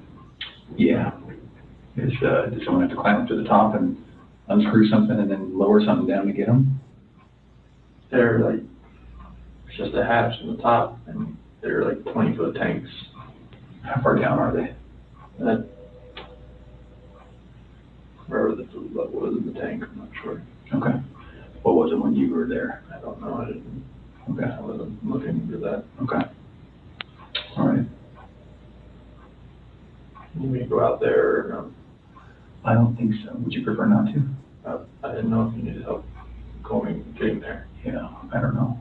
I think once we got that picture, because we didn't really know how much about the location that the other police officers knew. But it sounds like they knew somehow right how to get to 319. So, and I think that's how they got that picture.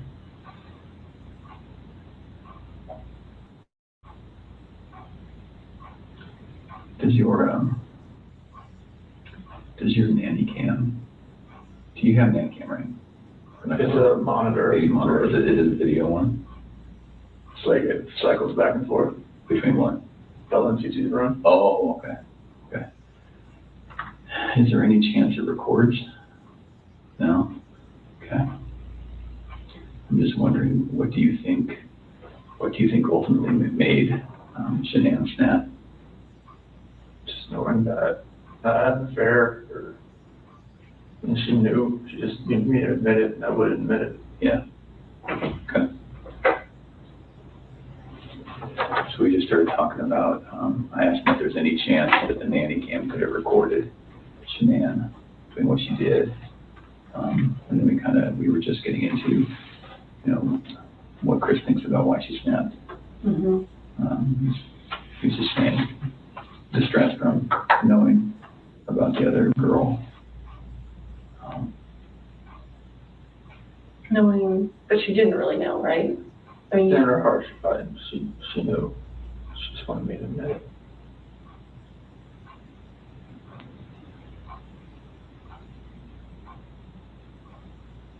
Can we talk about a couple tough things?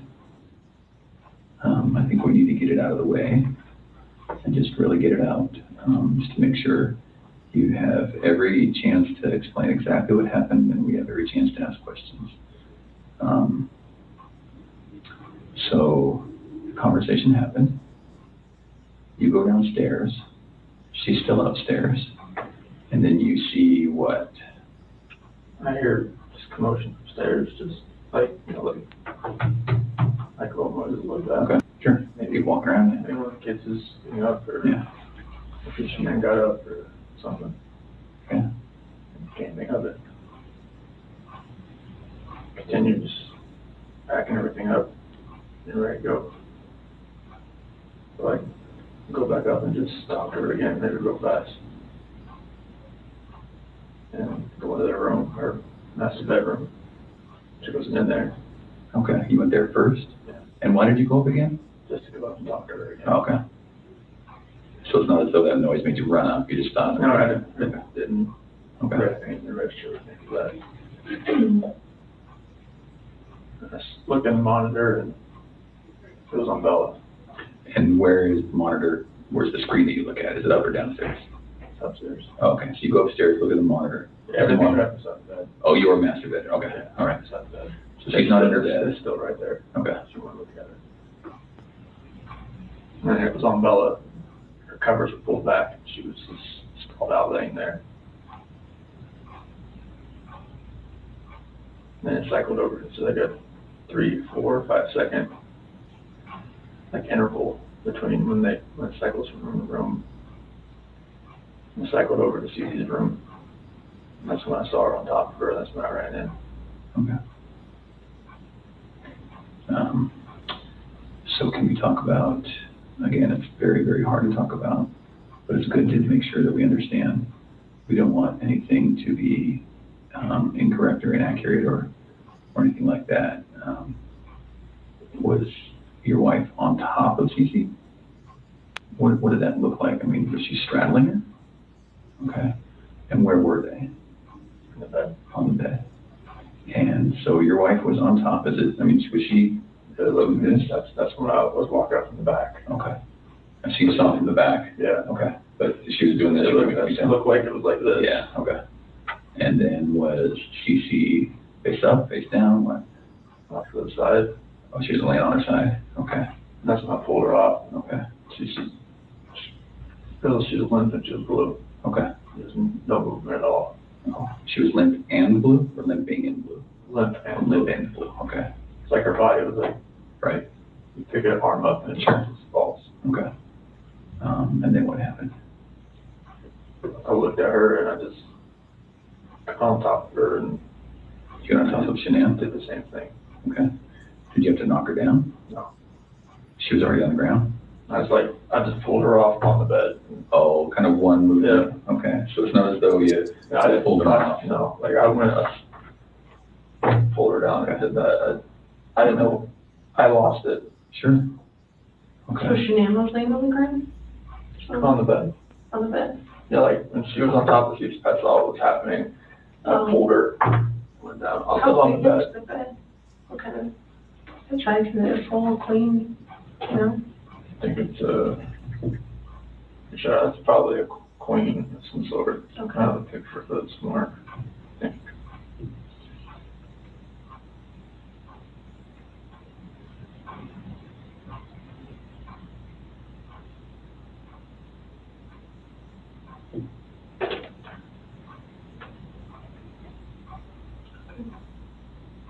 So where was Celeste? In the She was all the way up to the top. To the top? And I went in and pulled Shannan down. It was crossways. Like So she was laying this this way. That's how it was.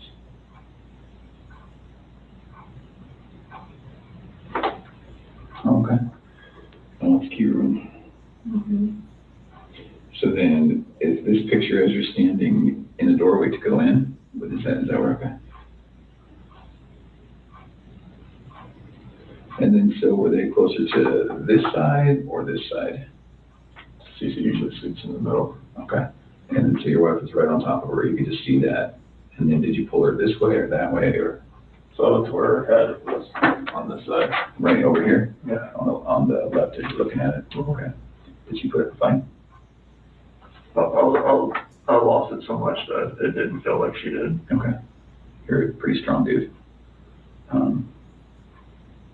Was she yelling? Was she screaming? Was she talking? Was she scratching you? Nothing? I didn't even feel, I just felt such anger that nothing, I didn't feel anything. Okay. All right. Like if she did, nothing's on me. Was it quick? Was it slow? Was it? I was so numb, it felt like it was over. Fast? Over fast? Okay. Felt like Is it possible her neck's broken? no. So, Okay. I've never broken a bone, so I don't know. Okay. All right.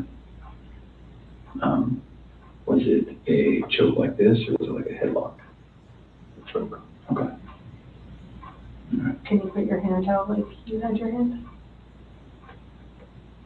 Like that. Like that? Right. And your wife, you saw her with one hand or two hands? I just kind of from the back, I couldn't really like tell. I don't know, she was on top of her. And the monitor's not like color, it's black and white. Well, at Yeah. nighttime, it's black and white. Okay. When it's dark. So because you went up the stairs, right, to talk to Mm-hmm. Shannan again? And then, did you think it was weird that she's not in the room where you left her? Mm-hmm. So I walked in and looked around, and saw the monitor, and I saw Bella. And then switched over to CT pretty fast, and that's when I saw that.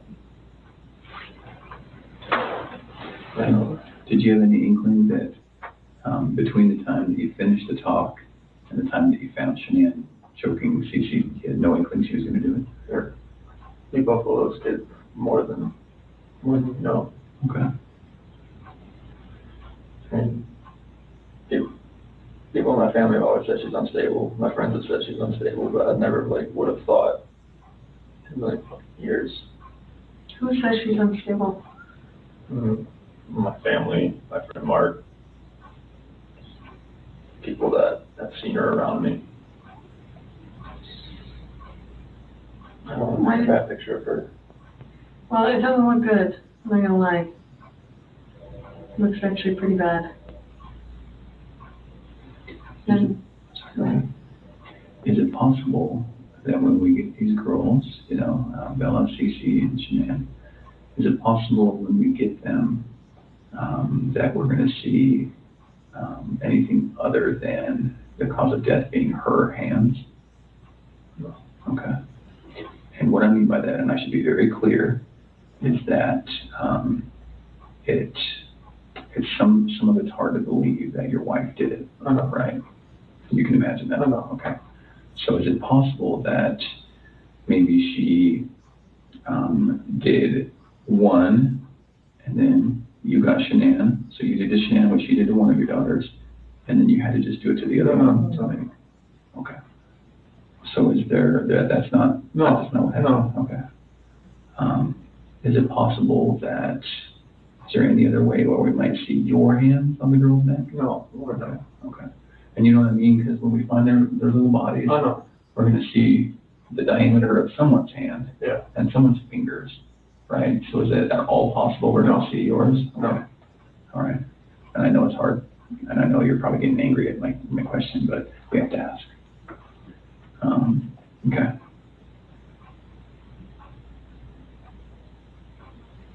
what do you think of that, Chris? Let my family down. Let my dad down, let my mom, sister, nephew, nieces, friends, co-workers. Everybody.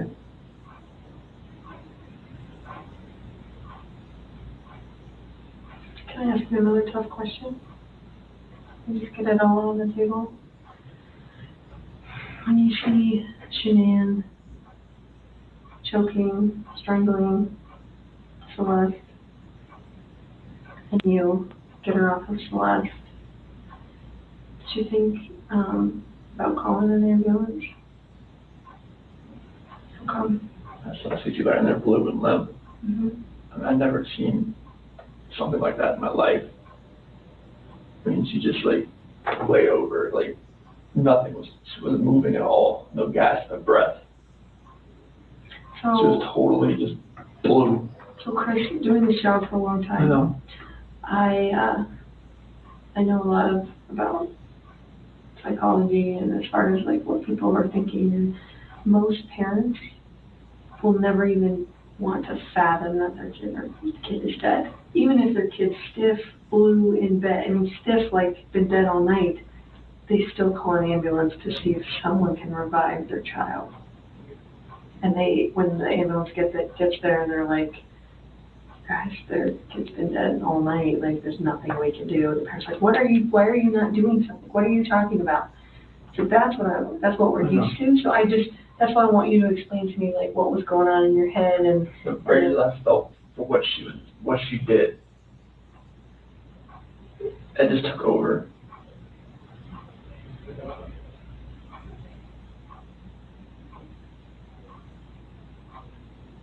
But do you see that? I kind of understand. I see where you're coming from. Most parents would still try and I call. see where you're coming from.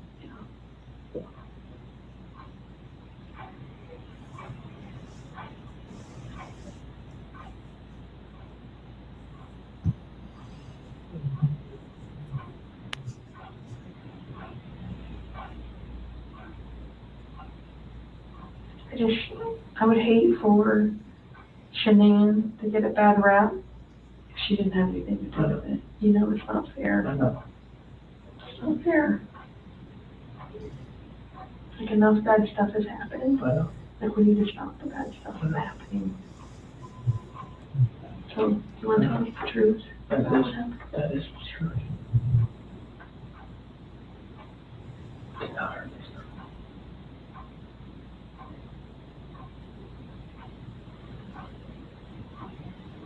I want to make sure. So you're good with the public knowing that Shannan killed her daughters? I did not hurt these girls. Are you okay with the public knowing that Shannan? Yes, because I did not hurt these girls.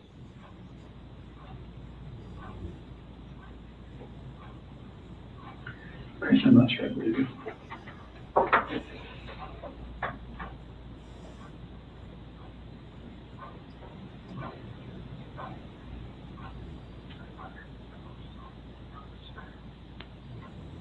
I don't think you meant to. I I don't think you meant to. didn't hurt them. You didn't save them either. You know? I know that. I know that. So that doesn't make sense either. None of this makes sense. Nothing like why she would be there. None of this makes sense.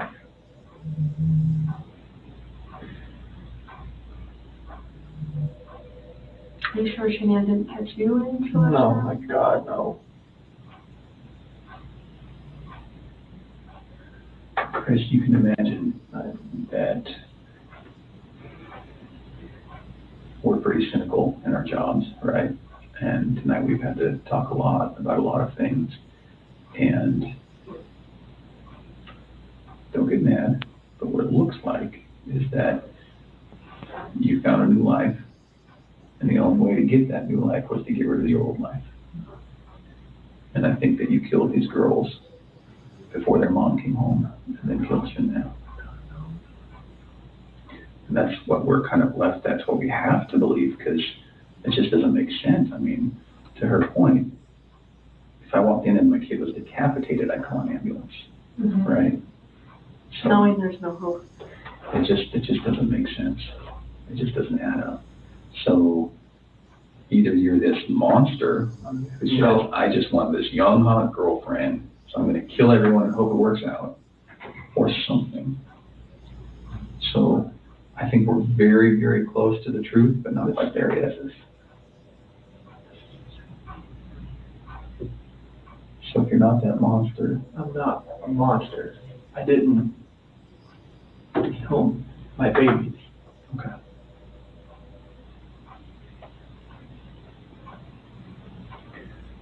So tell us what actually happened. I told you what happened. I know, but you know, we're getting later into the day. We've done this a few times, and we talk.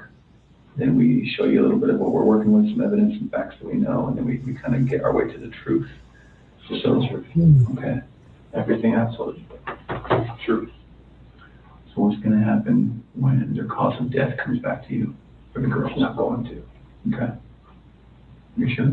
I'm 100% positive it's not going to come back to me. Who's it going to come back to? Shannan was on top of CC. Okay. What do you want me to say? I just want the truth. That is the truth. And then what about Bella? Bella was laid out, sprawled on her bed. Okay. And I saw Shannan on top of CC, so I ran in there. Okay.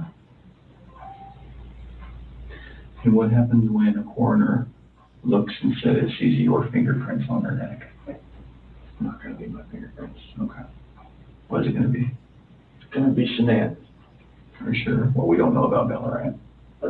We don't know about Bella, it's just, I didn't see Shannan on top of her. Okay. That's the commotion I heard upstairs. Yeah, I'm assuming. Okay.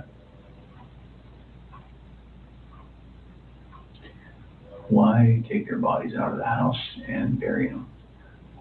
I was scared. I didn't know what else to do. Okay. Nothing was gonna, I didn't know what to do. Yeah. I honestly didn't know what to do. Scared of what? scared of what everything was gonna look like. My 2 babies were gone, Mhm. and I just did that to my wife. And I was the only one left in the house. What do you expect is gonna happen? Yeah. It did look bad, right? It looked, I mean, this was a nightmare. Yeah. Okay.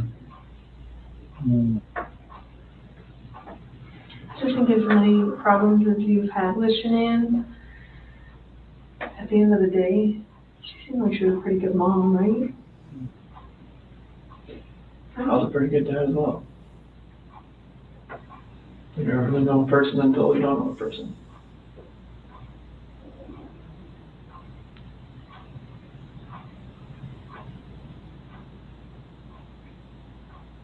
I just would hate for someone who can't defend themselves, like Shannan and Bella and Celeste. Like, I mean, if you're not being truthful